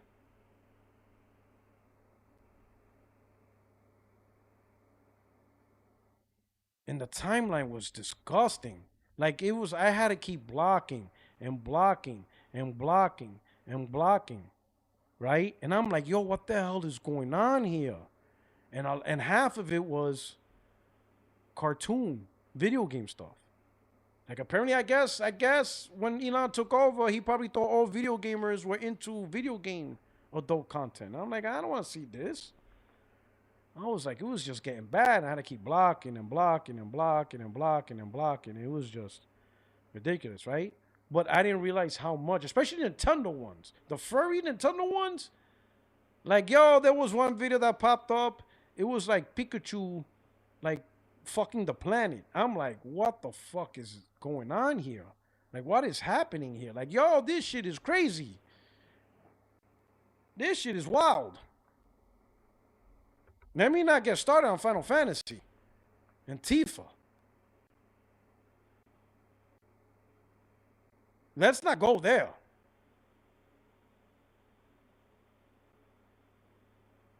I'm not lying, bro. But listen, Silverwolf, don't search it. Don't search it. Because I wasn't searching. It's just, yo, listen. I saw some shit. I'm like, yo, my wife, I'm like, yo, what the hell is happening? I'm like in public. I'm in the living room and I'm scrolling and boom, you got Tifa going down on cloud. I'm like, yo, the fuck is block. Not interested. Like, what the fuck is happening here? Like, bro, this shit was bad, bro. I was afraid to open up Twitter. I was opening up Twitter like this. Like, yo, that shit, yo, Elon Musk had me like, yo, no lie, Elon Musk had me like this. I'm like,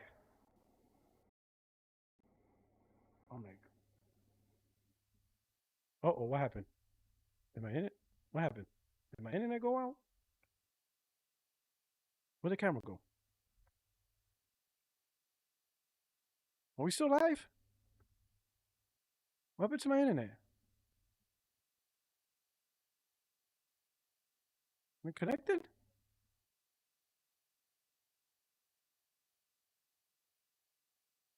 Is everything all right?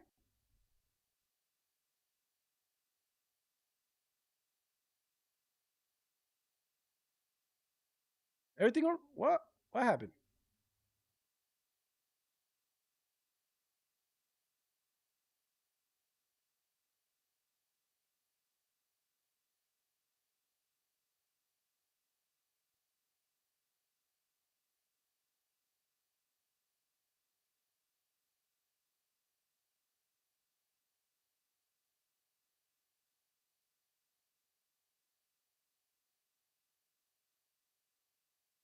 You know what's going on? My camera went out, but I don't understand why. Is everything all right, guys? Everything's acting wonky.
I'm on mute. I'm sorry, I'm on mute. Okay, thank you.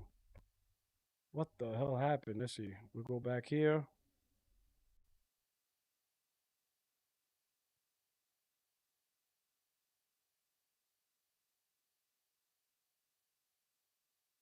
All right. Go back. Let's see. Go back here. Go live.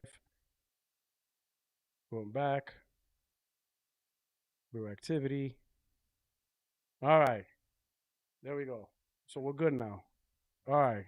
Weird. Yo, my camera went off. Everything. I'm like, yo, what the hell's happened? All right. All right. All right. All right. All right. Oh, that was weird. All right. Anyway, back to what I was saying. I will hold my phone. I'll be like, what bullshit I'm gonna see today? Luckily, it finally stopped. I even reported it. I was like, yo, I don't know why this is happening. It took a while, but then they stopped all the adults did. But anyway, but I didn't realize how much like video game, especially Overwatch. I'm like, holy shit, these guys are gooning, bro. There's some video game porn out there. So anyway, Heavenly Sword. I'm sorry to say, but they're gonna make a porn out of her if there was a remake. So that's easy goon. Easy goon material. So the gooners will, like I said, the gooners will sell 2 million copies just from the gooners. Not even the gamers. Gooners will get that game to 2 million. So you got 2 million sales just from the gooners. right? And then the rest of the souls from actual gamers, right? So I think Heavenly Soul is one of those games. But I think Sony should sit down and strategize a remake strategy. Like Capcom. Capcom did it. Capcom, all these remakes isn't by accident, or at least with Resident Evil. It's a remake strategy that they built and tailored. I think Sony should do that. I think they would be good at that. Galaxy Fur. Xbox fanboys are always stalking like Asha. Creepy. You ain't wrong. You ain't wrong. And then, of course, Glinzer. M wants on, give the bro link. Come on. Glinzer, he doesn't need a link. All right? He doesn't need no damn link. I'm always getting in trouble. See, M? Let me see. I got to go. M. Because I'm always getting, like, I'm always in trouble. The podcast members always get me in trouble with Glinzer. I'm always in trouble with Glinzer. It's your fault. What happened? Because he's like, give him a damn link. I'm like, he doesn't need a link. He's a podcast member. Give him the damn link. Come on. Come on. Give him the link. And I'm like, give him a link. He's a podcast member. He just shows up. How come we can't see your face on the Discord now? You've changed things around. Oh, no. Because so when I do my Friday Night Live, I use... Yeah. I'm going to have to... Let me turn off... Because I use the camera and the Streamlab camera. Okay. All right, so I got to turn that off and then convert it to that. So give me a second. Let me turn this off. Webcam. Let me deactivate. Okay. And then I have to activate the Discord. And there I am. Turn on camera. Boom. There you go. So now... There we go. There we go. Let me adjust Discord, right? Or share screen.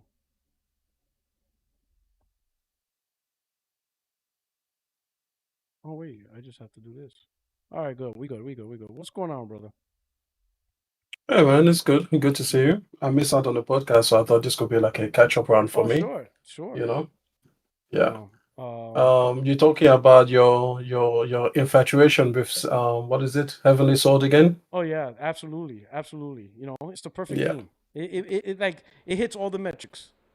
You got hair physics. Everybody loves hair physics. She got lots of hair. Yep. You might as well call her Rapunzel, of how much hair flows, right? You got the attempt of destroying lots of characters, but the PS3 could only do what it could, and even at 30 frames, it was crushing. That is true. But now in this gen, you got lots of characters, solid 60 frames per second, good combat, maybe even modernize it a little bit, right? And then the biggest audience, the Gooners. They're gonna put what's her name? Noriko. It's been a while. I can't remember. Yeah, it's been a while. But she's gonna be important. Yeah. She's gonna be all over porn. There's gonna be nothing but Noriko porn everywhere. So the game sells the game sells. Listen, also remember, PlayStation is the #1 device for porn from Pornhub. So the Gooners. That is true. I still don't understand how that I don't works understand. on PS5. Like the phone is so much easier. Like that's a lot of work to enjoy porn on a PlayStation. Yeah, that's because you can't hide it. At least on the phone, you could quickly somebody walks in. What are you doing? You got the 65-inch TV. I mean, fun thing about me, I just don't get watching porn on the phone. I don't know. I just never do it. It just doesn't make much sense to me. Like use a tablet, use a desktop, porn on the phone. But how about on a PlayStation though? That makes even less sense. You know? Yeah, that makes even less sense. Because look at it this way, right? Because you have to email yourself or message yourself the link just to be able to use the hidden browser. Yeah. And then you can then you have a cursor that's like a joystick. Like that's commitment. That is commitment. Give them that. Here's the thing. That is commitment. And you're probably using it on a device that you could have just done it there directly. Or you could even cast it from your phone to your TV anyway. Yeah, like there's so many easy ways. The PlayStation 5 is hard. Like it's a lot of work. Like by the time you set it up, you might be like, I'm not interested anymore. Listen, it's like maybe it's edging. Maybe it's edging. You know, they're just edging themselves. Maybe that's their way of like, you know, like it's kind of like you're having sexual encounters with somebody you're not supposed to. So maybe that's that extra feeling they get. I have no idea. I don't know. Like it's taboo. Like it's taboo somehow. Yeah. Like they're just like, oh yeah, I'm doing this with DualSense. This is wrong. Maybe they use the vibration. Maybe the porn is DualSense enabled. I don't know. I don't know. Like, but when I saw that stat, or maybe they use the PSVR 2. Maybe there's a way the PSVR 2 gives them something there. You know, that could be something else. They stream it to the PSVR 2, and listen. Immersion. The amount that data metric of how many people watch Pornhub on PlayStation blew my mind. I'm like, how? Like what? Like, I don't know how. Yeah, it always does me. And the fact that even in the PS5 generation, it is still the most used console. Because I'm like, surely this is easy on Xbox because I think they have access to the browser directly. Easier. At least I think, or whatever, or Edge. It's like literally whatever. Yeah, it's built in. I mean, it's called Edge, so you know. The PlayStation was crazy. So okay, I think the last time somebody mentioned in the chat was just in fact I'll read it. It says Sony has a crap load of games that need sequels, remakes, something. Getaway, Heavenly Sword, Killzone Resistance, Infamous, Jack and Daxter, Twisted Metal. So he listed off, and I'm thinking, well, what if Sony actually does what Capcom does and actually strategizes a remake strategy? Don't just do this willy-nilly, wait for a studio to bring up something, but strategize. Have a strategy, come up, get people together and be like, all right, you know what? Remakes can be profitable, can be a good way to get things going. Let's come up with a portfolio of games that might be attractive this gen. How we can execute it. You mean a Bluepoint? Like they should have done. Yeah, like they should have Bluepoint. Yeah, that was literally what they should have done with Bluepoint. Yeah, they should have done. That's what they should have done, right? But I think they gave 100%. And I understand giving studios a free way to imagination creation, but I think they should have been down like, hey, Bluepoint, what we expect from you, what we want to start a remake strategy. Come up with a strategy of remake titles that you think you guys can do, and let's see, we can look at it from a success standpoint. But that's what we want from you. There's gonna be a time and place for new IPs, but right now there's a lot of dormant IPs that could potentially might not work. Dude, but let's sit down and talk about it. That is exactly what they should have done. Yes. They should have been like, look, listen, you are a remake studio. I want to hear nothing original from you. If you have a new thought, toss it out the door. Send it to Naughty Dog. Okay? If you have new thoughts, send it to Sony Bend. We have plenty of studios for new IP. You are just like they say with Nixis, you are our port to PC studio. So you're primarily going to do things like either directly port to PC or make it easier for games to port to PC. They should be like, hey, Bluepoint, you are a remake studio. You do things that either directly result in a remake coming from you or make it easier for you to get a remake. So, for example, maybe you play Support Studio for, like, let's say, Insomniac for a while. So you learn how the systems work, and then you can bring us a Resistance remake. Perfect. As long as everything you do is leading us to a remake coming from you, 100%. If you have an original thought, fuck out of here. Just I'll fire you. I'll fire you. Who told you to think? Yeah. I don't pay you to think. I pay you to remake. I pay you to remake, okay? I want recycling, okay? Reuse, reduce, and recycle. Yeah. That's what we're gonna do, okay? No, because 100%, they should have had, and they should have been like, look, listen, every time you come to pitch us, give me 3 games. Give me the game you think will sell the best. Give me the game that you think the fan base is passionate about, but might not sell as much. And then give me something between or a wild card. The throwaway. That's every single pitch. The wild card. Exactly. So give me the wild cards. You got the Bloodborne. That's the one that'll sell the best. You know, you've got something like a Jack and Daxter or Resistance. That's something. Everybody swears Killzone. Exactly. No, Killzone, we don't even bother. I'll toss that one out automatically. I'll be like, everything except, and I'll have a few. Don't mention Gravity Rush, I'll fire you. Don't mention Killzone, I'll fire you. Don't mention Concrete Genie, I'll shut you down. You know, there's a few. There's a few untouchables there. Okay, there's a few never must mention. Listen, my friends are like Killzone. Bah, you know. I mean, me and you, there's 12 of you. We just know, like, you know. Yeah, I know. Yeah, you know. I know. It's like, it's like this. Listen, Killzone is a 6-axis of games. What do you want me to say? What do you want me to say? Why do you want me to hurt your feelings?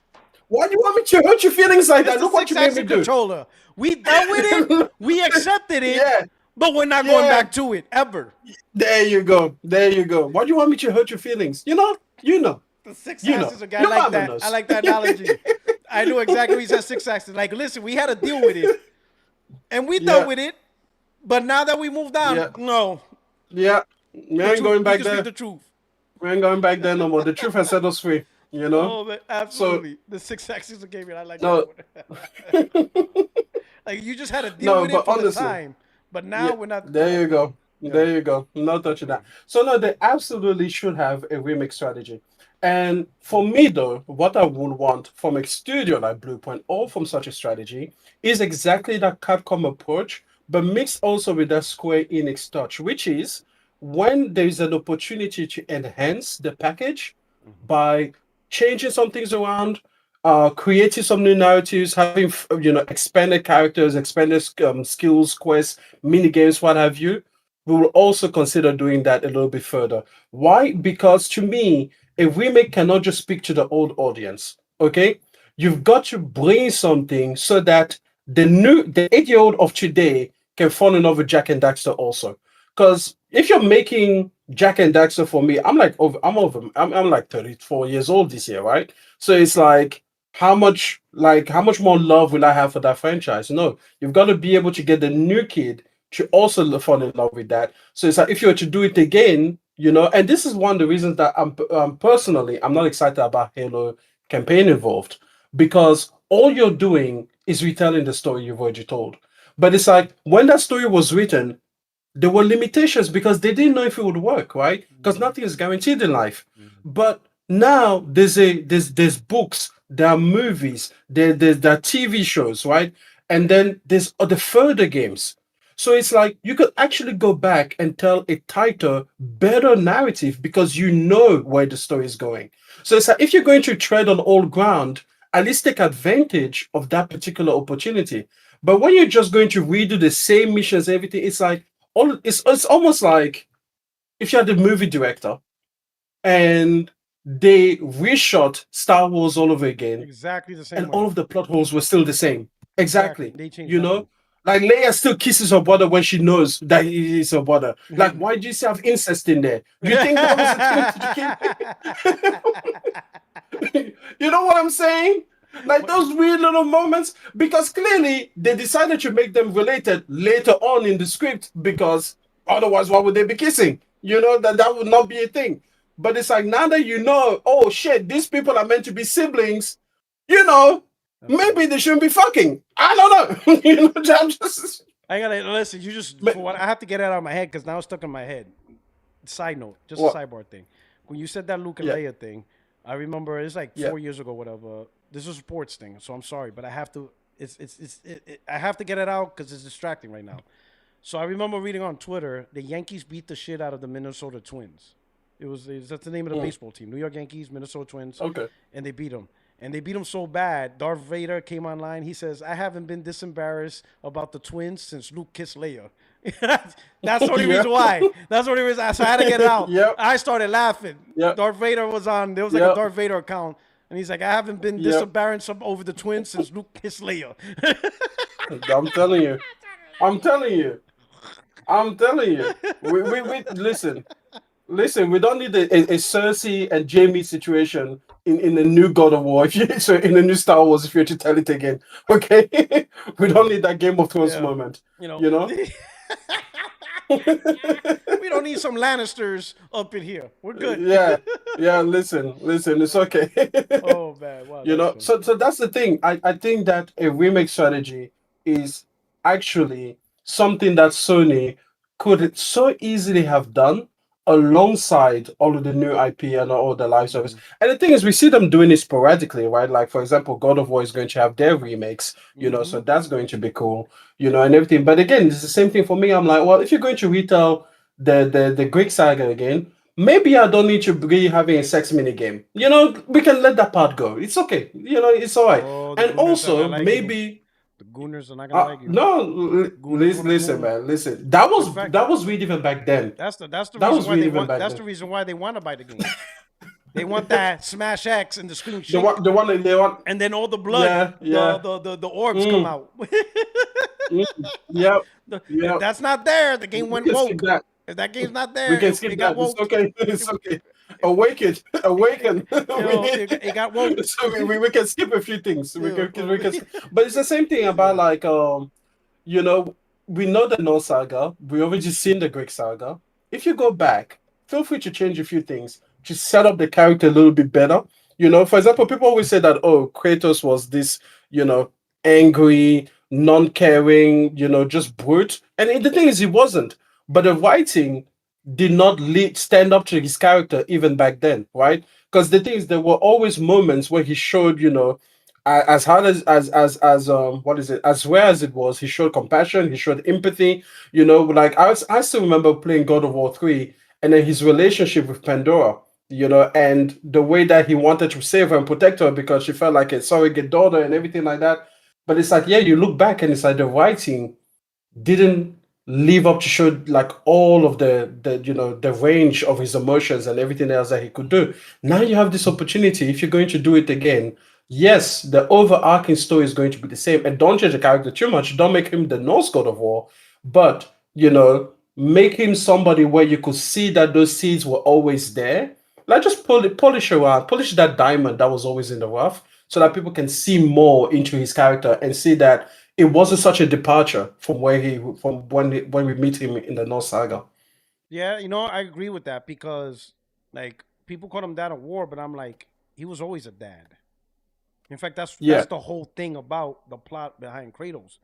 It's about being a dad, and his family was taken away from him because he was tricked, right? Yeah, he was, and the gods tricked him. That's pretty much it, the God of War, the original one, gave him power, gave him the ability to conquer on behalf of Sparta. Yeah. So he's taking his patriotism to his country, to his people, and then he tricked them into killing his own family. And that's a level of evil now. That's like Ares really went there. He went to a place that's dark. Yeah. That's like Lucifer type shit. That's like being that's not even being a God of War. You're being a demon, and I would like to see like a story transitioning of how that cruel evilness just warped Kratos' mind, and that's really what happened. But to be fair, in the story, Kratos' own ego and hubris was a huge part into it, because after he saves the Sparta from the barbarian horde, he goes on to conquer more and more territory than he needs to, right? And his wife is always like, hey, you could stay with us. Like, you've already done the thing. You're already the greatest warrior. You're already all of these things, But he just wants more and more and more. Sparta and then that is the thing. Yeah, exactly. And that is the thing that allows Ares to trick him because of that bloodlust that he had. So it's like, even that could be explored more, Just the writing more sophisticated, smarter. Again, I don't want the end point and the starting point to change, but the journey in between, I'm like, we can change things around and we can set things up for the future, so that it just feels like one continuous story that is more tightly woven together. And that's what I would have wanted. Yeah, go ahead. They could even like expand it to, instead of just right into the God of War, everything's lost. Like, go build into that. Yeah. Play the part where you're the conqueror, and then actually play the part where you killed your family. Like, it's like exactly. It's kind of like what we saw in The Last of Us 2. They didn't start the game with Joel dead. We experienced it live. That shit was impactful. People were shocked. They're like, "What the fuck? Like, what the fuck am I playing?" Right? Or even The Last of Us 1, the way it began with modern day, and we Sarah. witnessed the daughter Sarah died. That was like, Yeah. you know, that alone, people were like, I seen streams of people who say, "Oh, playing The Last of Us 1." Like anytime I see people who are genuine say they're playing The Last of Us for the first time, I just watch the first 5 minutes. Yeah. Because every single time they're like, "Nah, that's." And then the daughter died. They're like, they're already like, Yep. you see it in their face every time. They are fucked up, and the game barely started. Those And that moments opening are is what awesome. yeah. So imagine you're Yeah. playing, And that opening is what inspired X33, because X33 starts the same way. You Yes. play as the person. Yeah. Yeah. So imagine like they find a way, you're playing, and then you attack, and then you realize, oh shit, I just killed my family. Like they snuck that in. And you just like, Yeah. what the fuck did I do? Right? You know what they could do as well? And you do it without realizing you did it. But after you do it, you know what now, they should do? and you're like, You know what they should do? You remember that Black Mirror episode you were talking about, where the soldier has like the vision, glasses yes. or whatever? Yeah, they could do that for Kratos. Like his blood loss literally covers up his family, and he sees these people as enemy soldiers or demons or whatever. And you're fighting like and then it's only after he kills them.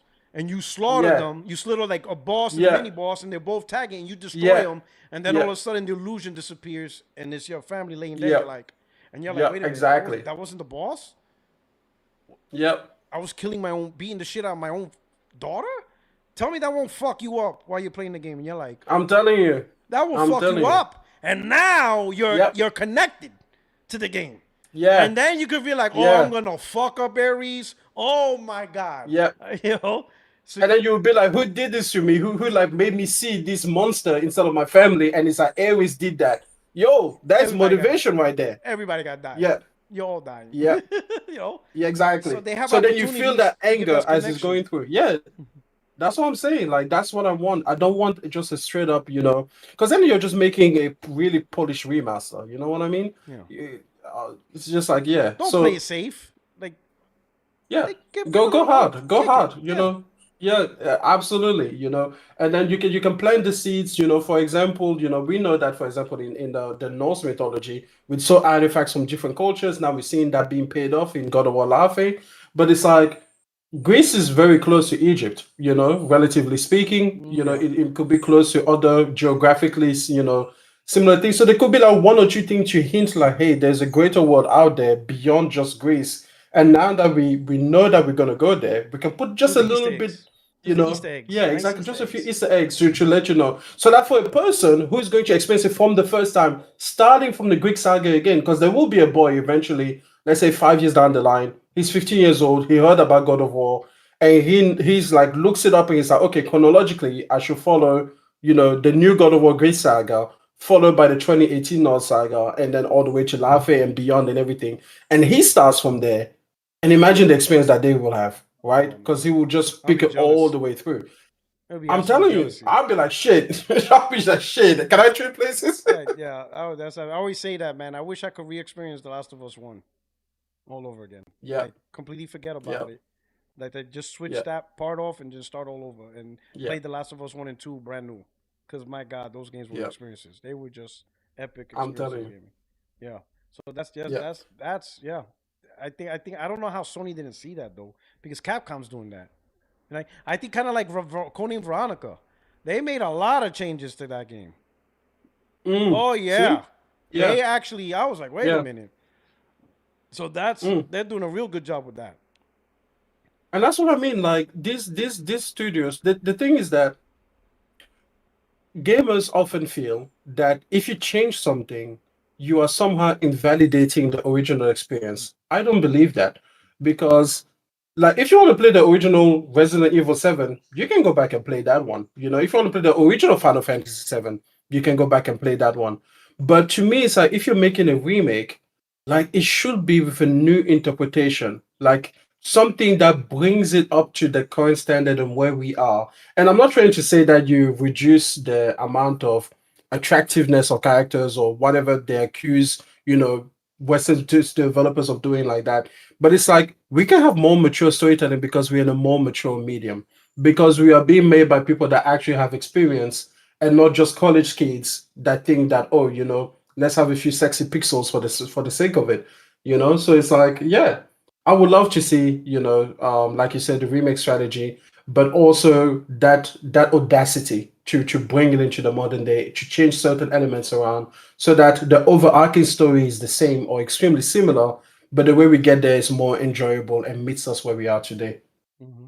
I agree. I agree with that. Like, so people says, "Oh, don't change the trilogy." I'm like, you got to though, because for that, then don't just do a upres remaster then, and that's it. Call it end of the day, because that's really what people like. The people who complained, and Yeah, that's really what you want. Just take the original game, yeah, upres the scale, whatever, and then that's it. Play the same game because the same game's already. But why make a new game and do the same exact thing? That doesn't make yeah, sense. Just take the old game and just yeah, upres it, and there you go. You got yeah, your upres game, right? But I yeah, think you do have to. That's why I do like the new interpretation of Final Fantasy, and they did it in a way yeah, where they still tied it to the old one. Like for yes, example, the Rebirth. Zack is still alive. If people say spoiler alert, the yeah, game's been out for a while. So and you fight alongside Cloud and Zack in fighting against Sephiroth. yeah, So that's an amazing thing for the fan base, because when Zack had his yeah, own game, everybody, they were like, "Man, Zack is dope. This is a great character." That's that's yeah, that's exactly what you're aligned with. Square Enix took the yeah, risk of, you know what? We're gonna find a way where Zack lives, and then we're yeah, gonna give fan service, and now you can fight as Zack and Cloud at the same time in a big battle against Sephiroth. Loved it. yeah, Absolutely loved it. yeah. Right? It's awesome. So I think I And think it I gives think something new and distinct for new fans. To me, I'm always thinking, you know, how does this people talk about, is a console dying and everything like that? And I'm like, well, you have to bring new people into it. You have to bring like it's a bit like to me, Halo Campaign Evolved is emblematic of what I don't want to see because it feels like microwave food from last week. Like from a week ago. Like reheated like I come food. to your house You and you reheat just food. reheat this food that's already old and stale, and you're like, here, there you go. It's like, no, I don't mind if you cook the same thing as you cooked last week, but could you make a fresh batch? Can we get a fresh meal? Can we make it, from today? Not something that was in the freezer for 2 months. You heated it last week, then you reheated again for me. Also, Furious, who was it? Furious Legacy Gaming says that he wants to be a mod and he wanted me to let you know. Now, I'm not saying that you should give him the mod. I'm just saying that he told me to tell you, and I'm telling you that he told me to tell you because I'm a good person, All right. and he All told me right. to say it. Furious You Gaming know, Mod. Okay. Who is but yeah, Furious Gaming? All right. Furious Legacy Gaming. That's what he said. He said he All wanted right. this. I gotta But check your yeah. history, Furious. Oh, by the way, in the chat, we have Vichai Chim talking about the hook turn, which is in Melbourne. First of all, What is great that? to have hosted you. Glad you visited Melbourne. Here's the thing about the hook turn. It only happens when you have a tram that What is is this sharing the talk? road. What are we talking about? Driving? What's the topic? Yes, it's a specific maneuver that Melbourne has that almost no other place in the world has. So basically, in certain streets, if you have a tram line that shares, so a tram line is a streetcar, I think Train, you like a guys train. call it in Okay, the like a US. yeah. All right. No, no, not a train, like a Like a trolley smaller, cart. Like a trolley slower cart. streetcar, like a trolley. Yeah, Like a exactly. trolley car. Okay. So Like if the. you have All right. that on the road, the issue is that if you try to turn right, you'll be turning onto the trolley because you guys have the same clearance at the same time. So instead, you take the right turn from the left. So because we also have to because we drive on opposite sides of the world, it'd be easy if I could just like draw it up. Well, But I know you essentially, drive on the left side. I got it. yeah, we turn on that. So to turn right, we go to the left first, and the idea is that you're going to let all of the traffic pass you by, and then as soon as the light turns orange, you will now have the chance to turn before the next, intersecting traffic gets to go. It sounds confusing when you explain it that way, but when you see it about 2 or 3 times, So it I starts to said. make So sense. so let me say. So you make a left turn to get on the street, and then you just do a U-turn to get on the right So no, side. it's more like you bank to the left. Like you stay in the left lane, Yeah. right? Which is not normally where you turn right from, because Yeah. normally to turn right, you of Yeah. course are in the Yeah. right lane. But Yeah. instead you bank on the left and you Okay. let the traffic that is going in the direction that you were going, you let them pass. Then when the light turns orange, you now have the right to turn to the right, right? So now you're going kind of across 2 lanes, but there's no one else that is going along with you because if they were going straight, they have stopped, right? and then you will be kind of like the only one in the actual intersection moving. It only happens at like a few specific intersections, which adds to the confusion because you don't normally have to do that. Normally, there's right turn lanes and left turn lanes. But the point is, it can only happen in the city for the most part because we only have streetcars or trolleys or trams, whatever you want to call them. We only have those in the city for the most part. So yeah, that's the hook turn. It's a fun little thing that you get to do. And like I said, after you do it a few times, it's not that confusing. But the first time, it feels insane. And when you've never done it before, you never experienced it before, it definitely seems insane. Especially if you're just like a pedestrian randomly walking around the city, and then you see cars do this weird maneuver, and everyone else is just like pretending that's normal. It's just it's like it's like the Is it a street restriction? Is it a street restriction, or is it like no? It's a street. It's an actual street maneuver. Yeah. No. So in specific intersections, to turn right, you must do this maneuver. You cannot turn right from the right lane. Why not? So it's like if you don't, you have to turn right from the left lane. Yes, you have to do the hook turn. Yeah. Because it's opposite directions, right? So left is going forward, and it's just because of the streetcar. Just because the streetcar will be going. Yeah. Listen, at the end of the video, at the end of this stream, we can go through and look at the video, explain it because it's so much easier when you can visualize it. And there's no maneuver on that. Not every place with streetcars do that maneuver. Yeah. You don't have to. So, for example, the traffic could just be set up so that you get to turn right before the tram gets to go, or the tram gets to go before you get to turn right. And we also do have that in places outside of the city. But in the city, because of congestion, they're trying to minimize the amount of downtime that any car has to spend. They came up with the hook turn. Does that make sense? Okay, so you have a so that's why it's only really right turns while other people could keep going. Yeah, exactly. But it's like honestly, out of all the intersections, it's like maybe 8 intersections. Now it kind of makes sense. So it's not that much. It's not that bad. Now it makes sense though. It kind of makes sense why we beat you in soccer. Now I get it. Yeah. It's football first of all. If you're going to brag, listen, at least use the right name. Last I checked, winners determine the history. That's I've read that somewhere. Losers don't get to dictate history. That's I don't know. Listen, you only get that privilege if you win the entire cup. Listen, I did say this. I did tell the audience this. I was fair. I said, listen, America's not good. So if you lose to America, it just means you suck at soccer. It doesn't mean America's good. It just means you're that bad. I was fair. I'm not saying America's good. I'm just saying teams who lose to America, you're really that bad. Yeah. Here's the way that I explain it. Okay? America had just had more black people on the team. It's just a melanin. It's melanin. Melanin always gives you victory. Okay? It's just the higher the concentration in coffee versus milk. That's what gives you that good drink. You need that caffeine kick. The melanin one. It's like we need more melanin in Australia. Listen, like we don't have enough. It's therefore they only have like one black person. What do you want me to say? You know, that's the thing. When you want to win, don't leave your blacks at home. Bring the blacks along with you. Matter of fact, you seen those European teams? Yeah. All of them are black. You see the Polish team, and they're all black. Oh, France is just niggered them by now. We got that settled. that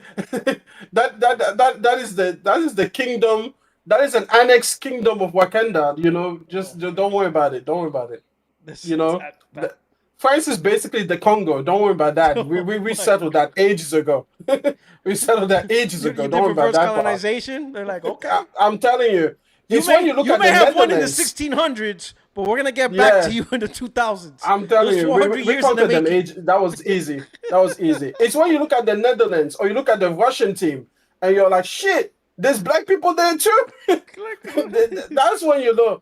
Or you look at one of those. What is it? You take a look at Poland or something where they have like a lot of anti-immigration far right movement, and then you realize that 9 out of 11 of them. As you know what we say, south of 10. That's our, that's our politically correct speech right there. That's when you know. So listen.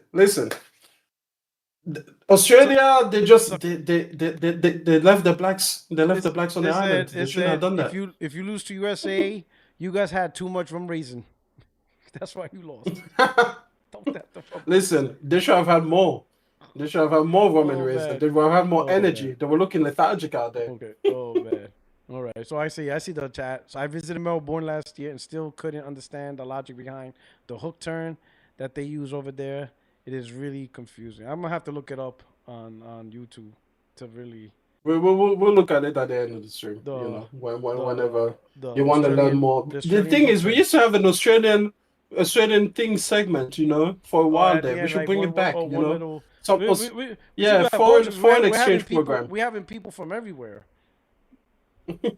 Oh, that's true. We should do it, a cultural exchange program. Cultural exchange. That way, every at the end of every week, everybody teaches us a little bit about their home and what makes it a little bit unique, a little bit special. That would be nice. That would be nice. All right. Oh, here you go. Transportation. Oh, there's a little. I'm gonna put this in here. Okay, here we go. Let's look at this. All right, I'm gonna put this on screen. Here we go, guys. We're gonna learn how to perform a hook. These videos will take you through some common road rules that you need to know. Performing a hook turn. There are some unique situations you will come across when driving in Melbourne. Sometimes, if you need to turn right, you will need to perform a hook turn. Keep an eye out for this sign. So, how does a hook turn work? First, you will need to be in the left-hand lane. Move forward, keeping clear of any marked foot crossing until your vehicle is as near as possible to the far side of the road. Remain in this position until you see that the traffic lights on the road you want to enter have changed to green. Turn right into the road and continue straight ahead.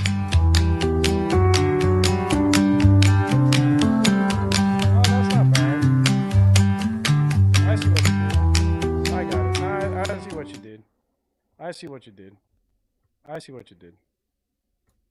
There you go. Basically. I see what you did. Make it so the opposite, because we're in the opposite, is making a left turn on the right lane. I see what you did, because in America, we don't have the hook turn. So when you're on the left lane, you cross and you wait, but what happens is people can't drive straight. Or this is also, this is all right. So this is, in fact, let me show you how we do it in America. Of course, the land of freedom. Just so you know, again, the hook turn is only if you have a tram line on the same thing. Otherwise, we just turn from the right. Okay, let me see. Let me go back to. Let me look at the map. Because I don't want you to come here and then start doing hook turns on intersections where you're not supposed to. Like Puertorock, what are you doing?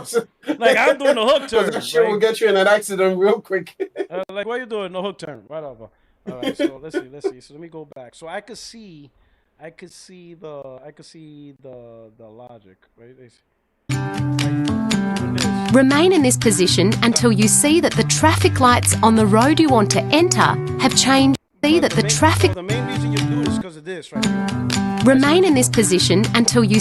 So you can let these cars keep going while you're trying. No, it's not about the cars. It's about the tram. You see the lines in the middle there. Those are tram lines. Right, this one right here, right? The gray ones. The gray ones in the middle of the intersection. You see me like those are tram lines. So normally this animation, that animation should have had the tram going at the same time because it explains the reason why. So that's what I'm saying, that you need to have a tram line there at that specific intersection in order for this maneuver to be applicable. So this tram line right here, this one that goes up and down. So yes, that's right. Yeah. So they're here because they're waiting for this tram line to pass or whatever, and until then, along with the traffic. Yeah. Then you can make the turn. Yeah. So America, the way we handle it, because this is, let's say, San Francisco, right? So the way it works is you have to stop over here right before this tram line, but we don't really have. Oh, you'd stop on your tram line. Yeah. So no, you stay. Yeah. So like this, we wouldn't. Like, well, some places do, but you would try to avoid like stopping on a tram line. So we will stop right over here. And people who need to go forward, they will stay on the right side. So right side is keep going forward. But you guys have it on the inside. So let's say like you see where the green and blue car is at.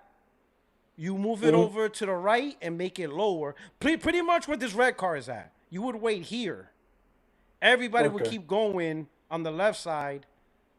Like where the green and blue car and the black car is at, everybody would just keep going straight. If you want to make a right turn, you would wait here. But again, just so you know, we do use that maneuver you're talking about. So that's what I see. The hook turn is specifically in the city. Yeah. Does that make sense? Like the thing where you said that you just wait and then that's giving way. That's a normal, every country uses that. Yeah, that's what I'm saying, yeah. You know? Yeah. So we do too. It's just in this specific instance, again, the reason is they want the trams to go through, but they don't want to block traffic. So it's a very, like, particular moment. All right, I guess. I don't know. Yeah, I don't want you guys to be coming down to Australia and just be like, oh yeah, I'm a hook turn everywhere. Yeah. Going to the shopping mall. I'm hook turn, baby. It's like, I don't know what it is, right? I just be like, all right. People I'm hook turning, son. Hook turn like the hook turn as soon as I get there. I'm a hook turning Bobby's car. Garage. Let me get my hook turn on, dog. They'd be like, what are you doing? Hook turn. I got my AAA international driver's license. I'm a hook turn, baby. Oh shit, the cops chasing us. Melbourne. Don't worry about it. I got the hook turn. Oh shit. It's like, yeah, babe, I'll be home in 10 minutes. She'll be like, you're right around the corner. I got away from my hook turn. I gotta get that hook turn, dog. All right. She'll be like, what? Gordo gives me the high. 3. Thank you for the super chat. Gordo says, I imagine being a part of a country that's bad at breakdancing and soccer. Couldn't be me. Oh my God. He couldn't imagine being a country that's bad at breakdancing and soccer. That's horrible. Listen, I was born Cameroonian anyway. You know SPR. You know SPR got you, right? With the soccer thing. He's already storyboarding the next thumbnails. No. That shit's already storyboarded. SPR is storyboarding. He's going to have you in a breakdancing outfit playing soccer. With like the American Eagle flying over you or something. Don't give him ideas. And with a hook turn, like the ball's gonna hook turn away from the goal. you know what? Australia will have to get revenge. Okay. You gotta find something new. We're gonna have to get revenge on that. Okay, it's okay. The cup isn't over. We're already used to our president suck, so that doesn't work. We know. It's like Xbox. We already I'm not even going to say nothing. We already know. I'm not even going to say nothing. We already know it's good. Listen, we already know. You're not saying nothing. Listen. I'm just saying the cup isn't over yet. I'm not. Listen, there could be a rematch. Okay, I'm just saying there's a long way to go. Like you already know Trump is bad, but this hook, like the soccer thing, this is new. This is new and fresh. Do you want this funny though? What? Your reflecting pool thing. That is funny. That's a funny situation. The algae is like, you know, it's almost like a curse because when he took over the president, he tried to make it seem like during Biden's term that the pool was disgusting. And it actually happened. You know, it's like one of those scenarios you wish harm on somebody, but the harm actually ends up on you. That's exactly what's happening. Yeah. He makes up all these lies on other people and is coming back on him. Yeah. Like, also, that's what he does. That's why he wanted to spend all this money to not be embarrassed by it. You know, but it's more embarrassing now. So there's another thing like a screw worm. Now we have like a screw worm issue in America. Yes, I heard about that. Because part of the DOGE, Department of Government Efficiency, to save money, they saw that government was spending $15 million a year on creating flies that will kill screw worms, and they're like, "This is stupid." Now we have to spend like $300 billion to get, or like $100 billion to get rid of screw worms. So that $15 million a year was preventing $100 billion or $200 billion. Can I just say? You can't make this shit up. It's not like, you know, some of these spendings is done by scientists, and they might know something. Yeah. But you took a bunch of college kids who don't know shit to make decisions on big government thing. You took 22-year-olds to like, oh, our job is to save trillions of dollars of government. Bitch, you still live with your mom. What the fuck you know about saving? Like, are you kidding me, Elon? Are you dumb? I expected a room of like 50, 60-year-olds of people like when I saw that, you seen the deposition? Please, oh my God. Listen, if you already had a negative view in America, then don't watch this. But they had a deposition of all the people that was part of Doge. Yo, these kids are younger than my daughter. They were literally like 22, 23. You could look up Doge deposition. The government interviewed all these guys and asked them, hey, how you... He hired a bunch of interns? Yes, they were a bunch of nerd young kids. Maybe the oldest was 25, 26. Like, you look at them, you'll be like, these are children making $1 trillion decisions. Wow. You got to look at the... I'll send you the link. It's unbelievable. I was thinking a group of like 40, 50, 60-year-olds of financiers and subject matter experts and what of no. You got dudes that probably are Xbox fans on We Bleed Green. Like, are you kidding me? They use ChatGPT to make these decisions. He's like telling me they use Grok. Yo, I could not believe the people he hired to try to save trillions. None of them.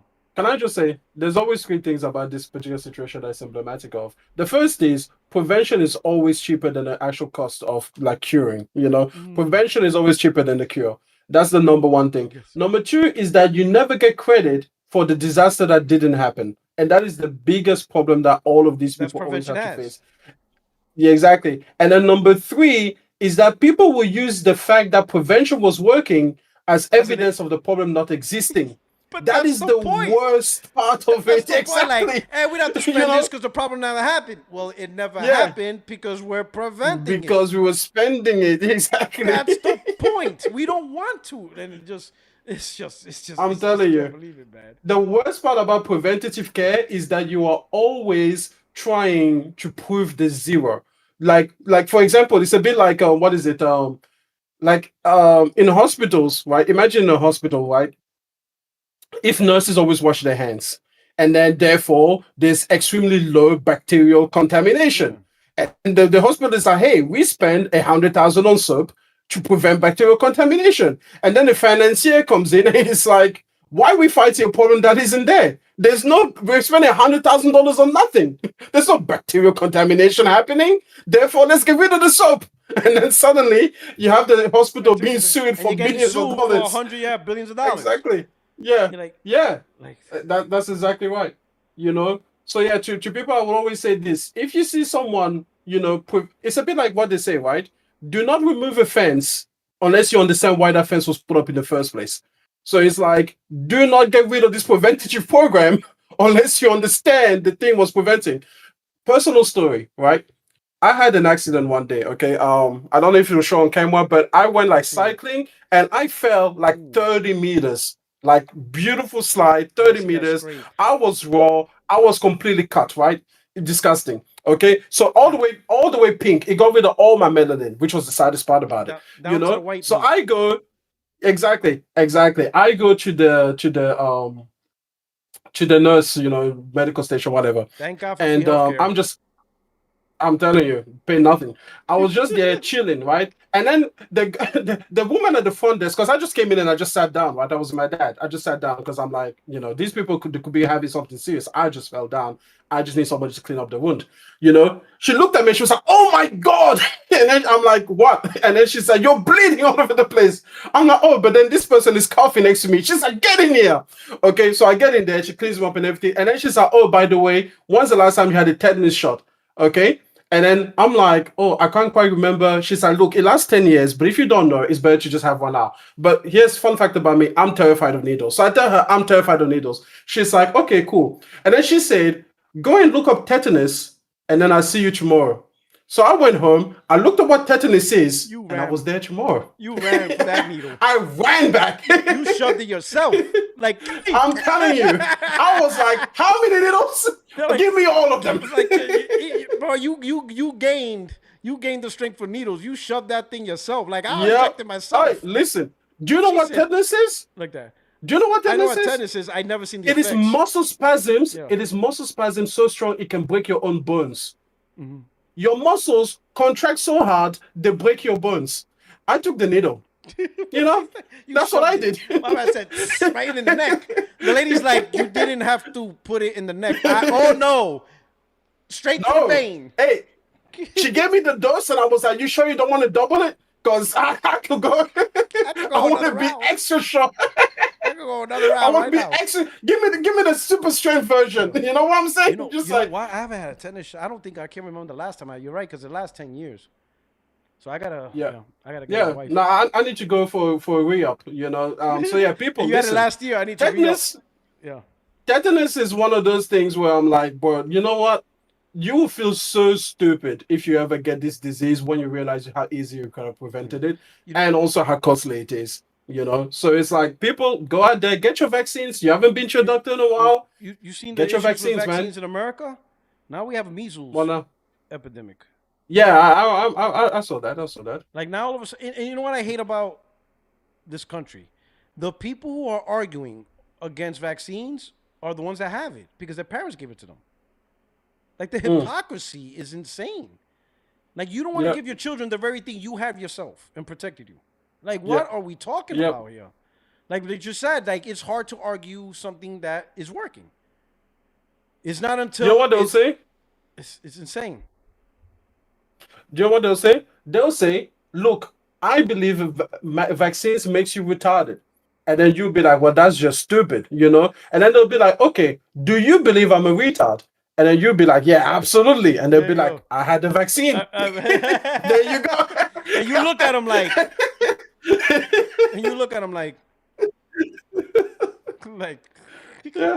yeah. It's like, where do you think it come from? My parents fucked me up with this vaccine. Oh man, I can't believe it. You know, shout out to Valkyrie. Thank you for the super chat. Yeah. So basically, we sit to the side and wait as the hook turn, so that we don't block traffic or the trams. That's on the video. There you go. You know, and like I said, it makes sense once you're here. I guess. It's like offside in football. Once it clicks for you, you always know when to do it. I just think I'm just so used to in America, we wait on the left and people pass on the right. Instead of like... No, but the thing is, we do that too. We all have that's what I'm saying. So why wouldn't it work there, though? Why wouldn't that work there? Because again, it's two things. Number one, you need to have a tram. And number two, you need to be in a city where the traffic controllers want the maximum flow for the cars going straight in order to minimize congestion in the city. Does that make sense? But why couldn't the flow be on the left side? Like, why do you have to go? Because if you have one lane completely blocked, then that's one less lane available. It creates traffic issues down the line.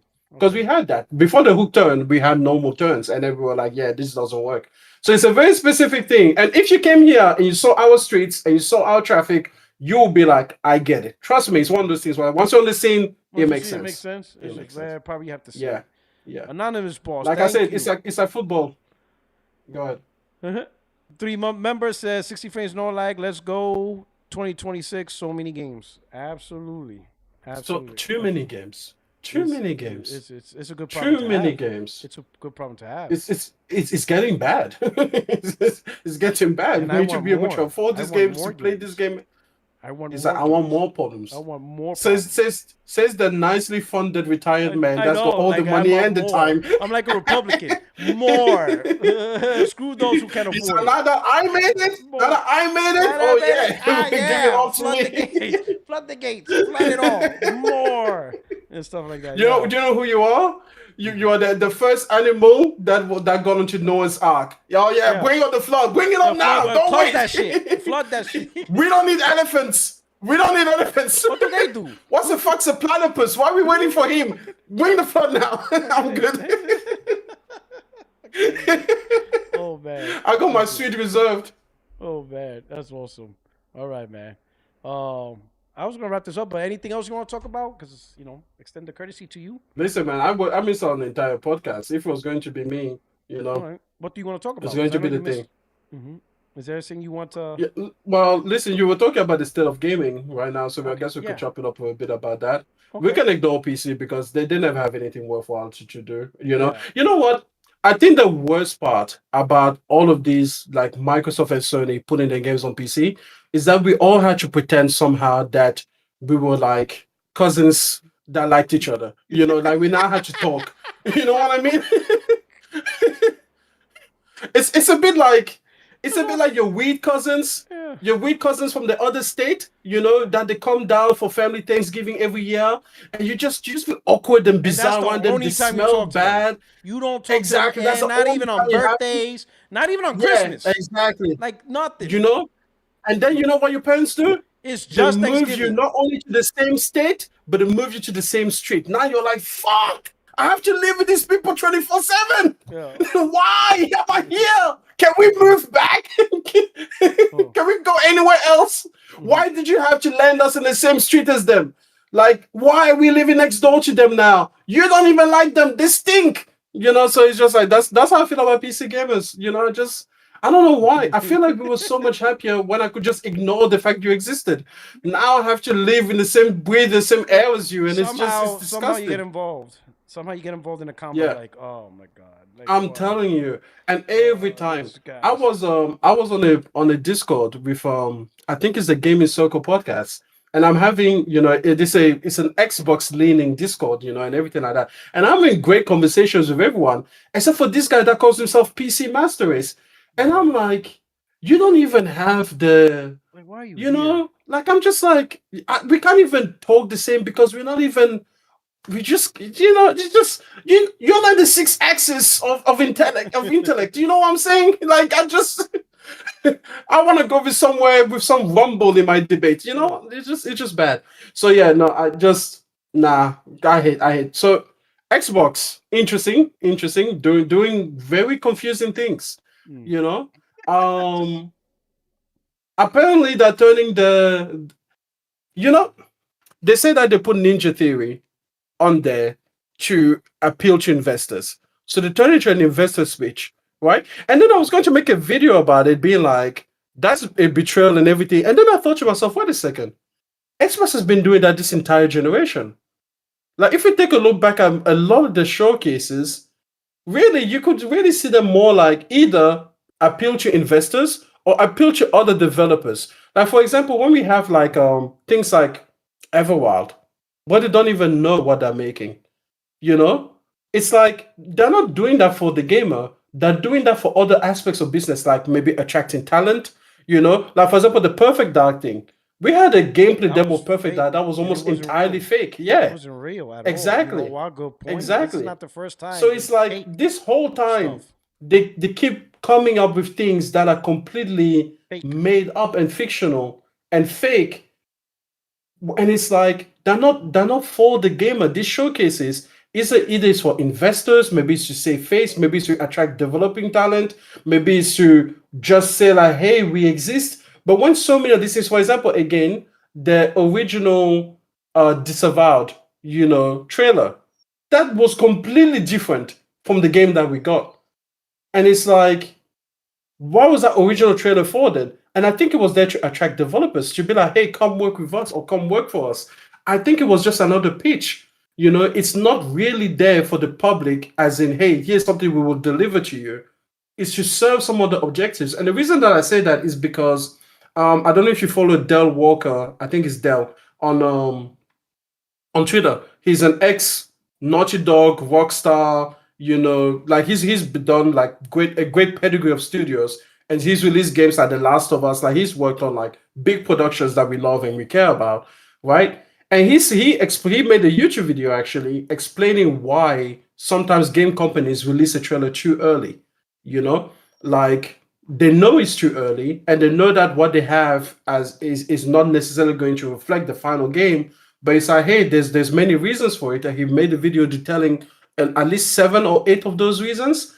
And a big ones amongst those were investors, like we want to get funding, you know. So this could not just be from Microsoft or whatever, but it could be like a third-party studio that comes and, you know, they put out a trailer. So let's imagine, like, I don't know, just off the top of my head, something like Phantom Blade Zero. I'm not saying that this is what they did, but I'm just saying like a studio in that position, right? They come out, maybe it's a state of play, maybe it's a Summer Games Fest or whatever, but they don't actually have the money to complete the project. So what they do is they put it out there for the public, and then if the video gets like 10 million views, they can go to investors and be like, hey, look, there is genuine interest in the product that we are making, and therefore they can negotiate for higher funding compared to, oh, look, we have this idea, it's kind of coolish, blah, blah, blah. We think people will like it. So they kind of have more numbers to back up the point. So that's kind of like the investor thing. And then they also talked about attracting talent because, hey, if you happen to be like, let's say, Phantom Blade Zero or somebody that's like in an awkward part of the world, where you normally don't get top like game dev talent, you'll be asking people to not only apply for your work, but possibly move the entire life, move the country. So they don't want to move to create an inky-dinky game that may or may not work out. They want to move for something exciting or something that they truly believe is going to, pay them in royalties or something. So it's like, if you can again show them like, hey, by the way, you welcome aboard. This is a Phantom Blade Zero team, and we have 100 million views on YouTube. You're thinking to yourself in the back of your mind somewhere like, if I work on this and I get dividends from the success, profit sharing or whatever, I could set myself up for life. So yeah, I'll move to China for like 2 or 3 years and work on this thing because you can see some kind of assurance there, So when I was looking at it with that perspective, I still do not want like trailers to be released more than 18 months. You already know that. I'm not changing my stance on that. But at least I can now look back at the Xbox showcases and now I'm like, yeah, like half of these showcase games, were never for us. They were always to serve some aspect of the business. And I don't know if I'm okay with that. I don't think so. Okay, that's a good point. Man, I didn't even really. Now that you brought and mentioned other stuff, yeah, that like they have done continuous. I mean, look at Perfect Dark. That was fake. Yep. It was a completely fake thing that was never made up. Even Phil Spencer, when they showed the picture of, oh, I'm playing this game, and there was no game. Like, there was no game he was playing. Yep. 100%. Senwa's another one. Wow. Yeah. They've been faking stuff a little bit. And no one's it's a lot. Like if you go through the thing, even Clockwork Revolution, like when it first came out, it looked way more interesting than the game that they just showed. I don't know. That was another downgrade to Avowed. me. Yeah, Avowed was disavowed. I mean, that's the hugest of them all. What they first showed, and Redfall, what they finally showed, completely not even. Do you remember Redfall? Oh no. The narrative trailer that they put out, that wasn't even in the game. Like that cutscene was not even in the game. So it was again an entirely fake thing because you create a cutscene and I understand it's supposed to give you the idea of what the thing is, but it's like there was no cutscene of that sort even in the game. So they have faked a lot of things in the Xbox showcases. I was going back through a few of them and I'm like, wow. Either these games were like they come out, like State of Decay 3, SPR showed over there, completely fake.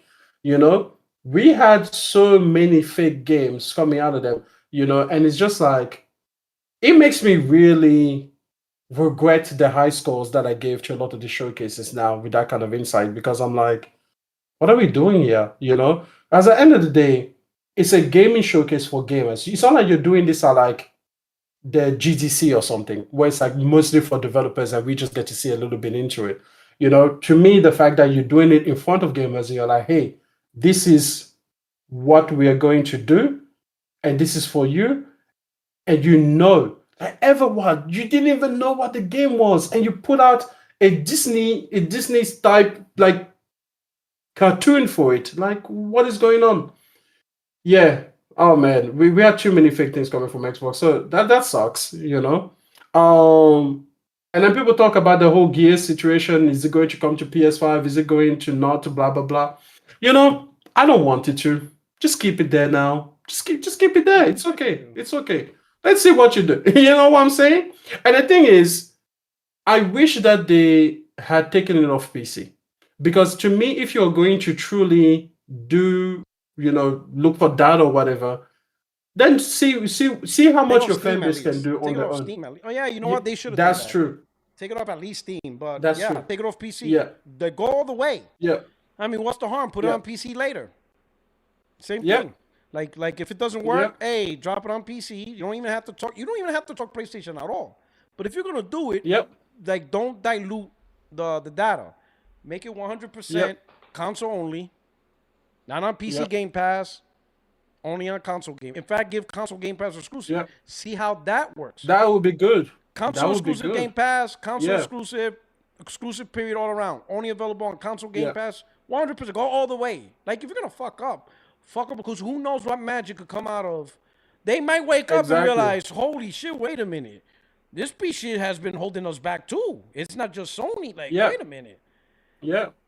It could be that PC gamers decide like, hey, I'll download your launcher or I'll buy this game off of you directly because I just want to play the game. Like, to me, they're not really testing anything. That's why I was talking to you last time on the podcast. We didn't have the time to expand on it because I'm like, what data are they getting that they haven't gotten before? Because they had games that were not on PlayStation before because console exclusive is just not on PlayStation. That's really what they mean by it. Yeah, that's it. And it's like Starfield was not on PlayStation. So you've already run that experiment.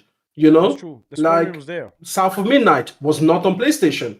You've already won that. Forza Horizon 5 was not on PlayStation. Indiana Jones. You've already run that experiment. Exactly. Over and over again, you've run that experiment. So to me, it's like, what have you actually changed? All you went from was saying like, hey, we're going to put it on PlayStation. Now you're like, oh no, you know what? Brand new idea, right? Let's not put it on PlayStation. It's like you've done this. You've done this over and over and over again. And I'm not saying that putting it on PlayStation is the right thing to do. It's time exclusive. It's like, there you go. So it's like you can't just be. You're doing the same thing. You know, the definition of insanity. You're doing the same thing over and over again. You know, and you're pretending you're gonna get a different result, but then you're also pretending you're doing something new, and that's the part that annoys me because I'm like, this isn't new. We've seen these moves before. At least, like we said, if you made it like console Game Pass exclusive, yeah, you can have it day and date, but it needs to be on the console.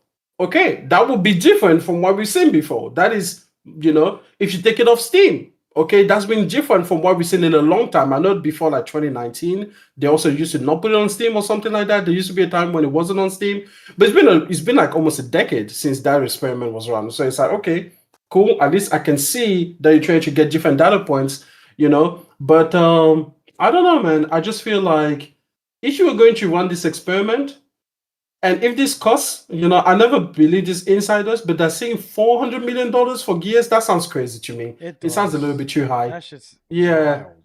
Like There's no two, way. like 150, 200, I can believe it. That, You know, yes. those visuals were good. But like 400, No way. like twice of a Spider-Man 2, that sounds insane to me. You know? That game is not gonna sell anywhere near the level of Spider-Man. And Spider-Man 2 was 315. But that's because That's of how much it licensing costs, and huh? marketing. That was Okay. licensing and Yeah, you saw yeah, the okay. marketing. Like they had trains and planes and buildings and Yeah. subways. Like the Yeah. marketing was just crazy, and that was still in the 300 million. Yeah. 400 million. I haven't seen shit on Gears of War. I expect Locust to Yeah. be in the subways of New York running around. If that was the case, Mm. like I didn't see no type of marketing that would justify. So I'm like, that can't be real. Because if it is, that game is cooked. You're not selling 20 million copies no. of Gears a day. You're not even selling 10 But you know million. what? That game is Can I cooked just say if it's also, 400 million. you know I'm not the pocket watching guy, but Yeah. when some of these reports come out, I have to question a few things. 100 million on South of Midnight? That's another What? thing. That thing's more expensive than Yote? What? This That's game crazy. has a bigger budget than Ghost of Yotai. What? That's I'm like, I insane. couldn't believe. I'm like, there's no way. There's no way South of Yeah. Midnight has a bigger budget than Ghost of Yotai. Ain't no fucking way. 100 million, that's more than like Horizon Zero that Dawn, game the does not original look one. AAA. I saw it as a AA game. I Yeah. saw it as a good-looking AA game. Same. And I'm like, that's cool. If a person was like, that cost like 50 million, I'd be like, yeah, okay, I believe you. 100 like, not million. 100. That's AAA. 100 You're talking million. AAA budget. On That what? game is not AAA. No, that is a huge AAA budget.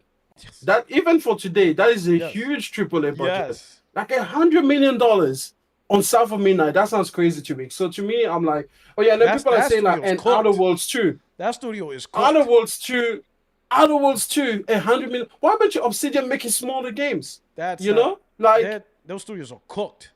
If South of Midnight spent 100 million, they're cooked. They're gone. Yep. There's no way you could keep making games like that at 100 million.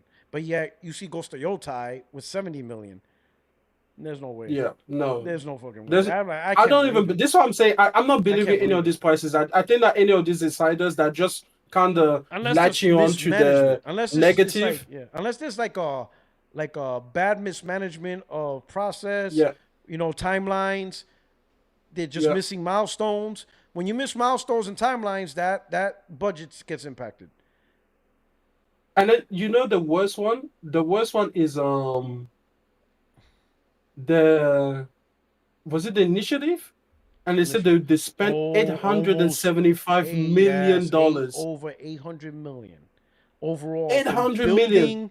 trying to get the project, the studio, like everything to create the initiative. 800 million. 800 million. My friend, I'm sorry, I could build this gaming studio for 800 million. That's Grand Theft Auto 6 money to build that. That's insane. More, but like that's like ain't no fucking way you spent that much money on the studio. Like I want to say I don't believe in these numbers because they're so ridiculous that I feel stupid for believing them. Yeah. But if there's even a shred of truth, even if you cut these numbers in half, that's still too much. It's like, how do you not see that Phil Spencer completely ruined this brand? And people are like, oh, we can put it on Phil Spencer. No, I put it all on Phil Spencer. It's under his watch. Fuck him.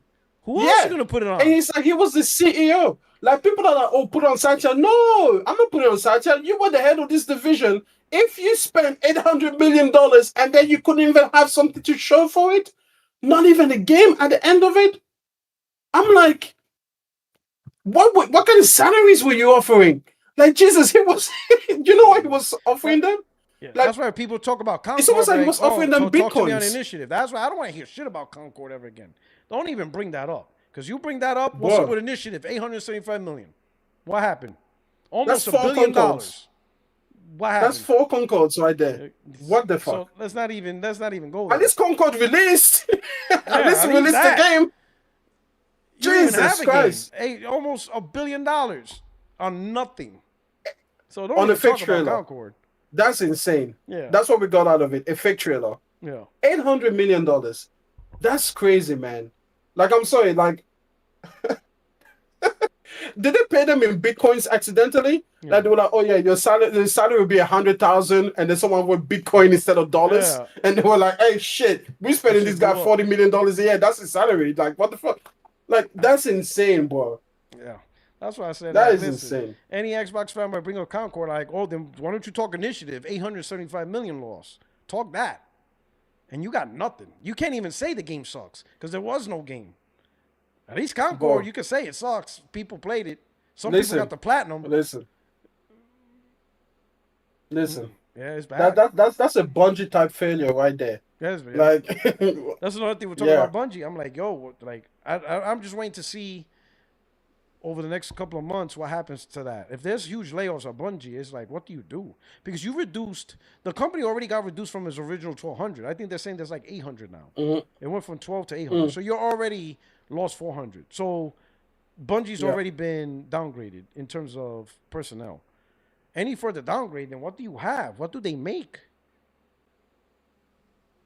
I think that could they even make a PlayStation needs with 800 people or 400 people? I'm sure they could make it. They just have to rehire people back when it goes into full live service. Yeah, yeah. Because you know how avaricious these live service games are, and that's the thing, man. I think that you know my feelings about this. Aiming for that pinnacle, for that Fortnite level of success on live service, it costs way too much money than it's worth. Because people are not saying that Destiny 2, even when it was still doing good, you know, like they were not great sentiment but people were liking Destiny 2, and they're saying that they were nearly close to shutting the doors. And I'm like, wait, so Sony walked into this, and so that you had a mega hit on your hand, and you were still close to shutting your door. And they were like, yeah, let me buy into this business opportunity. Like, the fuck? So like, Ninja 3 don't sound so bad now, does it? 125 million? Like, that's nothing. Listen, no. Just because you made worse mistakes before. But what I'm saying is, listen, you made a 3.6 billion. This is pennies. Like, this is nothing. Like, you won't even blink. Nah. We cannot use. If Ninja Theory fails, right? It's a blink. It's a drop in the water. It ain't that big. Do you know who you are? Do you know who you are, Puertorock? You are the guy that gets caught. You're the guy that gets caught by his wife. You know, kissing another girl, and she's like, "Hey, what the fuck?" And you're like, "Come on now." Like with my last girlfriend, I got some other bitch pregnant. I'm only kissing this chick. You know, it's just a kiss. It's nothing. Fuck, you got I made 5 babies. She had a whole ass baby. She had a whole ass baby. You gonna be mad at this? I'm telling you. Come on, get over it. Come on, I'm learning. saying. I just slapped the waitress in the ass. It was just an ass slap. Good game. I'm telling you. I'm just telling you. Game. I'm telling you. We beat Australia. What do you want me to do? Like, yo, celebrating. It was a good game. Oh my God! I'm just saying, like, it can't be that bad after Bungie. Nah. You petty after Bungie, they need to close. They need to close that book. Yeah, exactly. We need you to make a lot more beautiful things. It's just weird. Oh, let's see. We got Glenzer. Thank you for the super chat. Says M gave the show a boost. Drop by more often, bro. Well, you know what I'm saying. Absolutely. He's always welcome. Appreciate it. Unless I have a guest on a Friday night, then he's not welcome. Because I have to protect the guests. I'm still negotiating that. Because I'm a nice, lovable person. I know. Yeah, nah. If they show up on Tuesday, hey, fair game. They know the rules. They Tuesday, hey, I can't protect you. Friday, I could protect the guests. I can protect you. I can protect you on Friday. I can't protect you on Tuesday. Man say the ring of fire is only activated on Fridays. But we can keep it up. Yes, I can't do that for you. And then we got Jay Thomas. Thank you for the super chat. He says, I put it more on Matt Booty since he's supposed to actually manage the studios, even though some of that still falls back on Phil because he hired him. Now, when you're the head, the buck is supposed to stop with you. Person, like I'm telling you, what's crazy? He was the longest tenure CEO from 2013 to 2026. 13 years. Yep. And nobody could pin nothing on him. Nothing. My man is like Neo in the Matrix. Doesn't matter what angle you shoot from, motherfucker. Like, listen, it's bullet time. Motherfucker is just dodging Don Matrick was the CEO from 2009 to 2012. Just 3 years. Yeah. And he gets more blame. He gets hit today for the same shit. I'm telling you. He got blamed for Game Pass. Could you imagine being him? Just Googling himself and it's like, oh, Don Matrick ruined Xbox, written April 25, 2026. It's like, what the fuck, guys? I worked 3 other CEO positions since then.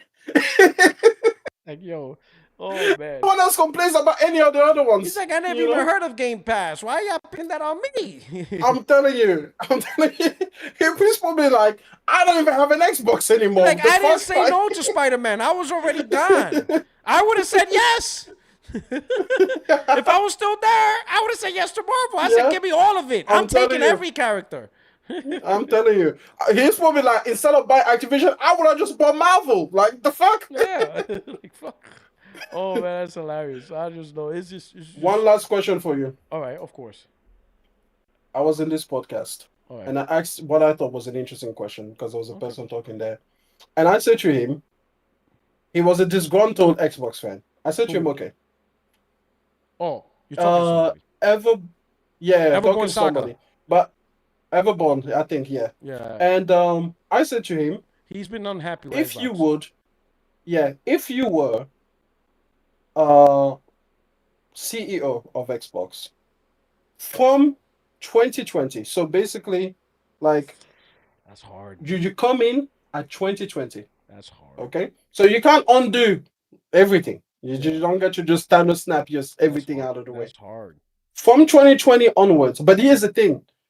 You have the full trust of Microsoft because we all know that eventually they give $70 billion away. So don't worry about that part. You've got full trust, full confidence in them. What changes would you have made to bring Xbox to a better place today? So that's a question for you. You're CEO from 2020. 2020. So you can't change the I take over Phil. 2020. So Phil did what he did. You take over now Phil. I'm taking over Phil.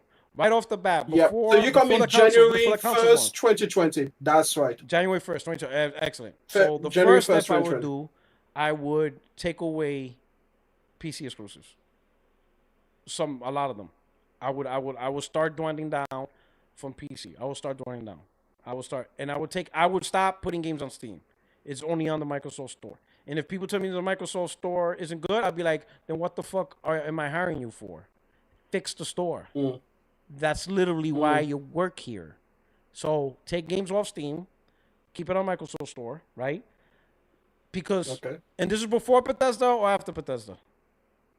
This is before Bethesda. You're 20, so we didn't buy Bethesda. So let's say we didn't buy Bethesda. All right, I'm scratching all that out. Okay, I wouldn't buy Bethesda or ABK. So I think you just released the Xbox One X, because I think that was 2019. Okay, yeah. So you just released that shit. That's cool. All right. I will cancel the Series S. I'm scrapping that. Okay. So let's say that's already in part play. Don't release it. I'll be like, no, we're not doing that. Oh, but we need the cheaper. I'll be like, that don't work. We need our identity. We need to stand by one product. We're going to stand by the Series X. That's it. Series X, cancel that. Scratch that out. I don't want 2 screws. Series X. And then I will tell them, look at the problems you will introduce. You're going to introduce different architecture, all this stuff. It's not going to work. Series X, that's it. Okay? That's number 1. Take games off Steam. I would not buy Bethesda or Activision. That's not happening because then that puts me at third party. If I absorb Bethesda, I now absorb third-party titles. I can't. I will do acquisitions, but I'm going after independent studios that don't have an absolute tie-in to PlayStation or PC, whatever. They're just good open development studios. So I think Obsidian was already bought. Ninja Theory was already bought, right? I will look also, at companies that don't have a plan in place. Let's say, for example, Konami, right? Well, Konami eventually started their game, but let's say if they didn't. I would look at Konami, I'd be like, hey, Konami, you guys haven't been really in the game. You know, you guys got Castlevania, Metal Gear, stuff like that. Are you guys willing to do something? You know, I'm looking at an acquisition, whatever. Maybe a partial acquisition because I know you guys do your gambling and that's really where you make your money. Can I take the gaming sector away? What's your asking price? If I were to take your gaming sector away, I take them away, right? I got Castlevania, I got Metal Gear, I got Zone of Enders, I got some good IP titles, right? They're not the biggest, but I got some good portfolio, good IP titles, especially Castlevania and Metal Gear. I want that. I want Metal Gear and Castlevania. I got to have those 2 titles. Those are big IPs. And Metal Gear being exclusive to Xbox, that's going to attract a lot of people. People are going to be like, what the fuck happened? And then, like, the biggest news, Metal Gear no longer on PlayStation. That's right. I got it. I got Metal Gear. I own it. And then we're going to have to work on that, right? I'm going back to console exclusives. I'm not doing the PC thing. I'm not doing that. You know, if Microsoft gives me the full trust and confidence, we're going back to exclusives on PC. I'm going to take a little heat, but my job is for that console, okay? I'm taking Game Pass away from PC. It's only on the console. The console gets Game Pass. The console gets console exclusives. I'm going after I'm acquiring independent studios that are not tied to third-party strategy because I don't want to be locked into a third-party strategy like Bethesda, ABK. Yeah. Nowhere near $80 billion. Nowhere near that. So I'm going to be nowhere near spending $80 billion, okay? Initiative, if they can't get the shit right, I'm shutting them down right in the beginning. I'm not going to lie. I'm not going to this game's going great. I'll be like, Initiative, what the fuck are you doing? Like, where is the game? I don't think that started the initiative at that point. What? I think 2020, I don't think that started initiative. No, Initiative was already out before that. Initiative was already... Oh, yeah? Yeah. They already had the studio. I think Initiative was already... because I remember that from Xbox One. When was Initiative... Initiative...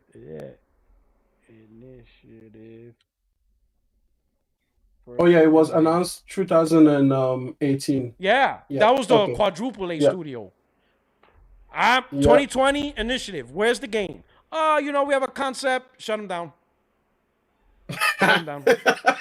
I like that. Sure, all right. Go home. Go home. Leave now. Don't take your things. You're gone. Yeah, get out of here. You're gone. Right? And now we look for more new talent and stuff like that. That's probably the hardest part, but I will get with Matt Booty. We need to look for independent studios, and who knows who I could have found. What if I would have found Kepler? And Kepler goes, oh, we have this great idea, blah, blah, blah. And what's this title? Clair Obscur. You know what? Fuck it. Welcome to Xbox. Imagine Clair Obscur exclusive to Xbox. Yeah. That's what I'm going after. I'm going after the new studios that have big ideas. I'm not going after the big third party because, again, they're too big, too much money. So I'm going after multiple studios, independent studios that could bring some stuff. What if I saw Shift Up and before Sony went after Shift Up, I go after Shift Up. Like, hey, Shift Up, I saw this Project Awakening. Yeah. No one's funding it. I went on Xbox. What's this game called? Stellar Blade? Get that on Xbox. Now Stellar Blade's on Xbox. That's what I would tell Matt Booty. Let's go after the new upcoming developers because the developers that are already big, they're too big. And we can't, and they're already third party, I'm locking them down. So some are going to flop. Some new developers are going to flop. some might be successful, but that would be my strategy. Go after new upcoming developers. Some of the more well-known studios have already been bought, like Obsidian have already been bought, Ninja Theory have already been bought, whatever, and streamline them, right? I would not revolve my strategy around Game Pass. I would not do day and date on Game Pass. It was announced before me. Let's say it was announced, I'm shutting it down. I'll be like, we're not doing day and date on Game Pass. So make the announcement. For those that we have it, you know, whatever legalities I can do, but day and date is done. Game Pass, we're not going to fight Game Pass at day and date. I'm definitely not going to do no console required. No, console is absolutely required. Absolutely required. Yep. It's all about the console. Xbox Series X, console exclusives. Console exclusives. These games are not on PC. They're all whatever. There's going to be a lot of turmoil. You need that? No. I'm going to fight for the console. I'm going to bring the games on the console. And it's going to be one console, right? I'm going to bring new developer talent. I'm not going to grab third-party talent, right? I'm also going to fight. If I do fight for third-party, I'm going to fight for third-party timed exclusives. I'm going to go after the big companies that are willing to do that. One of the biggest, I'm going to go after Rockstar. I'm going to say, hey, Rockstar, what's going to take for you to market your thing on my console? What are you asking? I'm going after Rockstar. That's why I feel... oh, you want to go after GTA 6? Yeah, I'm going after GTA 6. I got to go. That's the golden goose. I got to go after that.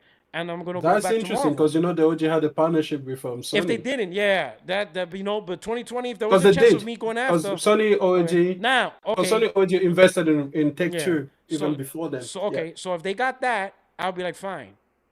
But one day you're going to come out with Red Dead 3, right? And they'll be like, yep, I want that. I'm sure Sony doesn't have... I'm sure Sony didn't take 10 years in advance. They'd be like, yeah, you're right. I want Red Dead 3 right now. I will pay for it right now. We're going to keep that, and we're going to keep that. But here's the question. Don't you think that Sony has the, first-party preference choice or whatever, where you have to present to them first? I'm just going to ask. I'm going to ask. That's okay. You're just going to be like, hey... If they say, listen, hey, how much are they finding you? How much are they finding you? $1 billion? I'll pay you $2 billion. Don't worry, break that. You know break that granted, Microsoft was willing to spend $80 billion, so I got a lot of money. I got a lot of that's true. You got money. You got money to burn. But I just gotta ask. I just gotta ask. Hey, what are you planning? Is Red Dead 3 on the books? Does Sony got that too? They'll be like, yeah, Sony got that too. I'm like, God damn, like, are you doing anything? Is there anything that Sony don't got? Well, we got this new IP that we're gonna churn up. That's mine. That's mine. I don't even care what it is. I don't care what I don't care what it is. We signed the papers right now. Call it what you want. That's mine. But whatever, right? I'm going to start that. Okay. I'm going to look for studios because I'm going after Marvel. I know I'm kind of biased on Marvel, but I feel these comic games, when you actually tell the story and you bring it out, people want it. So I'm going after Marvel. I'm like, listen, Marvel, they went for Blade. And I'm like, hey, I need 3 characters, right? You know, what we got? What we got available? What haven't you farmed out already? Right? They'll be like, all right, we got, you know, Blade. All right, I'll take Blade. All right, who else you want? You got Punisher? Yeah, we got Punisher. Nobody give me Punisher. And then I want Daredevil. You got Daredevil? Oh, yeah, we got Daredevil. I'm taking those 3. And now we got the license. Now I need to find the right studios to get the vision out for those 3 games. Cool. You could get Guardians of the Galaxy, actually, because that was 2021. I know, but no, Square Enix took them. You remember they made the game. No. I'm saying you go to Square Enix and you make it exclusive to you, to your platform. Because it was a great game. Yeah. And if you had a first party behind it, people would have been excited because it was when the Guardians of the Galaxy came out. It came out in 23, so they had 2021. But that's what I'm saying. Square Enix already copped that long before 21. No, that's what I'm saying. You go to Square Enix and you say, hey, bring it to my platform exclusively. Oh, you mean do a time exclusive? I mean, yeah. Okay, so I'll go with that. Yeah. So or even permanent exclusive. You got money. Yeah. I will also, Capcom, they're in that multi-plat strategy, so they're really gone out the winds. They're not really into exclusives anymore. So, because I remember Xbox got Lost Planet. So they're really out the door. I will try to now I'm looking at third-party publishers. You know how Sony was getting time exclusives from Bethesda or whatever? Yeah. I will do the same with Bethesda. I will say Bethesda. I will go after Starfield. I just want a time exclusive for a year. Starfield. You know, Sony went after... I would just go after Starfield. Give me time exclusive for Starfield. I'm taking Starfield. Time exclusive for a year. Cool. Then put it on PlayStation. I will try to go after, other third parties that's willing to talk, time exclusives. Or at least Xbox PC time exclusive. Because I'll do that too. for third party, second Okay. party relationships. I'll go after Yeah. those guys too, right? But primarily, if I could get the game exclusives on that, right? The second thing I'll do. Yeah. So really, focus on the console. Don't get rid of Xbox Series S, because I knew that was just a stupid plan. Like, this is just stupid anyway. We Get all rid knew of that that. shit, Yeah, right? just Xbox Series so X, dumb. take games off PC, right? I'm taking Game Pass off PC. I'm done with PC. I'm done with PC, period. Game Pass, because that can use that as an exclusive feature and service for the console.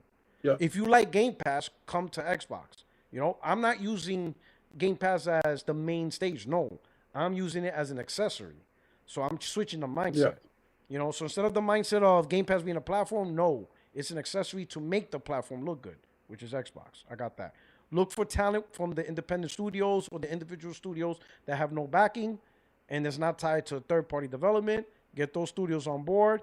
Some might be a gem. Who knows? I may have gotten Kepler out of the blue. That would be awesome with Expedition 33. No day-and-day Game Pass, because that shit don't work. We all know that. Game Pass is for curated titles. It's curated titles, legacy titles. You know, games after 2 years on our first party will go to that. I will put out backwards compatible titles on that, 360 games, you know, OG Xbox games. And if anything, I will continue the backwards compatibility program and keep putting those games on Game Pass. I'm fine with that. I wouldn't shut down the backwards compatibility. I think that merits some type of thing. Somebody's going to be attracted to something. And then if it's especially on Game Pass, they'll be attracted. I'll keep that, right? So we got all that out the way. We got new studios, exclusive games on the console. I will tell them work on a mid-gen refresh. If we're going to start that. I would definitely do that, especially knowing Sony doing it. We got to do it. So let's start planning a mid-gen refresh. I will push that out, right? The next thing I would do is I will bring back something that really is 360. That is 100% Xbox 360 memory, and that's the Summer of Arcade. I would rename the store and call it the Arcade, Xbox Arcade again. I will bring that name back. Because when you think of that name on the Xbox Arcade, it came out with a lot of great indie titles. I mean, when you think of arcade, you think of of Super Meat Boy. You know, there was all these games of Braid. There was all these games that were just big hits, but they were indie. So I'm bringing that name back. I'm bringing our arcade back. I'm putting that at the forefront. At the summer, I'm making a celebration. Summer of Arcade. Get all that going. You know what I'm saying? So I'm bringing the arcade back. Yeah. I'm supporting the indies. I'm bringing the indies back, and I'm going to give its own section. Yep. This is the arcade, right? So I'm bringing that feeling back for everybody. Next thing, I'm bringing back the competitive nature of Xbox. So I'm going to, with the Call of Duty, I'm trying to find any third-party competitive game, and I'm going to start bringing the whole, I will get a team and be like, hey, I want you to create, as part of our Xbox Live, the competitive system where we host competitions. I want first-party multiplayer competitions, of course, first-party games. We're going to work that out. So I'm going to bring the dude bro competitive nature of Xbox Live again. Bring back Gears of War, Halo, whatever, but some of the biggest third-party titles are out there. Maybe what's the game from EA? That starts with R. That live service game. Which one? Sorry? That's from Titanfall. I keep forgetting. It's a popular live service game. It starts with R. Wait, you Anthem? No, not Anthem. No, it's from EA. It's successful. It's from Titanfall. Oh, you're talking about the Remedy game. No, I got it. What's the name? Oh my god. Yeah. Apex Legends. Yeah, that's it. Why did I say start with an R? Apex Legends, right? So I would maybe go to EA. I'd be like, hey, I would like to do exclusive tournaments on my console. Not keep the game exclusive, but just have I will host it, and people who do tournaments on the console, it starts on the Xbox. Yeah. You know. Okay. I see. Games on PS3, the esports PS5. scene. Yeah, like esports here. Yeah, it's on PS5. Yeah. But the official tournament is on Xbox. Can we do something like that? Whatever. And I won't interfere with PC. PC can still do their PC tournaments, but I want to create a unique tournament. We'll handle the prizes. We will do all of that. Xbox will take care of all that. We'll do the tournament prizes, whatever. And it's specifically for Xbox players on the Xbox thing. I just need to use your game as an official subset and see if EA will agree. Now listen, I have two questions for you. They lead into each other. Okay. The first is, and the most pertinent one is, what do you do about the launch lineup, because you still don't have that much time. All right. You only have like 10 months maximum. What are you going to do for the launch lineup? So the launch lineup, so some of it's going to be out of my scope because some of the plans is going to be like how do you, like Halo Infinite is probably not ready, and it's not going to be ready. If I take over and I look at Halo, I'll be like, this shit is trash. Like, this shit's not going to be ready for launch. Okay. Yeah. How about Microsoft Flight Simulator? I know it's launching before the console launch. What do we do? Can it be ready for the console launch? How far behind? Because remember, I got it in January. Can we get the game ready and prioritize the console? Even if, let's say if I say screw the PC launch of Microsoft Flight Simulator, can I put it first on the console and then delay? Would that help? I'll ask that question. They'll look at me like, you're going to delay the PC version? So potentially, yes, I'll delay the PC version. The PC gamers can wait. If I tell you guys, stop working on the PC version, all hands on deck on the console version, can you get this game? And there's no Series S either, because I canceled that. So you ain't got to worry about balancing shit. There's only the Series X. If I tell you guys, stop the PC version, work on the console version, can it be ready for launch? And if they tell me yes, under those conditions, yes, and then we'll release the PC version a year later, do it. I will be like that, right? All right, so let's put you down for Flight Sim. What does it do? Okay, our next do, I will have to go after third party, because if the internal studios don't have the ability to launch games, there's nothing I can do. I can't make a miracle in 9 months. If Halo, you saw how Halo looked in July.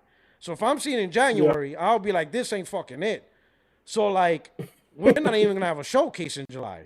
Like, what the fuck are we showing? I will cancel the showcase. I'm not having a showcase in July unless we got a lineup. So now I'll be like, we gotta find some third-party games.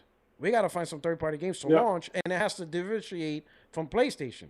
Even if it means an extra level, free Mac packs, something. But right now, our launch lineup is looking weak. So I got pretty much Flight Simulator, which is not a system seller, but at least it's something. So we gotta do that, you know. But with being January 2020, some of these decisions had to be done in 2018 to really. But with 2020, I would be like, what can I do now that could get ready? And if that means delaying the PC version of Flight Simulator and all hands on deck on the Xbox Series X, there's no Series S, I'll get that through. So at least I have that. Work on third-party titles. What third-party out there that I can go after, and we can have timed exclusives, at least timed exclusives, or at least marketing rights. What can I do? We'll have a marketing right, so that way it's on the box. Maybe do a pack-in, or launch console with a game pack-in. What game can I do that with? Okay. Because there was no pack-ins at launch, you know. I think Xbox had Assassin's Creed. I think that was their kind of marketing. If I remember, Valhalla. Yeah, they didn't have anything packed in. Valhalla? But they did have, I think they have marketing. For Valhalla, I'm doing a pack-in. If I remember. I'm doing a pack-in. Oh, you're going to give it the game? I'm launching pack-in. Because you eat up the cost anyway. You eat up the cost. It won't impact Ubisoft, because Ubisoft eats up. Ubisoft gets their $70. Yeah. It's just through my Gets paid, they get paid. Yeah. I'm launching Valhalla. I'm launching Assassin's Creed Valhalla, Xbox Series X consoles. I'm doing that. I'm launching Flight Simulator pack-in. Okay. So you'll have at least a Flight Simulator pack-in and a Valhalla pack-in. Like, I'm listen, and people might look at me, you're crazy, but people gotta understand, I'm the one getting his ass kicked. Like, Xbox is getting his ass kicked, right? So I got to show something that at least gets people, like, okay, like, get people talking. Like, get people talking. Like, I'm getting my ass kicked here. So I got to get people talking. I guarantee a launch console with a pack-in game already, that gets people, it might not be the greatest, but I'm working with what I'm working out the gate, right? So I'll get that. You know what I'm saying? It begins with an attempt to change. Like you said, I can't do the same thing. Watch me launching Xbox Series X with nothing against the PS5. Like, well, I got to do something. Now, one question. If you come in January 2020, that means that from that point on, there is at least the talk about acquiring ZeniMax, right? Because it takes a while for the companies to negotiate and everything. Or at least even just in the private Xbox booth, right? Even if you haven't talked to ZeniMax yet, people are thinking, hey, we could be doing acquisitions. We could acquire ZeniMax, for example. It's on the pitch, it's on the roller card. Do you go through with that purchase, do you still buy? I would ZeniMax? recommend no, and I would, and this is because in this I mean, you case, decide. You're not I recommending. no, I wouldn't do it if I decide. But Satya will be involved. You're the CEO. Yeah, Satya will be No. involved. You got full confidence. Oh, we're so then taking no, away I'm all not of going that. with It's ZeniMax. your house. No, not going with ZeniMax. It's your house. Nope. What I would Okay. do if I'm that close with ZeniMax, this is the opportunity now. What timed exclusives that I can fund? What games can I fund? You can't get anything from them because remember, PlayStation had the Deathloop and Ghostwire Tokyo. Yeah, that's I'm what they pretty had, sure though. that was OG exclusive. Yeah, that's what they had. Yeah, but I'm So- saying you won't get anything for 2020. Yeah. So for 2020, for 2020, yeah. So for 2020, I wouldn't buy ZeniMax. It's just an L. Okay. So there's nothing. There's nothing you can get from the. In fact, Deathloop was 2021, so it wasn't even 2020. Really, there was nothing in 2020. Okay, 2020 okay. was November and December, so it's really nothing. Yeah. So there was really no Okay. time exclusive. All the time exclusives from Bethesda was 2021, and that was Deathloop and Ghostwire Tokyo. Ghostwire. Yeah. Yeah. So if I was that close with ZeniMax, I'm talking Starfield, Indiana Jones. I'm going for timed exclusives. You know, at a minimum. Okay. And then I would Are you still ask- making Indiana Jones? Yeah, they were still making. Yeah, because they had that. They already had that in the books. When No, Microsoft are you bought still them- gonna make what? Yeah, I'll go for that. Indiana Jones? Yeah, I will go for that. Because I can't use Okay. hindsight. I can't use hindsight. I'm looking at it from a perspective of Yeah. I would want the Indiana Jones IP, and I would go for Disney. And honestly, not only would I push through, because if that's something Bethesda, because that's really Bethesda, they're the ones doing it. I would just go for timed exclusive. Oh right, yeah, because it came. Yeah, from yeah. Bethesda. So I'm because not it came the- from what was that? What was that? Yeah, what was that? People who made it again? Yeah, it was Machine Games. Machine Games. Yeah, that's right. so It came again, from so ZeniMax. now Okay, yeah, because you don't have the so right I'm to not pushing make for that Indiana decision. Jones. Bethesda's Yeah. doing that. Yeah. I just want to talk, be Yeah. like, hey, would you mind timed exclusive? Even 6 months. Yeah. Can I picture? If Yeah. they say no, can I get a level specifically for Xbox? Kind of like Hogwarts. Something that Yeah. separates from PlayStation, and I will pay for it. Can I get a DLC story? And I'll pay for that. Mhm. And give me the DLC, and Yeah. then announce it. The DLC is for Xbox only, or at least Xbox only. Okay. And then a year later goes to kind of like got that, whatever. So I will do that.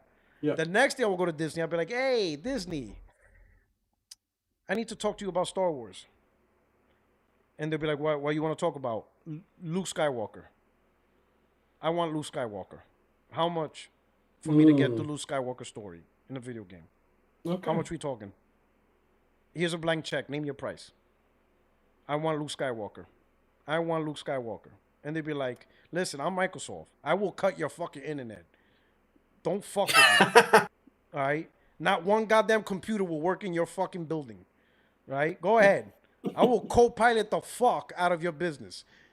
Give me goddamn Luke Skywalker. I want Luke Skywalker.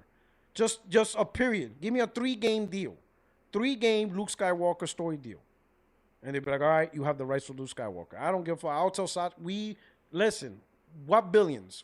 What zeros? What do I have to do?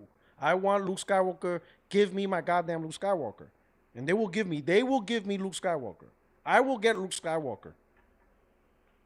I will get Luke Skywalker. I will fucking get Luke Skywalker. He will be mine. And we will get the Luke Skywalker trilogy on Xbox. Exclusive. And you know I'm gonna fucking console the fuck out of that. I'm talking Star Wars bundles, controllers, the wraps, refrigerators, whatever the fuck. Everything. Everything's getting Luke Skywalkered. Right? I'll do a pack-in lightsaber as the premium edition. $300, like a $800 Xbox, but you get a lightsaber in the motherfucker. You know, another premium like $800 Xbox collector's edition with fucking Darth Vader's mask. You get the goddamn, you can wear the mask, and it's in the box. Like, I'm going all out, the whole outfit. Okay. Right? You can even kiss Luke Skywalker's sister. I'll have the incest. I'll have the incest edition where you're kissing your own sister. Lannister touch. I'm going all out with Luke Skywalker. You best believe we're gonna have the Luke Skywalker. And the thing is, no one's done that. That's the beauty part about it. Everybody be like, oh shit, the full Star Wars story, and it's gonna be over the shoulder, third person, beautiful, story told, and you're playing a Luke Skywalker. Oh, it's gonna be beautiful. It's gonna be beautiful. I've got my second question for you. Right. So gonna have that now. You're the new head honcho, right? All right. So the people under you understand you're gonna change some things up. So I have a few studios that I believe, you let me know if I got any of this wrong, but I believe you owned. So now you know what they're working on. And obviously, even though you can't use hindsight, you know your taste as a gamer. I think you're probably a better test maker than Phil Spencer was. So what will you ask these studios that you own already to make? So first you touched on them before, but 343, that's what they were called, 343 Industries at the time.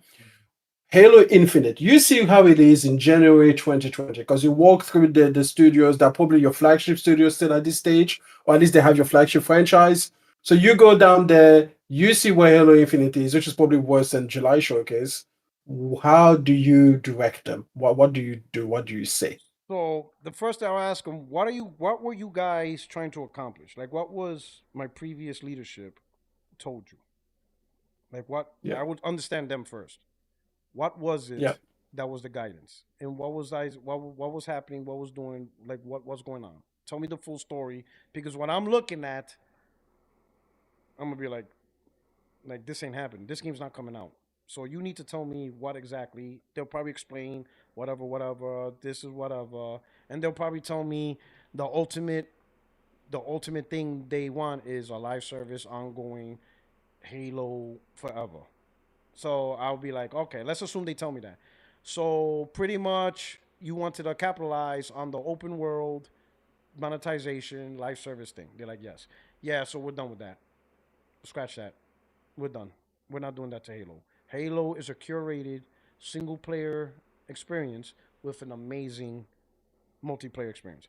We can monetize the multiplayer experience a little bit more, but make no mistake, you're going to create another Halo with a great single player campaign and a great multiplayer after. So it's kind of like a hybrid of the old model, but we're not going to do this one game and forever. That's not happening. We're going to create a story driven. Now, the question is, do we start over? Because I think you guys kind of went weird with Halo 4 and Halo 5. Or do we fix and course correct? That's going to be the real question. Right? But I'm going to tell them, I don't need this game out by launch. I don't even need this game out by 2022. When this game comes out, I want it to be one of the best games of the gen. So I need you to storyboard how we're going to get course correct that. Halo 5 didn't do it. Let's say Halo 4, let's you say went in this off world, the rails. You are no longer, I'm not beholding you to the live service strategy. I want a curated single player storyboard that, in an excellent multiplayer that people will just play the hell out of. And I'm not holding you like, it's got to be done by 2021, 22. You're not holding that. If you need a new 3-4 years to get this done, but when it comes out, this game better be one of the best games in gaming. And definitely one of the top games on the platform. And don't worry about PC. I have a question for you. Let's say that in this world, by some miracle, I'm your second in command, or I'm like your assistant or whatever. And I say to you, what if instead we got rid of the single player and we kept the work that they've done for the multiplayer? Still call it Halo Infinite because it's still a live service, right? Because if you think about it, the successful part of the Halo Infinite launch was entirely just as the multiplayer stuff. But people felt like they didn't have enough content and things to keep them, like system-wise, things were not ready for launch really, even though they had a year's delay. So what if instead we told them, get rid of the single player for this particular title? No single player, just focus all on the live service, make sure that people have all of the modes, the Forge mode at launch. Like it's just going to be like a banger multiplayer thing, and that's all you're going to do. And then now you have the time to make the content because now you're not trying to create some bullshit story that doesn't go anywhere anyway. But then what you said on the back end is, you restart the next development of the next game, write a better story, do it on a better engine or whatever. Like if you need to switch it on Unreal Engine, let's switch it now for the next title. What would you say to that idea? So I would say that while multiplayer is absolutely popular, right? Yeah. But the question is, the Infinite multiplayer wasn't popular anyway. So it was. It had 300,000 at launch. Yeah, because but people fell off because it didn't. Because it was like people died off because they felt like it wasn't ready. Yeah, it was like because it wasn't ready. Because if you remember, they didn't even have playlists. You couldn't even choose which game mode you wanted to play. It was all kind of random. It came out underbaked, is what I'm trying to say. Like people liked the game, but because they were trying to do the single and the multiplayer, it seems to have hurt both. Right, the single player didn't get the full story. The multiplayer came out completely underbaked and ready. So if you were to get rid of that, you could come up with a multiplayer game that felt feature complete at launch. Maybe, but within a year. My thing is this though: Halo has a lore, and I don't want the community to think that I will take the lore. But you could promise the single player experience later. You could be like, hey, you know what? This is what we cooked up for you, but do know that there will be more single player stories. How many people will believe me? Remember, I'm the new guy. It's an Xbox fan base. They'll all believe you. You know how they'll treat you. They'll make you Jesus. They'll make you Jesus in a week. I'm not doing that. In fact, I'm not talking to them. That's another thing. I'm not talking to They'll make you Jesus anyway. Tim Dog, I'll have a court order on him. There's a court order on Tim. I'm not talking to any of them. If they think I'm going to talk daily and we're going to play games, listen, I will have lawyers on your ass. Do not ask me for a friend request on Xbox. No one would even know my ID tag. They'd be like, do you even play Xbox? Shut the fuck up. I make $7 million a year. Who the fuck is you? Like, get out of here. You think I ain't got time if you're going to check what's my gamer tag? Get out of here. I'm not doing that. I'm not doing that. You know what I'm saying? The only thing is with me looking at Halo, a partial strategy might work, but then if people get mad at the lack of single player, because the single player is what built the universe. That's where the books, the movies, the stories all came from. People want, and then what about the fans who want the single player? And they don't play the multiplayer. But you promised them. Yeah, both. But you could have told them like it was like a Call of Duty Warzone situation. Like, hey, this is its own thing. It lives in its own universe, but we're still going to continue. Because there was already that in the market, right? Warzone is its own live service game. But that's what I'm saying. No, but the Call of Duty single player still came out. It still came out. I know, but you tell them it will come later. Like, hey, I'm not doing that. I'm not doing promises. I promise you, I promise Liz, I probably don't want to separate. I don't want to separate. I want the complete franchise the way it's designed. Single player, and if I have to delay it, they fired on the first day. And if you'll be like, get the fuck out of here. You're not the Halo fan. Get out. I'd be like, I'll just tell you, I don't want to do that. I want the complete package done right.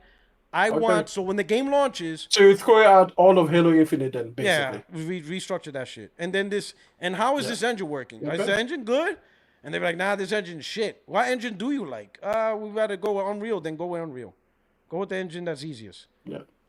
Like, if this engine is shit and you created an engine that really is not working, I mean, I'm cool with an engine. Or is there another engine within the studio that actually works? Like, does anybody else have an engine that they could borrow? I don't think they had anybody else in-house that had a... Yeah. I don't know who what is Playground? Because people talk... What is Playground Turn using? They're using their own engine based for racing. Yeah. They had to retool it for the RPG, so you would have had to retool it anyway. Yeah, retool. I don't know. Whatever's the easiest path that they could do. If Unreal Engine was the key, then go with Unreal Engine. That's fine. It'll probably be Unreal. Probably the fastest. Okay, all right. So that's 343. And the reason why is Halo. That's the crown jewel. That's the crown jewel. That is Xbox. That's true. I look at Halo like Tom Brady of the Patriots. You don't change Tom Brady. You change the Patriots. So I'm not changing Halo. Okay, I see. Halo is our crown jewel. And I will firmly believe if we fuck up Halo, we fuck up Xbox. We cannot fuck up Halo. Yeah. So I want a premium story experience that people can actually talk and be like, oh shit, look what happened. I want that, and then I want that great multiplayer experience. With the competitive edge, we're going to bring back Halo tournaments, all that stuff. But that's got to be the crown jewel. And I'm willing to wait and get that cooked. Infinite, if we have to scrap that shit. And don't ever do open world Halo. I tell them I don't want to see that shit. I don't want to see open world Halo. That shit. Oh, you get rid of that? Fuck that. That was stupid. Why do I? What? It was unnecessary. I want a curated, streamlined Halo experience in the single player. Streamline that shit. Don't just add. Oh, we're gonna go on a Warhog and just go to this section, do this stupid little mission just for the sake of. Nah, we're not doing that. Nice, streamlined, curated experience. That's what I want for Halo. Take it up to next studio. All right. What's the next studio? Compulsion Games. They are the ones at the moment. They should be working on South of Midnight because it's been about a year or so since you bought them. Yeah. So, yeah, Compulsion Games. They made We Happy Few before you bought them. That's 2018. So, but they're part of the stable now. I'm pretty sure. So if South of Midnight, I think that's their first game that they released, right? South of Midnight. Yes, on the Xbox. I would imagine with every studio, they all had Xbox Series X issues. I think that brought a lot of pain to every studio. Yeah. I think me getting rid of Series S made a lot of devs like, oh, thank God. Like, oof. Like, you know, because they had to make it for Series S. And I think every studio across the industry, that shit was a pain in the ass. And I think me canceling that stuff probably alleviated a lot of heartache.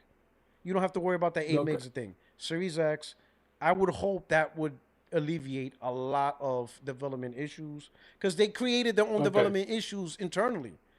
You had to balance between the two. Well, this game, we got it to run at 30 frames, Series X at 60 frames, but we had to make trade-offs. Nah, fuck the trade-offs. Series X is done. Series S is done. Get rid of it. Don't worry about that. Cancel that sucker. That's good. I would hope that would alleviate a lot of development heartache and issues. Double Fine. Now, at this time, they're working on Psychonauts 2, and it's also been something that's already crowdfunded. So I don't think you would change that, but what direction would you give them for the later games? Because I think it went on Xbox One, right? Yeah, Psychonauts 2, I'm pretty sure is already found development. Like, it was crowdfunded before you bought them. They're already working on it. I'm pretty sure, Cancel the Xbox One version. We're canceling that. You're cool. Cancel the Xbox One version. And obviously, it's only the Series X. And we're not crowdfunding it. We're paying for it. And PlayStation, right? No, get the fuck out of here. Yeah, but it was promised to them. No, I don't give a fuck. Sue me. Sue me. Oh, wow. Take me to court. This man's got no chill. Sue me. He said, fuck gamers. Sue me. Get out of here. Like, sorry, PlayStation, we're not giving you the game. Oh, we're going to take you to court. What's the settlement? Oh, $150 million. Here you go. You're not going to sue me for $2 billion. The game's not that big. I'm paying the settlement. Okay. It's going for PlayStation. We have a contract. Just take me to settle. Just sue me. My lawyers will settle. Well, what's the settlement? And what's the worst? Really, what's the worst I have to pay Sony? $75 million? They cannot reasonably say we would have made $1.5 billion off the technically, you wouldn't pay Sony. You would pay the backers that funded you on oh yeah, I'll pay them back. Oh yeah, that's easy. Yeah. All the PlayStation backers here, refund your money. Hell, I'll give you a fucking Xbox. I don't give a fuck. I'll send you an Xbox console. Sucker you into. Well, you should send them a free copy on Xbox. Yeah, I'll send you a free copy on Xbox. Here you go. Buy an Xbox. Okay. Whatever. Fair enough. Mohang, they are the makers of Minecraft. What are you doing with them? Are you touching them? Are you leaving them now? Minecraft's already on PlayStation. No, there's nothing you can do. They're too big. They're too big to. Okay. But what about Minecraft Dungeons that came out later? Are you telling them to simply put down on PlayStation? Was it already announced for PlayStation? Because that's a big one. I don't think so. I think Minecraft Dungeons. So Minecraft Dungeon. So Minecraft. So this is the problem. This is why I wouldn't buy third party. Because they bought a company that makes money off PlayStation. There's nothing you can do about it. You absorb responsibility. But what I would do is Minecraft Dungeon launches first on Xbox console. A year later on PC. Okay. A year after that on PlayStation. Fair. Little evil Knievel. Anyway, I see. First on Xbox Series X. That. Then on PC a year later. And I'm not mentioning, and I'm not telling people that this is the plan. I would just say Microsoft Dungeon launching on Xbox console, on Xbox Series X. And that's it. Yeah. I'll just leave it at that. Yeah. Oh, is it going to go on PC? No comment. Is it going on PlayStation? No comment. And I will tell everybody in my studio, you're only going to say 2 words. No comment. That's it. A year later, we announce, or 1 year later, we announce, hey, Minecraft Dungeons will launch on PC. So it's really like a year and 3 to 4 months. Because I'm going to give my console a full 12-month on its own with no talk of PC. After 1 year, 1 year and 1 day. 1 day after 1 year, I will make the announcement that it will launch 3 months later on PC. Okay. And then a year after that, a complete year after the PC, 1 day after, I will launch the PlayStation 5 version. That's it. Okay. Quick aside, back to the Series X console itself. Would you keep the expandable storage as a proprietary thing that can only work with Seagate if drives? I'm able to change it, or would you tell them? If I'm able to change it, Redesign it. yeah, I Okay. didn't even think of. If I'm able to change it, Yeah. I'd be like, listen, can we go back to PC regular thing and make that change? Yeah. Then NVMe parts. Yeah. rechange the slot, and you could just Yeah. you screw 2 back and then just slide it in. Can you remodify that, or are we too late Yeah. into the pipeline? And they'd be like, no, we can modify it, then modify it. Get rid of the memory cards. Yeah. Like Yeah. the back will have like a slot with 2 screws. You open Yep. it, pop it in, 2 screws Yep. going in. I'm like, Xbox gamers will learn how to use a screwdriver. They're gonna learn. Okay. Excellent. You Get have that an out. instruction manual. And they'll look I at me get like, you. I why get you do that? Like, why would we commit to a proprietary memory? That's just stupid. PC is gonna make a shit ton of memory. Just get rid of that. Yeah. Okay. All right. Now to Ninja Theory. So at this point, they should be working or starting production on Hellblade 2. Mhm. But it's probably early enough for you to cancel if you wanted to. What would you do in Ninja I wouldn't Theory? cancel it. I wouldn't know. Not talking in Okay. hindsight. Yeah, no, I'm not saying Yeah, I'm not not saying cancel. I anything would keep it about going. that. I I'm mean, just that's saying. what they want to do. I would be more. I would be looking at the old. What is it? What was the other game? Mara. Project Mara? Yeah. Project Mara would interest me more. Like if they're doing, hey, we're doing Senwa. Okay. All right, let me show what you got.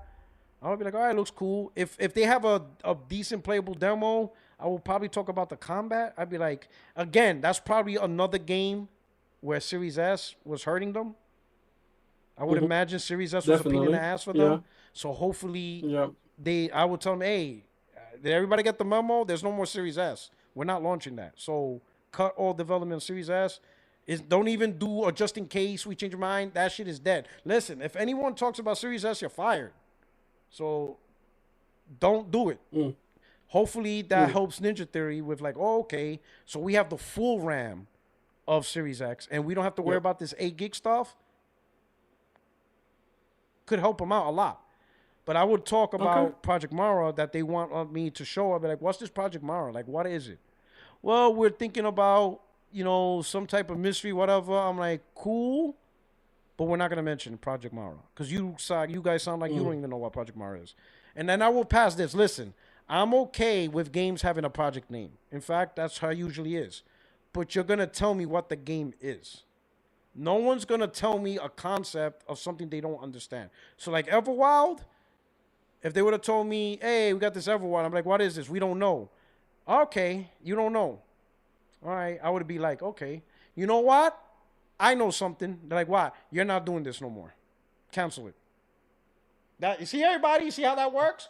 If you don't know what you're doing, do not talk to me.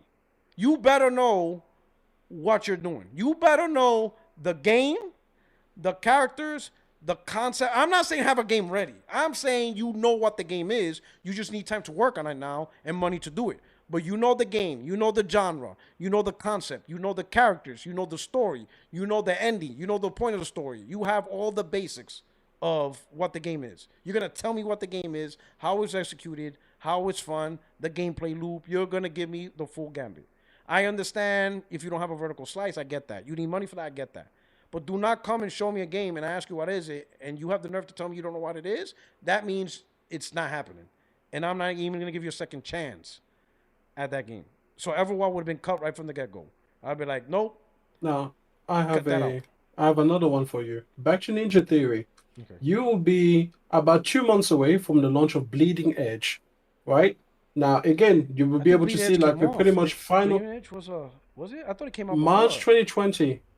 I think it was March or April 2020. Right? Yeah, Bleeding So Edge. you would have had a new complete version of it to check out. Do you still release it? When did Bleeding Edge come out? According to my sources over here, 24 March 2020. On Bleeding Edge 2020 multiplayer arena developed by Ninja Republic by Xbox. The game was released for Windows on March. So if I started January 1st, 2020, and the game's already about to launch in 24 on Xbox One, I would be like, oh shit. I would look at the game. I'm like, man. Is that oh shit? I'd be like, I would have to look at hindsight. Now looking at the game. No, you get to check the game. Wait a minute, but this is before is. the Series X. I would say this. I would be like, this is what I want to do. This is what I want to do. we're gonna delay the launch, and you're gonna scrap Xbox One. Okay. This is gonna be you're gonna make a launch this is title. a Series X launch title. Okay. All right. So I'd that like, gives you another one. I'd be like, scratch the 2020 launch. Oh, but it's scrap it. We're gonna make this Series X exclusive in November. So you have more time to work on it. You have more time to refine it. This is a launch title. Now I'm not saying this is a seller, but you goddamn, I'm dumping Xbox One. I'm dumping that console right off the get go. I'm cutting support. That's another thing I would tell the studio. Xbox One is done. It's over. Yeah. I'm cutting the loop. Nothing. We're making nothing for that console. So whatever project that still has cross-gen, there is no cross-gen. There is no cross-gen with Xbox One. Xbox One is a dead console anyway. We're not doing cross-gen. So all console, all cross-gen projects, everything will be Xbox Series X exclusive. Okay. So Bleeding Edge, delay it. That would be... We're gonna put this on Series X. It's not the best title, but at least people understand one thing from me. That I'm about that Series X. I'm about Series X exclusives. Xbox One is done. And that's a message to third-party industry. We're done with Xbox One. I'm not selling it no more. It's off the shelves. It's canceled. In fact, they will know by summer Xbox no longer providing Xbox One consoles anymore, or Xbox One X consoles. It's done. By July, whatever's on the shelf is what's on the shelf. No, retailers will no longer be having more consoles on the shelf. Getting the supply. Yep. We are done. Okay.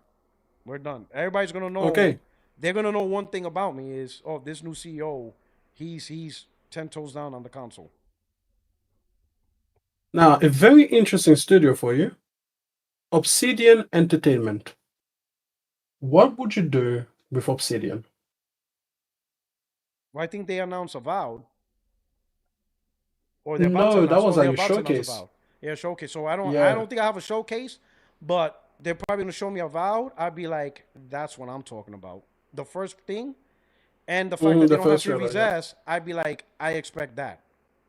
That's what I'm talking about. Keep going with that. That's what we're doing. Okay. I like that. And the fact that they only have to work, they're not working on PC, and they're not working on Series S. It's 100% Series X. So I don't see why they can't fulfill that original vision. I personally can't see it. As your assistant, to throw a curveball out there, what if I say to you, cancel that Avowed, okay? But here's the thing. We've been talking with ZeniMax, right? And we're not going to buy them anymore. But what if we could license the Fallout IP and give it back to Obsidian? What would you do? I would do that after Avowed. What would you do? The only reason why you would cancel Avowed is probably you're talking in hindsight. Remember, we're not talking hindsight. No, I'm not talking hindsight. I'm talking I know that this studio's biggest success was Fallout New Vegas, right? Right? People say it's the best Fallout ever. Now, I have the people that created the best of a franchise that is loved by hundreds of millions of people. Why would I go chase a brand new IP that nobody knows when I could go over there to ZeniMax and be like, hey, can I pay you $1 billion? Not to own your IP, but just to license it for one game?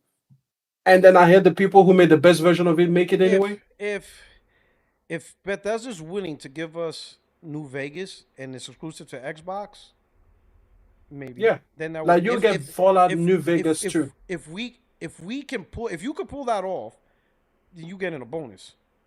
I'll be like, listen, Avowed stays, but if you come back and you tell me Bethesda gave us the New Vegas IP for Xbox only, they just willingly let us have it so we can make our own game, and they'll just get the licensing fees. Yeah, we're delaying Avowed. I'll hold off. I'll be like, hey, Obsidian, hold off on Avowed, work on New Vegas. It's our title. We own the IP now. Kind of like Spider-Man. It's not going on PlayStation or PC. I would be like, yep. I wouldn't cancel Avowed. I'd be like, because we need new IPs. I like the idea and the concept. Put that on the back burner. Put it on the shelf. Get New Vegas going. New Vegas 2, get that shit going. For whatever reason, they allowed us to have New Vegas 2. Maybe because they're going in a different direction of Fallout and they're not going back to New Vegas ever. So they probably don't mind. I mean, they're doing Starfield. They're not doing They're not doing a Fallout for another 10, 15 years. And the next new Fallout probably is not going to be a New Vegas 2. So they're probably like, we have no... Like, New Vegas chapter is dead. So if you want to do New Vegas 2, sure. Just pay us this licensing. Yep. If you pull that off as a second man, I would be like, oh, shit, you got New Vegas 2? And it's just for us. Yep, Avowed, shelve that shit. You're working on New Vegas too. And That that's how shit will people be that bought my first huge. Porsche. That shit will be huge. Yep. That's why I always thought they should have done with Obsidian. I'm like, That shit, why? that, Like, yo, listen, a lot I like the of this Outer chat Worlds, will the hate Outer us. Worlds 2. A lot of people are hating us right now. They're like, yo, like I hope these guys, I hope Microsoft's not listening to this podcast because they'll be like, they're gonna fuck Sony over. I'll be like, listen, Vegas 2, right? And I'll be like, and you know we're doing bundles. We're bundling that shit. But definitely. Vegas bundle. I give you an actual working Pip-Boy. Yeah, like that shit will literally collect. Listen, I go to Microsoft and I'll be like, hey, listen, I know you're trying to work on this AI thing. We're gonna have a collector's edition with the Pip-Boy, everything. Bro, we're gonna put an actual I need gun to share to tell you the weather. for the American version. You have an actual rifle. The Freedom Edition. We call it the Freedom Edition. The Freedom Edition. There you go. Have a rifle ready to go. You know. Yeah. Okay. See, I'm telling you. Because the thing is, when they got Obsidian the first time, I thought they were just gonna do Fallout. Because I'm like, wait a second, hold on. It would be like if you had Mass Effect, right? A name that everybody loves, and then you got the studio that made what people believe is the best version of it. It's true. I hear and people then say they that. come up with something new, and I'm like, you think I want something new from you? You think I bought you for something? you better get old real quick. You know. Let me get Valkyrie. Where's Valkyrie? Oh, Valkyrie's not in the waiting room no more. My bad. I didn't notice. I'm sorry. Oh, man. He was like, I can't chill straight. He goes, I'm only joking. Oh, my bad. He's joking. I was like, uh-oh. But, yeah. So, if you pull that over the second dude, be like, hey, Puertorock, I did something. Like, what'd you do? I'll be like, get the fuck out of here. You're lying. They're like, here's the paperwork. They just need There's Valkyrie back in the voting room. I won't even read it. I'll be like, I'm signing right now. Get this shit done. Valkyrie came in the waiting room for you. Look at that. What happened? Australians are so polite. Oh, she's in There's here? a waiting room now. Oh, she's in the way. Oh, okay. There we go. Boom. So this is Oh, that's good. Puertorock is the CEO for the day. So I need you guys to help me. So you already know my vision. So damn. So what about you, Valkyrie? You're also part of my team. What are we doing? Yeah. Well, how are you helping me make Xbox great again? So I took over Xbox in 2020. Yes. Yep. So you and you're like my right hand people, right? I already gave my guidance. So this is my guidance because I took over January 1st, 2020. Number one, we capped the Series S. I'm not releasing that. So there's no Series S. It's only the Series X. Two, the games aren't going onto PC. We're back to console exclusives. 2 exclusives. The games are only coming out on Series X. 3, Xbox One is done. So there's no cross-gen. And any game that's in the pipeline to release in 2020 for Xbox One, I'm canceling it. Any game that was agreed upon to go on PlayStation 4, nah, that's not happening either. That's not happening either. Right, I'm all about the Series X. That's it. Yeah. Okay. I gotta go, guys. Bye. Oh, okay. Damn. She said, yeah, I'm not dealing with this. She said, yeah. She said, no, too much responsibility. She said, no, I'm going to be fired. Listen, you know who's be really proud of her? It's going to be Sean King. Sean King is going to be like, yep, let Xbox burn to the ground, baby. He's going to hate me. He's like, you're saving Xbox. Stop it. Oh, no, but Sean King's going to love me. He's like, wait a minute. He's like, Xbox burned to the ground. And then all of a sudden, he sees on his email, Arcades is back. Look at all these indies. And he's going to be like, You're going to have to fix the achievements, though. You're going to have to call it something cool because he doesn't want to get thousands and thousands. You're going to have to call it a cool name. I will modernize it. Yeah, but those are like subsidiary things. But I will modernize it. I wouldn't stick to the numbers. If we have to give the numbers purpose. We have to give numbers purpose. Like, I 1,000 the game. What the fuck does that mean? Yeah, that was that mean. Something. There's got to be some type of leveling system. So I would have. I'll make you something all green themed, like the top is an emerald or something. You know what I'm saying? You know, something has to get something cool. Like the guys, like I hear guys, they say, "Oh, I got 1 million score." It sounds a lot, but when somebody goes, "I got 1,000 platinums," I'm like, "Holy shit, you got 1,000 platinums?" Yeah. Or like Sean, when he says he got 2,000 platforms, we know what that means. But when somebody tells me they got 1 million score, it's a lot. But like, how many games is that? But is it? You know, maybe you don't know. I don't know. Like, how many? I would have to do like 1 million divided by 1,000, And that's too much math. Because here's the thing: nobody ever like brags about how many gold trophies they have. No, because that's kind of meaningless. Yeah, it's just like, oh, I got 2,000 gold trophies. Okay, is that a lot? Is that a lot? When I hear you could get 2,000 gold trophies with only 4 platinums. Yeah, when I hear 2,400 platinums, that's 2,400 games, at least. Yeah, exactly. Instantly. That's an instant number. When you tell me 1 million, I'm going to be like, all right, 1 million divided by 1,000 is 100,000? 10,000? I don't know. Like, fuck. Listen, why you have me in school doing math? Like, I don't need to do all that. That's not fun.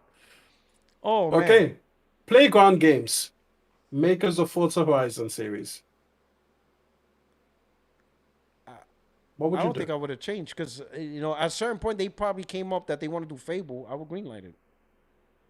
You know what I would say? I would say to them, I would say, you are not a top studio. And if anybody talks to you sideways in these streets, I'm firing them. You let me know. Yeah. Playground has consistent 90 plus Metacritic. I'd be like, you got it. You want to do Fable? You got it. Done. And it's only on Series X, so they don't have to worry about PC. I will parade them like I said, all the Xbox studios. Yeah. Like the getting rid of PC and Series S. Yeah. You know how much trouble we alleviated on these studios? Well, listen. That's probably half the battle for them. Making games and for getting Series rid of S Game and Pass, PC, so they can actually make money. Yeah, and no day in there on Game Pass, so they will truly get the money they deserve. We alleviate. I would say just that decision alone. No PC, no Series S, no day on day Game Pass. That's 75% of the problems that we already eliminated with one decision. They could just focus on the Series X. That's it. Simple. Okay. So I think they would even do better. I think pipelines will be improved. I think a lot of will be improved. And no PlayStation, so don't worry about that. Well, I'll have lawyers handle that. Okay. I'll have lawyers handle that. All right. So now, interesting studio, Rare. What are you gonna do with those? Oh, so Rare. They have Sea of Thieves. That's already in the pipeline. Apparently successful. I would ask Rare, do you guys have the ability to make another game outside of Sea of Thieves? And what would it take for you to come up with the next AAA game? And if anything, do you guys have the ability? Because they're so far removed from the old Rare. I would ask you, can you guys take over Killer Instinct again? Because that was your title. But how much of a change is Rare since then? I would ask them. What would it take? I would be like, isn't Banjo from them? What? Banjo-Kazooie? Isn't that from them? Yeah, that's also from them too. But I will go for. I would tell them we need a platformer. Was that a platformer, or is that just I'm just missing? No, Banjo-Kazooie is a platformer. But I will go after Killer Instinct. I would say we need a platformer. I will go after Killer Instinct though. No, but Killer Instinct is harder to do than a platformer. You know what I'm saying? Yeah. Like to get them back in the swing of things, I'll be like, hey, how about we do two things? First you do Banjo, then you give me Killer Instinct. Can you do that? But I look at the Xbox audience now. Is Banjo really going to be big on the Xbox now? But it's a bit like what you said, right? Yeah. It's not about who they are now, because we'll be trying to win the generation. Yeah. We will need 100 million consoles sold. So I need to give Nintendo and PlayStation gamers a reason to buy is Banjo Xbox or is it Conquer? Oh, Banjo does belong on Xbox, right? Because they own it. And Conquer. I'm pretty sure. I would, yeah. We'll have to look at that. Because that would be my And then you know what? You know how you were talking about with Killer Instinct? All right. I need Killer Instinct. I have a and I'm not doing that stupid shit they did where you only get one character and you have to buy everybody else. I want a full, decent roster. Sure, I understand season 1, season 2. But do not give the game with one character and now you have to buy everybody. No, I want a full-fledged fighting game, at least 8 to 12 characters, right off the rip, storyline, training, online multiplayer, the full shebang. Tournament, the full shebang. I want that all. I want that all in there. I have a way to make it happen. Another wildcard idea. You know who we're going to go to next? Oh. We're going to go to Arc System Works. And we're going to be like, hey, Arc System, you plus Rare make us a Killer Instinct. Same thing that Sony did with Marvel Token, except we get them first. I would because at this point, they're experts in fighting games. I will do that. Because that's the thing. You're wondering who's got expertise. Arc System work for Killer Instinct game. I would do that. That's what I would do. Do that because I need Killer Instinct. And I'd be like, I'd be like, I need Killer Instinct. I need it there. And I wouldn't trust Rare to do it on their own. So I'll be like, you know what? Who is available they're so far in the third party fighters? space? Exactly. But I still need them to like give direction. So yeah, I'll do that. Same thing that PlayStation did with Marvel Token. Yeah. Except we take them off the board before they do. Oh man, they'll be mad. But now they can't make a Marvel Token either. You know what? They wouldn't be able to make. They would have to go somebody else that may not be as good. Nice. But I need Kill Instinct. I need it on the Xbox Series X. I need that game. Full-fledged, not this partial one-player thing. Full-fledged, full product. $70. Final question. Do you give them Perfect Dark? I don't like the way Initiative. Oh, you're talking about Rare? I will have to see how big they are. Wasn't that IP? I would look at Initiative. Because Initiative was the one that had Perfect Dark. They were 2018, and I would 2020 review them. I'd be like, where are we at with what's happening? What are you missing? What is it that is stopping you? If they tell me, well, before you, we were only allowed to be 80 people big. We had to source. Because I remember there was conversation of going to Square Enix to talk to one of the studios for it. Crystal Dynamics. And I'm like, so we had to wait for Crystal Dynamics to talk to us? It goes, yeah. I'm like, no, we're not doing that. We'll skip all that. Skip all the redefining a studio. What do you have for Perfect Dark? What do you need? And I want a traditional studio. I don't want whatever weird shit Phil was doing, because I remember they were going agile, where Initiative stays 80 people, but then they'll just merge. I'm like, cut all that bullshit out. Do we need to get you to 300 people? About 200 to 300 to actually get a AAA game going. They'd be like, yeah, we need to be at 200. If you want us to fully fund it and do this, okay, cool. But what is your vision for Perfect Dark? Like, what are we talking about? Like, what is the concept? Do you have a concept ready, or are you in the we don't know what the fuck is happening? Like, be honest. Where are you at? Because I do want a Perfect Dark, but give me the truth. You guys have no idea what you're doing, and if you don't know how you are doing, who can I go to help you shape this idea? What creative lead can I go after to help you form? If they tell me, well, the person who originally designed Perfect Dark is this person, I'm gonna reach out to them. I'm like, hey, listen, you were the original creator of Perfect Dark. My studio needs help on a creative vision. You want to get back on the team and step in? Yeah, sure. We'll take a snap at it. Get some of the old heads who were there day one, if they're alive. All right, here you go. You got some of the creators of Perfect Dark, the original creators of the vision. They're here. They're part of the studio now. What else you need? You got the engine. You got the right engine. Well, we really don't have an engine. Unreal 5. That's the shortest, quickest route. Unreal 5. Just use that. I will streamline it, get the studio right, get the creators right, go after some of the old heads, pitch it, come back to us. And do it right. None of the this Coalition. Coalition? They just released Gears 5. That was September 2019. So when you come in, they're just, kind of seeing the, first results of that. What do you do with the Coalition? Because now it's a blank slate, right? They wouldn't have had anything spun up. And they will say something like, oh, we're thinking about something like Gears of War E-Day, right? Or like, obviously they have the Gears DLC that they also will be thinking about and everything like that at this time, which I think was well received. But yeah, what would you do? Would you just say, stay the course? You're doing good? Or would you make any changes? I would ask them, why are you going back to E-Day? What's the ultimate? Why E-Day and not Gear 6? That's a simple question I will ask. I will ask them that simple question. Why E-Day? Why not Gear 6? What's the difference between the two? Right?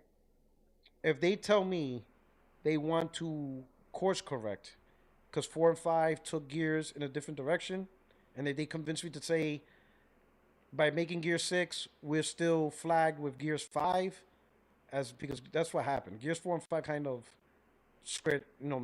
messed Gears up in a way. A lot of people didn't like 4 5. Yeah. I thought it was fine, but I understood.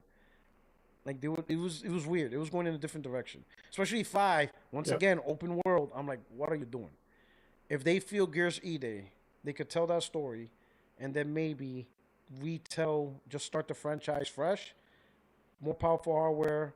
They can do a bigger vision, and I'd be like, all right. The idea is you start with E-Day, and then you go back to Gears 1, but you're just gonna call it Gears whatever. Pretty much you're retelling the Gears saga. because the original saga was Cliff Bleszinski. So you want your vision of Gears now, away from Cliff, away from the original 3, and you want to start it with Gears E-Day as the template. And if they be like, yeah, we don't want to live off of the Cliff Bleszinski era, we want a retelling, kind of like a remake, but a retelling, our own vision, and we're gonna start with E-Day, then we're gonna go into Gears 1, Gears 2, Gears 3, and we're gonna take the franchise that direction. If they could convince me that's what they want to do, pretty much like, hey, we're done with this saga Gears. We're going to start over. We're going to make it gritty. We think we could do the whole slate clean. I'll be like, all right, Gears E-Day then. Do it. If you feel Gear 6 is too much baggage, if you feel Gear 4 and 5 is baggage, I can respect that because I would agree. I think you would have to do a lot in Gear 6 because if you say Gear 6, people are going to remember Gears 5. And they're going to ask you, are you still going to have this? What about this? Or this character? What happens to Marcus Phoenix? Oh, this character, they're going to complain. But if you start all over with Gears E-Day and then you bring back new Gears and people realize it's a reimagining, I think that will work. There'll be no more baggage from the old thing. I'll be cool with that. Get rid of the baggage. You fucked up with 4 and 5, and now and to create Gear 6 and fix it probably is not going to happen. So just start all over and retell it. Do it. I'll be good with that. I'll work with that. Gears E-Day, then a new Now, we already talked about... So I'm good, brother. So we already did the initiative. So Turn 10 Studios, they'll be working now on Forza Motorsport. Would you keep Forza Motorsport as what it is, a track-focused simcade that kind of goes up against Gran Turismo? Or would you change the direction of that game to be something maybe different from Forza, but also different in the lane in Gran Turismo? What would you do there? I wouldn't change it. I would actually say come out with the best competition sim racer that you could come out with. See, the thing is, as your second in charge, I would say scrap that idea because you're not a racer, so you don't know. Yeah. But I would say there's no way you're going up against Gran Turismo. You know what I would do? I would say make me a Need for Speed Underground game, just in your version of it. Do Forza Underground. People have been wanting Need for Speed Underground again. Bring me back the rap music, the hip hop, the grungy, the street art. Give me a Need for Speed Underground spiritual successor, sequel, whatever it is.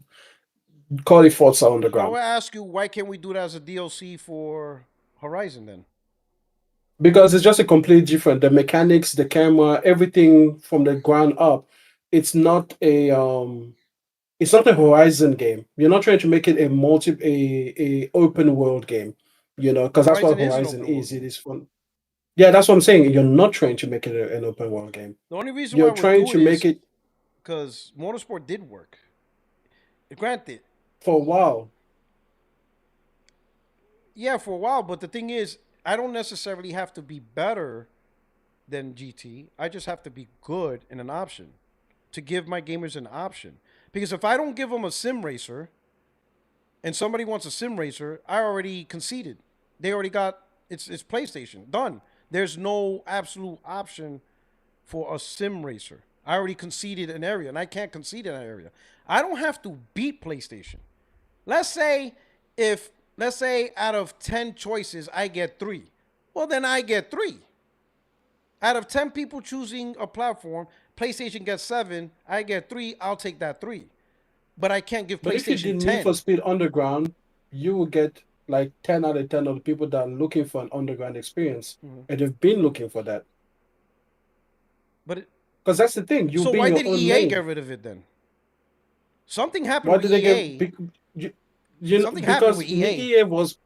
EA was all about that Frostbite engine. Right. It was all about using the same engine in-house and everything like that, and all of the studios suffered from it. EA burned Criteria games and everything like that with the Burnout franchise.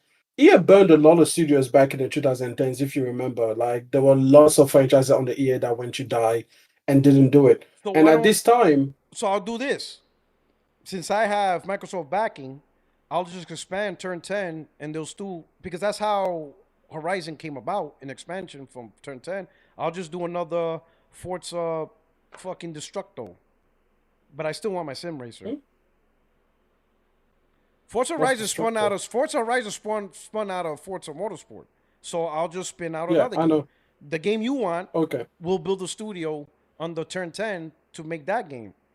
But I gotta have a Okay. sim racer. I So gotta you have Forza Underground I and the gotta sim compete racer. with PlayStation. I am not gonna concede, and I don't like racing, but I'm not gonna concede. Yeah. I need something, especially if we can get back where we have an edge over GT, where people be like, oh, look at the destruction physics, or look at this, look at that, something that's completely different. I gotta have an edge. I gotta have something. Well, you can't have destruction physics in a sim racer. Car companies won't allow you. They did. Forza Motorsport. That's did, why though. they don't have it. What? Well, okay, yeah, it has some They like did. car deformation things, Yeah, but you can't have true destruction physics. Okay. You know what I mean? Like you can't go too far with it. You know, but I will go just kind of like I will go with the companies that will allow it. Like if Porsche says now we don't do it, then I won't have Porsche. If Lambo says You cannot have Porsche in a sim racer. That's the thing, though. You cannot have them. I would have You cannot have them. That's what I'm saying. yes, we can have it. If they don't want me to destroy a Porsche, then fuck it. What am I gonna do? Sim racers want you to drive Porsches, man. Okay, so you then go to cannot do it. PlayStation. But the sim racers that want full destructible cars, they want In that case, you're pretty much saying that you're doing the underground thing again. Okay. You No, might what I'm as well doing just do is that. I'm not trying to be play. That's another thing. No rule. Do not say I'm being PlayStation. You want to be PlayStation, Okay. you could go work for them. Go over there. Yeah, I could work for them and do the whole PlayStation thing. I'm not trying to be PlayStation. PlayStation respects that. Cool. Work for you. Yeah. But I'll be the sim racer where you get that sim racing feeling, and we have the cars where when you bump into each other, that shit wrecks. The It looks wheels like are you bumped into flopping, each other. and that's Okay. it. I'm Okay. not, like I Fair said, I'm enough. not gonna put Porsche above the game. I'm not doing that. Yeah. And if Okay. if there Fair is enough. a hardcore gamer that must have Porsche, then okay, you go to PlayStation. But I'm not gonna. In fact, in this case, I'm not gonna change the art of the game because of a certain company. The art of the game itself is about sim racing with full destructible thing. And if we're the only one to do it, and if because of that we have a limited curated thing, I'll take the limited curated thing. I'll take the limited curated Now, thing. But at last least one. we're different. You already talked about having a mid-gen refresh, so you already be planning that from day one, I guess. Yes. Okay. Would you do a version of a handheld? At this time, no. I wouldn't do a handheld at all. Only because we're trying to For the entire fix- gen? Yeah, PlayStation 4 didn't do a handheld the entire gen because they had a fix. Okay, fair Think enough. about it. I gotta now. You're asking Yeah. me to act like nah. We're cool. That's a next gen Okay. conversation. I gotta work on. Okay, fair enough. We got to work on Series X because we make a handheld and Series X is flopping. Like now, I got two things that nobody's buying. Now I got two devices nobody's buying. I gotta make sure, like, hey, we had a gen, we got Series X up to 80 million. That would be my goal. Hey, the goal is 80 million sales, minimum. That's what we're working for. Got to start somewhere. I don't want to throw in more hardware. Not right now. Like, bro, I'll be looking at you like, bro, I'm not even sure Series X is gonna be sold. I'm gonna do a handheld. Yeah. Let's cut that out. That will be the following gen if we're successful, because we might not have a job. If Yeah. Series X sells only 30 million, me and you, we won't be worried about a handheld. Listen, if we got Fallout New Vegas 2, we have jobs. I think, oh yeah. Guaranteed. Oh yeah. So we have jobs. So everybody, all hands on deck on Series X. That is the focus and the mid-gen refresh. Gotta have that because I know Sony's doing it, and we can we will also have a leg up, not a leg up, but we will also be part of the whole AI. Like PSSR, we will have our own. And I say I want my own because people will probably recommend, oh, just use FSR. I'll be like, I want an Xbox specific curated engine with AI. I want our own shit. I want our own shit specifically for us. I don't want VR? FSR4. Curate, get with AMD and curate our own. I want that. Do we do VR? Do we do VR? I'm gonna be honest, no, because again, you're adding another piece of equipment when we're trying to get the base. Like, remember, we're working from failure. PlayStation's working from success. We're working from failure. Xbox One was a failure. So I'm trying to get the streamlined Series X. I'm trying to get the Series X back on top. Even if it means splitting the gen, I'll take a split. I'll take a 80 to 80. Even if, let's say, PlayStation sells 90 million and we sell 80, I consider that a win because you guys didn't sell 150, 120. I stopped you from the 100 million. Yeah. So that's my win. Stop PlayStation from 100 million. Even if they say, oh, but we sold more than you. Bitch, I took land back. I took land that we lost. The shit felt lost. I got that shit back. And then we move on ahead.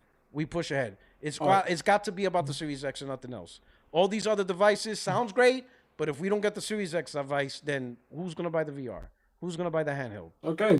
Series X? Just for diligence. Series X Plus. Just for diligence. Yeah. Are we still doing a sort of Fire Stick dongle thing that you can connect and then use cloud streaming? No, we're not doing that. Nope, we're not doing cloud app. Nope. We could do cloud. It's on the console. I don't know why, but we could test that out. We could use the console as the test subject for cloud, right? Yeah. We'll do that. Okay. Maybe I might, because I say this, I have no problem copying. I'm all about copying. I copy. Yeah. Like when PlayStation, people used to bash PlayStation for copying. I think that's great. Because if you're copying a good idea, then copy. PlayStation releases the Portal and it's successful. I'm going to be like, now that I might do. We could do our own Portal. It's cheap. That's what I was thinking when it came to the handheld. I'm like, don't do it at first. But after you see the Portal? No, I still won't do a full bar. That's still a next generation thing. That's a 2027, 2028 conversation. But let's say 2024, Portal successful, I'll be like, that gets people to actually play Series X more. Hey, let's do our own Portal. And sure, people will say, this CEO's a piece of shit. He's a copy. I don't give a fuck. Are my Xbox gamers going to buy it so they could play the Series X more? Directly connected. I'm cool with that. Whatever gets people to play more Series X. I'll copy the fuck out of some shit. But VR, that's a stretch. So we're copying the DualSense, yeah? The DualSense? Oh, yeah. That's just going to suck your dick. That's going to have a mouth to give you a blowjob. I'm going all out. That shit's going to have a mouth. You're like, what's this? Read the paper that's in red. Oh, they're going to be like, oh. That shit's going to give you BJs and cunnilingus. It's gonna lick vag and blowjobs. That motherfucker is gonna be the #1 selling peripheral in the world. They're gonna be like, what is this hole? And then you're gonna put an attachment. What is this flappy thing that just flaps up and down like a tongue? Just hit the vibrate. There you go, boy. Boy. That shit. People. He said BJ's and cunnilingus. That's it. He meant fellatio and cunnilingus. Yep. Okay, we can say but that properly. Motherfucker's gonna be marvelous. That shit's gonna be marvelous. That controller, you best believe. Yo, all genders welcome. No one's gonna be left behind with this one. You know? People fair laughing enough. like that. P-Rock, what the hell is that? That's it. No, you're educating people. People didn't know the name for it. They didn't know the name. People were like, "What's cunnilingus?" It's like, there hey, you go. listen. There you go. It's That's a the female professional, fellatio. scientific way. There you go. That's the professional way. I'm like, boy, you damn right. I'm gonna copy that DualSense. I'm gonna have all that haptic. It's gonna be phenomenal. I'm gonna copy. Listen, I also will copy because you copying a great idea. Now, some ideas ain't meant to be copied, like the move, the dildos. That wasn't a. You know, we gotta be careful what. I mean, they're closer to what you wanted. Yeah, but you know, some ideas. But here's the thing. Yeah. Here's my thing. I think that we should copy a few things from Steam. Specifically, like what? I think, and this is something that you did say they haven't done, but they talked about at some point. I think there should be an early access program on the Xbox. I think they do have that though. It wasn't Power early access on Xbox because Sony. Yeah, so some games come early access, but it's only those specific games. But I'm saying like a holistic program. Yes. You know, for example, you know, like when they got Slay the Spire 2. Like you can have Slay the Spire 2 on Steam now or on PC now, but you can't have it on PlayStation or Xbox because it's not part of early access. But to me, I'd be like, hey, this early access idea, bring this here. In the beginning, gamers complained. You're gonna give me money for a game that's not even finished yet? Bring it here. Yep. Yeah. I like that. Arcade, early access. Get a lot of things that PlayStation, you know, Xbox does while PlayStation don't. That's my motto. Xbox does while PlayStation don't. That's what we're doing. If they don't like titties, we love titties. We're all about the titties. They don't want to show titty, we show all the titty. That's what we're doing. Yeah. And nipples. Yeah, and nipples. And nipples. We give you the areolas. Show the whole thing. Yeah. Everything. Everything. You know, Xbox does while PlayStation don't. That's like, you know, that's what we're doing. We're the new Sega. We're gonna go out. We're gonna go at a shebang. He goes, not the titties. You know what I'm saying? But and people would think like this is radical and stupid, but when you think about it, and you got an individual console, you cut Xbox One right off the bat, so that conversation's dead, and it has to die. Xbox One was a shitty gen. The fact that people tried to pretend it was still good and great, no, it's done. Don't even interview me. Don't ask me about Xbox One. You get it's all about putting a spotlight. And that's really what I'm doing. I'm putting a spotlight on the Xbox Series X. The whole room is dark. You have the Series X in the middle and the lights there. Nothing else is there. All decisions around that. You got to make people want to buy the console. And people got to be like, oh, shit, New Vegas 2's on there. Oh, shit, early access. Oh, man, some arcade is back. That was like that. Gears E, they refresh, right? Sure, people complain about, oh, he canceled Halo Infinite. He's starting from the ground up. But when it does pop, that's like the phenom is back. You know, this is like all the things that they needed. A new controller with DualSense. Sure, they say you copied off a PlayStation. Who gives a fuck if I copied off a PlayStation? Who cares if your idea was a PlayStation idea? We got it. And guess what? People can't use it against us. People can't say, oh, I like PlayStation because I like the DualSense. Well, we got the DualSense too. So that's not a reason. You understand what I'm saying? Those are the things you do. You eliminate the advantages your competitor have, right? And you isolate the vision to just your own product. You don't share shit. You don't do no console required. There's no, oh, we love PC. Yeah, no. I like, stop talking about PC. That, oh, you're Microsoft. Listen, that's Microsoft IT. They do PC. I don't do PC. I do console. Xbox is console. That is it. That's what we do. PC gaming, I honestly don't know who's in charge of PC gaming. It ain't me. That has nothing to do with me. That's somebody else. So that I don't know. I don't even know if a new game is coming out on PC. I'm not worried about that. I'm worried about the console technology. I want to streamline for my developers, right? I don't want to put the brand in a bind where I have to obligate things because we made a bad purchase. So ZeniMax, I would have said, nah, we're not doing that. I'd rather talk to ZeniMax. Are we not doing Activision, right? No, hell no. I will be like, I quit. If Satya says, no, you buying Activision, I'll be like, I quit. Hey, M, you got this. That's your problem. You dealing with that. Because you really... It's okay. Call of Duty? Like, that's PlayStation through and through. Like, you're cutting... Like, I can't focus on Xbox. Now I have to worry about PlayStation. I'm trying to minimize... We'll organize an assassination for Satya if he insists. Yeah, I'll be like, we're not doing this. So I need to focus on Xbox, put all the titles on Xbox, cut Xbox One as fast as possible, course correct our studios, and get this going. Save the best for last. Okay, awesome. What do you call the Xbox Series X? Because you and I will both know we're not going to market with that name. I would have to, that I don't know if I wouldn't call it the Series X because there's no reason to call it Series X. Because series implies there's a series. You have more than one. Yeah. Right? You have more than one. So the series wouldn't be called the Series X. We're calling it now for that. But I need a name that I would need a name that would be continuous. You know what I will call it? And I'm just going to speedball very quick, you know? It's hard. This is not something you're going to be doing 5 minutes. This is not something you can do 5 minutes. No, don't worry. I got you. The Xbox 5. So I call it. Yep. It is the fifth one. Doesn't matter how you count it. Doesn't matter how we get there. It'll be the Xbox 5. 360. No, but it's Xbox One.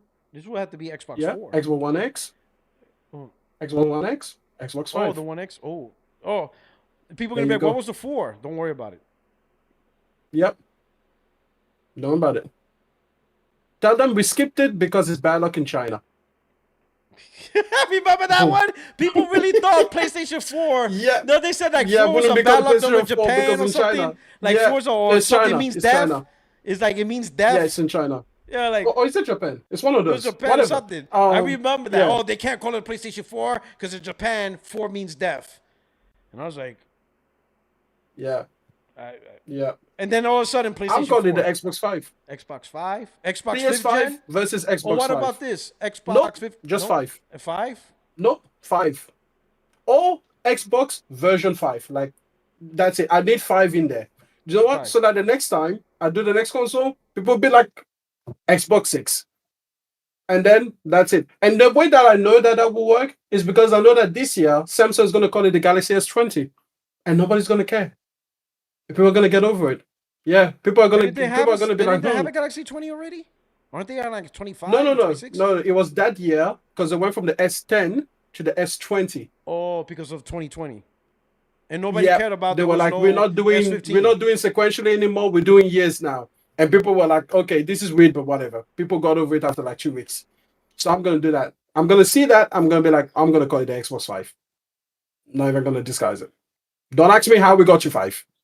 If you need to ask, I'm gonna slap you. I'm gonna slap the shit out of you. And also keeps the name equivalent with PlayStation. So PlayStation at no point. Exactly. PS5, Xbox 5. PS5 versus the X5. Boom. Easy.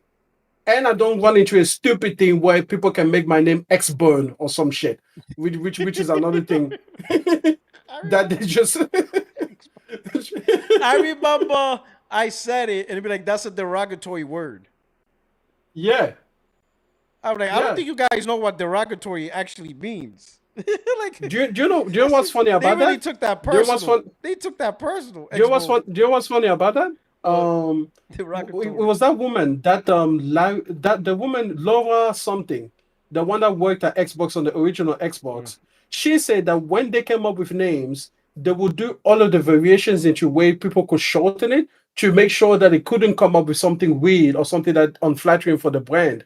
So she was like, when she first heard Xbox One, she was like, how could you have come up with that name? Because immediately people are either going to call it X-Burn or X-Burner, or just they can get a lot of bad creative shit.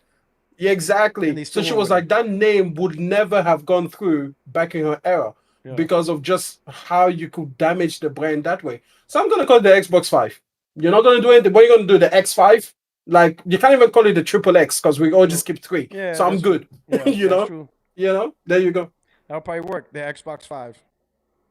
How do we get to 5? What? The next time there's a... We just named it that way. Do you know what? The next time there's the Olympics, I'm going to go hard on the marketing because it's 5 circles and there's 5 X's. All right, boom. Xbox 5. The Olympic edition. Olympic powder. Easy. Go for that. Nice. Easy. So I think, that will work. So, yeah. Lower fire. Thank you so Lower much, fire. Hero Down Under. This guy's always got me. So that's it. So that's what I would do. Now, whether it will work or not, but I think it would work. Just like anything else. Clearly, what they did execute didn't work. So that clearly didn't work. Yeah. So what could be the worst? Because PlayStation will be still doing the stupid live service strategy. I think you will gain a lot of market share while they're fucking up. Because I wouldn't push live service like that. That's one thing. Everybody, what you do for live service? I'm going to stay away from that. Especially we coming from a place of weakness. I'm not going to push a live service strategy. I mean, I want my multiplayer. You can have a little bit of money transaction-ish. Live services. MTX-ish. You know, like GT7. Yeah. We call it live service, but it's not like overbearing. Yeah. And 100%. Just a little bit. A little sprinkle so we can earn some extra money, but no. Yeah. And then no day and date on Game Pass. We're going to curate titles on Game Pass. Yeah. And I'd rather go for, instead of day and date on Game Pass with third party, can I get a timed exclusives? That's what I want. That's what I want. 100%. I want the timed exclusives. That to me is more valuable. Game Pass will just be back catalog games. Yeah. Like, that's all it is. That's all Game 3 Pass years. will be. You're getting 3 years later. Yeah. Me, it's not even 2 years. It's 3 years later. You're getting on Game Pass. You know that you'll get it 3 years later, but that's it. The only exception maybe indies. But I'm pushing some arcade. I'm pushing arcade scene at a bigger scope. Yeah. So they probably even indies, unless it's like the cheapest indie that I can easily put in there, like something like what did PlayStation have that they had? For example, they had Cheer, something on that level. I have to put that there. Something so obscure that people wouldn't bought it. Even if you put it in arcade, it wouldn't survive by itself. Yeah, it wouldn't even survive. I'll put that. Yeah, I'll give you that. Games that have no chance of surviving. All right. Yeah. But I gotta have timed exclusives. To me, day one on Game Pass isn't the selling point. Timed exclusive. It clearly hasn't been. No, it hasn't been. And I would have said that. No, timed exclusive is the selling point. Games that this is where it's at. You know. Yeah. And then I would. For be me, like, I would have told anyone then that mentions Game Pass say, day that they're fired. But here's the hardest question that we have to ask that you didn't ask. Why do you think is the hardest topic that we have to discuss? And you haven't even thought about it. It's literally the hardest thing of Xbox right now. That we just not the exclusives, it's the hill Game Pass, that we cannot get over. It's the biggest hill. Why do you think it's the biggest hill that they haven't found a way to crack? It's obvious. In fact, you're there. It's your side of the house. The Pacific. I was going to say international that's our markets. biggest challenge. What can we do to crack the Pacific? That's what we got to find out. I have a plan. Japan, I thought about this before. China, Philippines, Thailand. I have a plan. How do we crack the Pacific? Because that's a huge market. I have a plan. That's what we got to do. We got to crack the Pacific. You know what we're going to do? We're going to release the Xbox One again, or keep it going, okay? Only in those specific markets, like India or China or something, where we can get the cost really low, right? But they'll be playing the last gen version. I'm not taking my brand new console over there where I know the price is going to be equivalent to like $1,000. But if I could take my console over there where the price is equivalent to like $300, so that they have an into the Xbox ecosystem, that's what I will be looking at doing. Because I'll be like, this Xbox One sucks. No, they'll play everything from like the CEO. We go in a private room drinking expensive bourbon. I'm gonna be like, think about it this way. Like, the problem is Xbox One is dog shit. Don't quote me on that. No, but here's the thing. Here's the thing. If you were to go in India, you will be the only console contender. So suddenly, every third-party game is pretty much an exclusive. Go to the places where because Sony's there's not no at. one to compete with. Where Sony's not. Yeah, I will go where Sony isn't. Where Sony is. I wouldn't try to compete, on Sony in markets where they already are and I'm already losing, because obviously that's what the Series X range is supposed to be. But I would look specifically India, Africa, North Africa, and especially and everything like that. But markets where Sony isn't strong, and I'm not taking the latest generation only because I want to keep the cost super low. So I will be like, hey, can I make this actually affordable? Because, for example, a PS5 in Cameroon is like $1,000. Like, that's when it was $400 in the US. It was like 2.5 times the price over there. Because the gray market. Or so now I'm thinking, exactly. So now I'm thinking, okay, if I can't have that price advantage with my latest console because I can't be taking that much of a loss, I'm doing the old console. Shit, I would even bring back the Xbox 360 only for those markets. Like if I could make the technology work and it could go real cheap. The Xbox One, because it's backwards compatible. That's a good one. Definitely. Go to the markets where PlayStation is not at, where gaming is, where really they don't have console gaming at all. We break ground in console gaming. Yep. And the name is there. There you go. And the name is there. And then we grow with that. And again, we don't have to have had a good generation last gen because every single third-party game is an exclusive for them. They can only get it there as far as they want a console. That's what I would have done. Because the PlayStation's not there. We have to, definitely we have to look at that strategy. I think that's the biggest hurdle. Pacific. How can we get to the Pacific? Yeah. And then the second hurdle, how can we improve in Europe? We're gonna have to. Europe, I think, will be taken care of by everything you've already said. I think that when it comes to the markets that are already battlegrounds for PlayStation and Xbox, the strategy we have is the best strategy. I will go after football club marketing. I'll be like, we gotta. Also, what I will do? We need football club localization. Yeah, I will make localization a huge priority. I'll be like, listen, my games. They can speak 26 languages. Yes. You want to play this game Gearzy Day in Hebrew, or you best believe we got you. in Aramaic. Jesus could understand his game. Listen. This day will have an Aramaic setting. Yeah. Listen. Yeah. If I have a Pentium in your local region, it'll be your gods. We'll change the whole game around for you. You get it? Yeah. But I gotta get football club. In India, it was gonna be Shiva. Club. It's gotta be on the box. Europe gotta see football club on the box. It's got to be there every year. If not that, at least Pro Evolution Soccer. I want a 6-year deal with EA. I'd be like, we gotta have a 6-year deal where Football Club is marketed with us. 6 years. Yeah. I gotta have it. And if not that, I'll go for Pro Evolution Soccer. Yeah. I think it's Konami that owns them at the moment. I don't know exactly who owns them. Yeah, they still do PES, but they made it free to play or whatever. Yeah. But I'd be like, hey, look, listen, all that bullshit free to play thing, that's because you don't have money. So how about I give you some money, and then we make this thing the one franchise that you can play only on Xbox. I don't want to piss off EA, though. I don't want to piss off EA. Because Sega did that. No, but you wouldn't piss them off. And they pissed off EA. Oh, they did. They got... You don't remember? What did they do? So you don't know. So Sega has their own 2K football. And they pushed it. And EA did not like it, so they took Madden off Dreamcast. They fucking... Oh. And that was one of the big catalysts to the end of Dreamcast. You couldn't get Madden. They pissed them off. Because they were really pushing... The reason why, because now EA saw that as a competitor. Because they were getting the NFL license. They were having announcements. It was good, too. 2K football on Dreamcast was awesome. EA did not like that shit. And EA's like, okay, you know what? We're done. And that became a PlayStation 2 exclusive. Wow. Madden. For what was that? Well, yeah, I'll tell you, I don't want to go toe-to-toe with EA.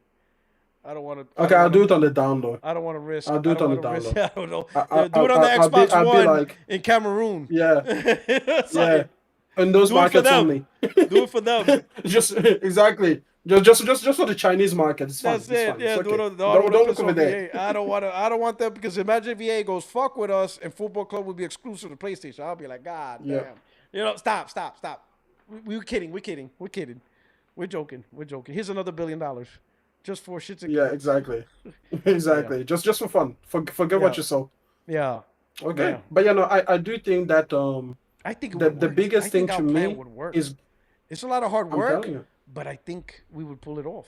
I think it would work because PlayStation would be fucking up. If PlayStation was not fucking up, it wouldn't work. No. But because PlayStation would be fucking up with Concords and everything like that, and buying Bungie while we are not doing that shit, it would work. Yeah. I think because that's what you're doing. Sometimes you need the person ahead of you to stumble a little bit. Yeah. Then you can catch up. You can gain ground. I think it would have worked. Yeah. I think it would be rough in the beginning because some games they had to wait for, you know. Yeah. And some people be like, Bleeding Edge is a launch console. They're stupid. I mean, I get it, but we dealt with the hand with what we got. But once they start seeing the time exclusives on the console, it's only Series X. They don't see Baldur's Gate would have never happened. Got to think about that. Mm-hmm. We would have prevented a Baldur's Gate disaster. Baldur's Gate would have been actually, and we probably could have went after exclusivity for Baldur's Gate, or at least maybe some time content or exclusive content. We could have went that, but definitely would have been I think you could have gotten exclusivity. Yeah, I think. And remember, every single studio that did any version of Game Pass, you know, that would have been someone that was talking to Xbox, and instead of Game Pass, would have been like, forget this Game Pass thing. Like, what is it? What is it? Play Obscure, timed exclusive. Even Hollow Knight Silk Song. Could you imagine if we got Silk Song as an exclusive? Also, on the Xbox? The rat game, the game with the rats? Plague's Tale. Oh, time Plague's exclusive? Yep. We could have went after all of those. Magic Claire Obscure timed exclusive, or at least just PC, Xbox. That's it.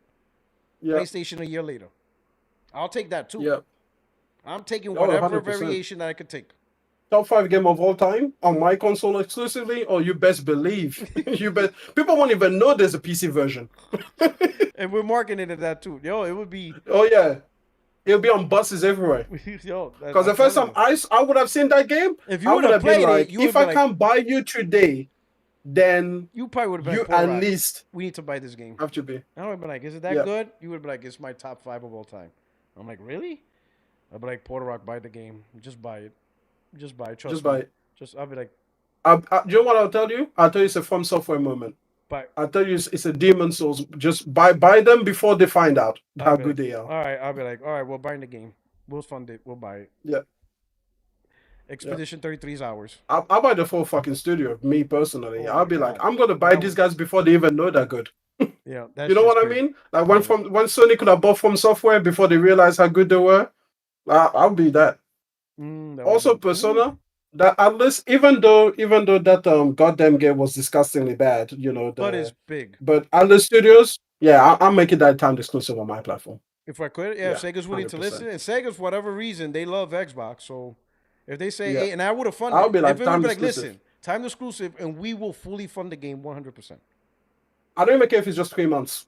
You don't have to be long. 6 months. Just That's enough. that metaphor with and Fantasio game, mine. Persona 6, mine. 6 months. I don't Yep. even need a full year. 6 Even months 6 is months. more than Yep. enough to get people Shit, to be 6 like, days is and more here's the than thing, enough. So I the consistency of we keep doing it Yeah. will get people tired. People will be like, yep. Xbox keeps getting timed exclusives over and over and over, and I'm tired of it. I'm getting an Xbox because I don't want to Yep. deal with this. I'd be like, yeah, buddy. There Welcome you to go. Xbox. Yeah. Yep. That's what I'm talking Yep. about. Hell yeah. So That's with all I do. that's a good one. It's time to go because I'm hungry and it's 2 a.m. I know Oh, you try to easy. break the record. You try to break the record. What is this? What's the record? That's the record. I don't know. It's like 8 hours. Jeez. Oh yeah, you gave that much time to that bastard. Yeah. The point is, I wasn't even here, so You know, my time that's- doesn't even doesn't really count. If you had to break the Doesn't really record, count. I would need You need 7 to more be- hours. You need to start at the moment. Yeah. And be here. The Yeah, I whole need to time. start at the beginning. Josh still has You the know, record. there you go. He still is the owner. Yeah. The guy that doesn't even have a There you gaming go. PC still owns the record. He doesn't even have a gaming system. Listen, man. Crazy. Listen, These man. What can I non-gamers do? are What taking can I over. do? All right. SPR just rubbing it in 7 hours and 54 minutes. Yep. Jesus. Well, I'm gonna hit Christ. end right now. Hey, you're the second most. But you don't want to be the second most. I wasn't there the whole time. Oh yeah, that's true. You wasn't here. I the whole started time. like an So it's- hour ago. Yeah, so it doesn't count. It doesn't you need count. the full 8 hours, doesn't count. 100% from scratch. You know, exactly. One of these days, one of these days. All One day when you come down to Melbourne, You know what? we'll just do this. We'll just do it on the go. We'll do it on the go so we can show people the hook turns. Turn We around, can show do the people hook the turns. wildlife that will kill you. I'm driving. Everything. All right, brother, man. Hey, we're gonna cut it short. I really appreciate you coming through, man. Really, thank you. I don't know if you want to do an outro. Yeah, just do an outro, I guess. Yo, listen, people, such a pleasure. So glad I got to jump on because I missed out on the podcast. So it's cool to be able to catch up to my, daily dose of all of you guys. Congratulations to the Knicks. Congratulations to America for beating Australia. Please watch the World Cup. Support the most beautiful game on the planet, on the earth. Watch that football. And hope you have a fantastic time. And I will be making more videos on my channel. But it was cool to have the conversation over here. So There we go. Okay. Let me make sure I don't miss any super chats real quick. Let's see. We got all right. Dig Glinzer. Next one is Jay Thomas. I put it more on Member. No, we talked about that. And then Glinzer. They said M was on Jazz 7780 with Tim Dog. TD ran like Usain Bolt. What? You were on a podcast? Yeah, with Tim Dog refused. No. I wasn't even on the podcast. I wanted to get on the podcast, and he was blocking the door. He was like, "You're not coming in here while I'm here." And then the only way I got in is after he dipped. He was like, "I don't want to talk to him." Oh, wow. Yeah. Oh, Yeah, So Tim you Dog got on avoided Jazz's me, podcast after Tim Dog left. Yeah. No, the thing, he was on and he was saying the wildest shit, and I was But like, I'm gonna you in come the in and comment have a section. You in the talk with comment you. section ready to. Yeah, exactly. And he didn't want. He blocked the door. He put his foot at the door. He said, "Oh, I'm sorry, we can't find the keys." And I'm like, "Tim, I know it's you. The window's I know open. it's you blocking the door. Open the damn door. Oh, that is funny. Move your foot." I gotta see. Oh, that's hilarious. Oh Yeah. man, that is funny. Yeah. That is funny. Man And blocked the then we door. got man. A Chill Will saying, first of all, rude. Second, USA. Thank you, super Yeah. chat. Just remember, Yeah. if USA beats you in this World Cup tournament, it's not because they're good. It's because you're that bad. Just remember that. Remember that. That's going to be my shirt. I'm going to make a shirt. USA wins. Not That's because fair. we're good. It's because you're that bad. Listen, do you know what I need? I need Australia to redeem itself, okay? I need Australia to, at least, even if they don't beat the US, at least end up further in the rankings, okay? Then the We US. gotta... Something. Yeah, exactly. We gotta like bring make back the a- rounds and a let fight. US get bumped off. Yeah. Like you at least Yeah, make the exactly, semifinal exactly. rounds. Don't let US make the Exactly. semifinal rounds and Australia's out of the I'm bracket. telling you, and we're back here. Yeah. Like these guys don't even like after that breakdancing football. incident. I They can't don't take even all of call this. it the right name. They call it soccer. I'm telling you. It's insane. To be fair, Australians also call it soccer, so they all suck, really. Oh, yeah. Yeah, they still have they no told me it's respect because we have because that's Australian what the rules Brits football. call it. So it's the Queen's English. So the Brits call it soccer. Yeah. So that's where it came it's the from. colonizers. So how did we get blamed for it? Like America gets blamed for calling it soccer. Like that's the Brits. We learned it from the Brits. Listen. What can I Just say? blame It's it on white the people. Brits. You know, they were not melanated enough. It So doesn't when make they any tell sense. me why you call it soccer, because the Brits call it soccer. Just blame them. Yeah. I'm gonna blame it on them. All right. Anyway, hey, I hope you guys enjoyed this Friday Night Live. It went up to 220. Wow. But we had some great topics. We did a little bit of pretending if we were in charge of Microsoft. I think we would have been successful. Now, granted, it's not as easy as we said it is, but I think we would have been successful. I think you know what? We would have been a lot more successful than this is not. Than this is an Xbox. That's for sure. It definitely would have been better than what we got now. That's crazy. Yeah, that's crazy. Better. So, and the best part is none of us would have been talking to Xbox fans unless it's FanFest. That's it. One time a year, you get to talk to me. Once a year. I wouldn't even kept FanFest. I would be like, fuck that shit. I want to be around these people. I'll do FanFest. Like I said, one day. You get 1 day a year. You know? I wouldn't be there. I just want you to know. You'll be going there by yourself. That's why I get paid the big bucks. I have to take the hit. Yeah. You know, I'll be texting you these fucktards over here. I'm dealing with this bullshit. But, hey, I love you, Tim. Hey, you're a great guy. Fuck. I'm texting fuck.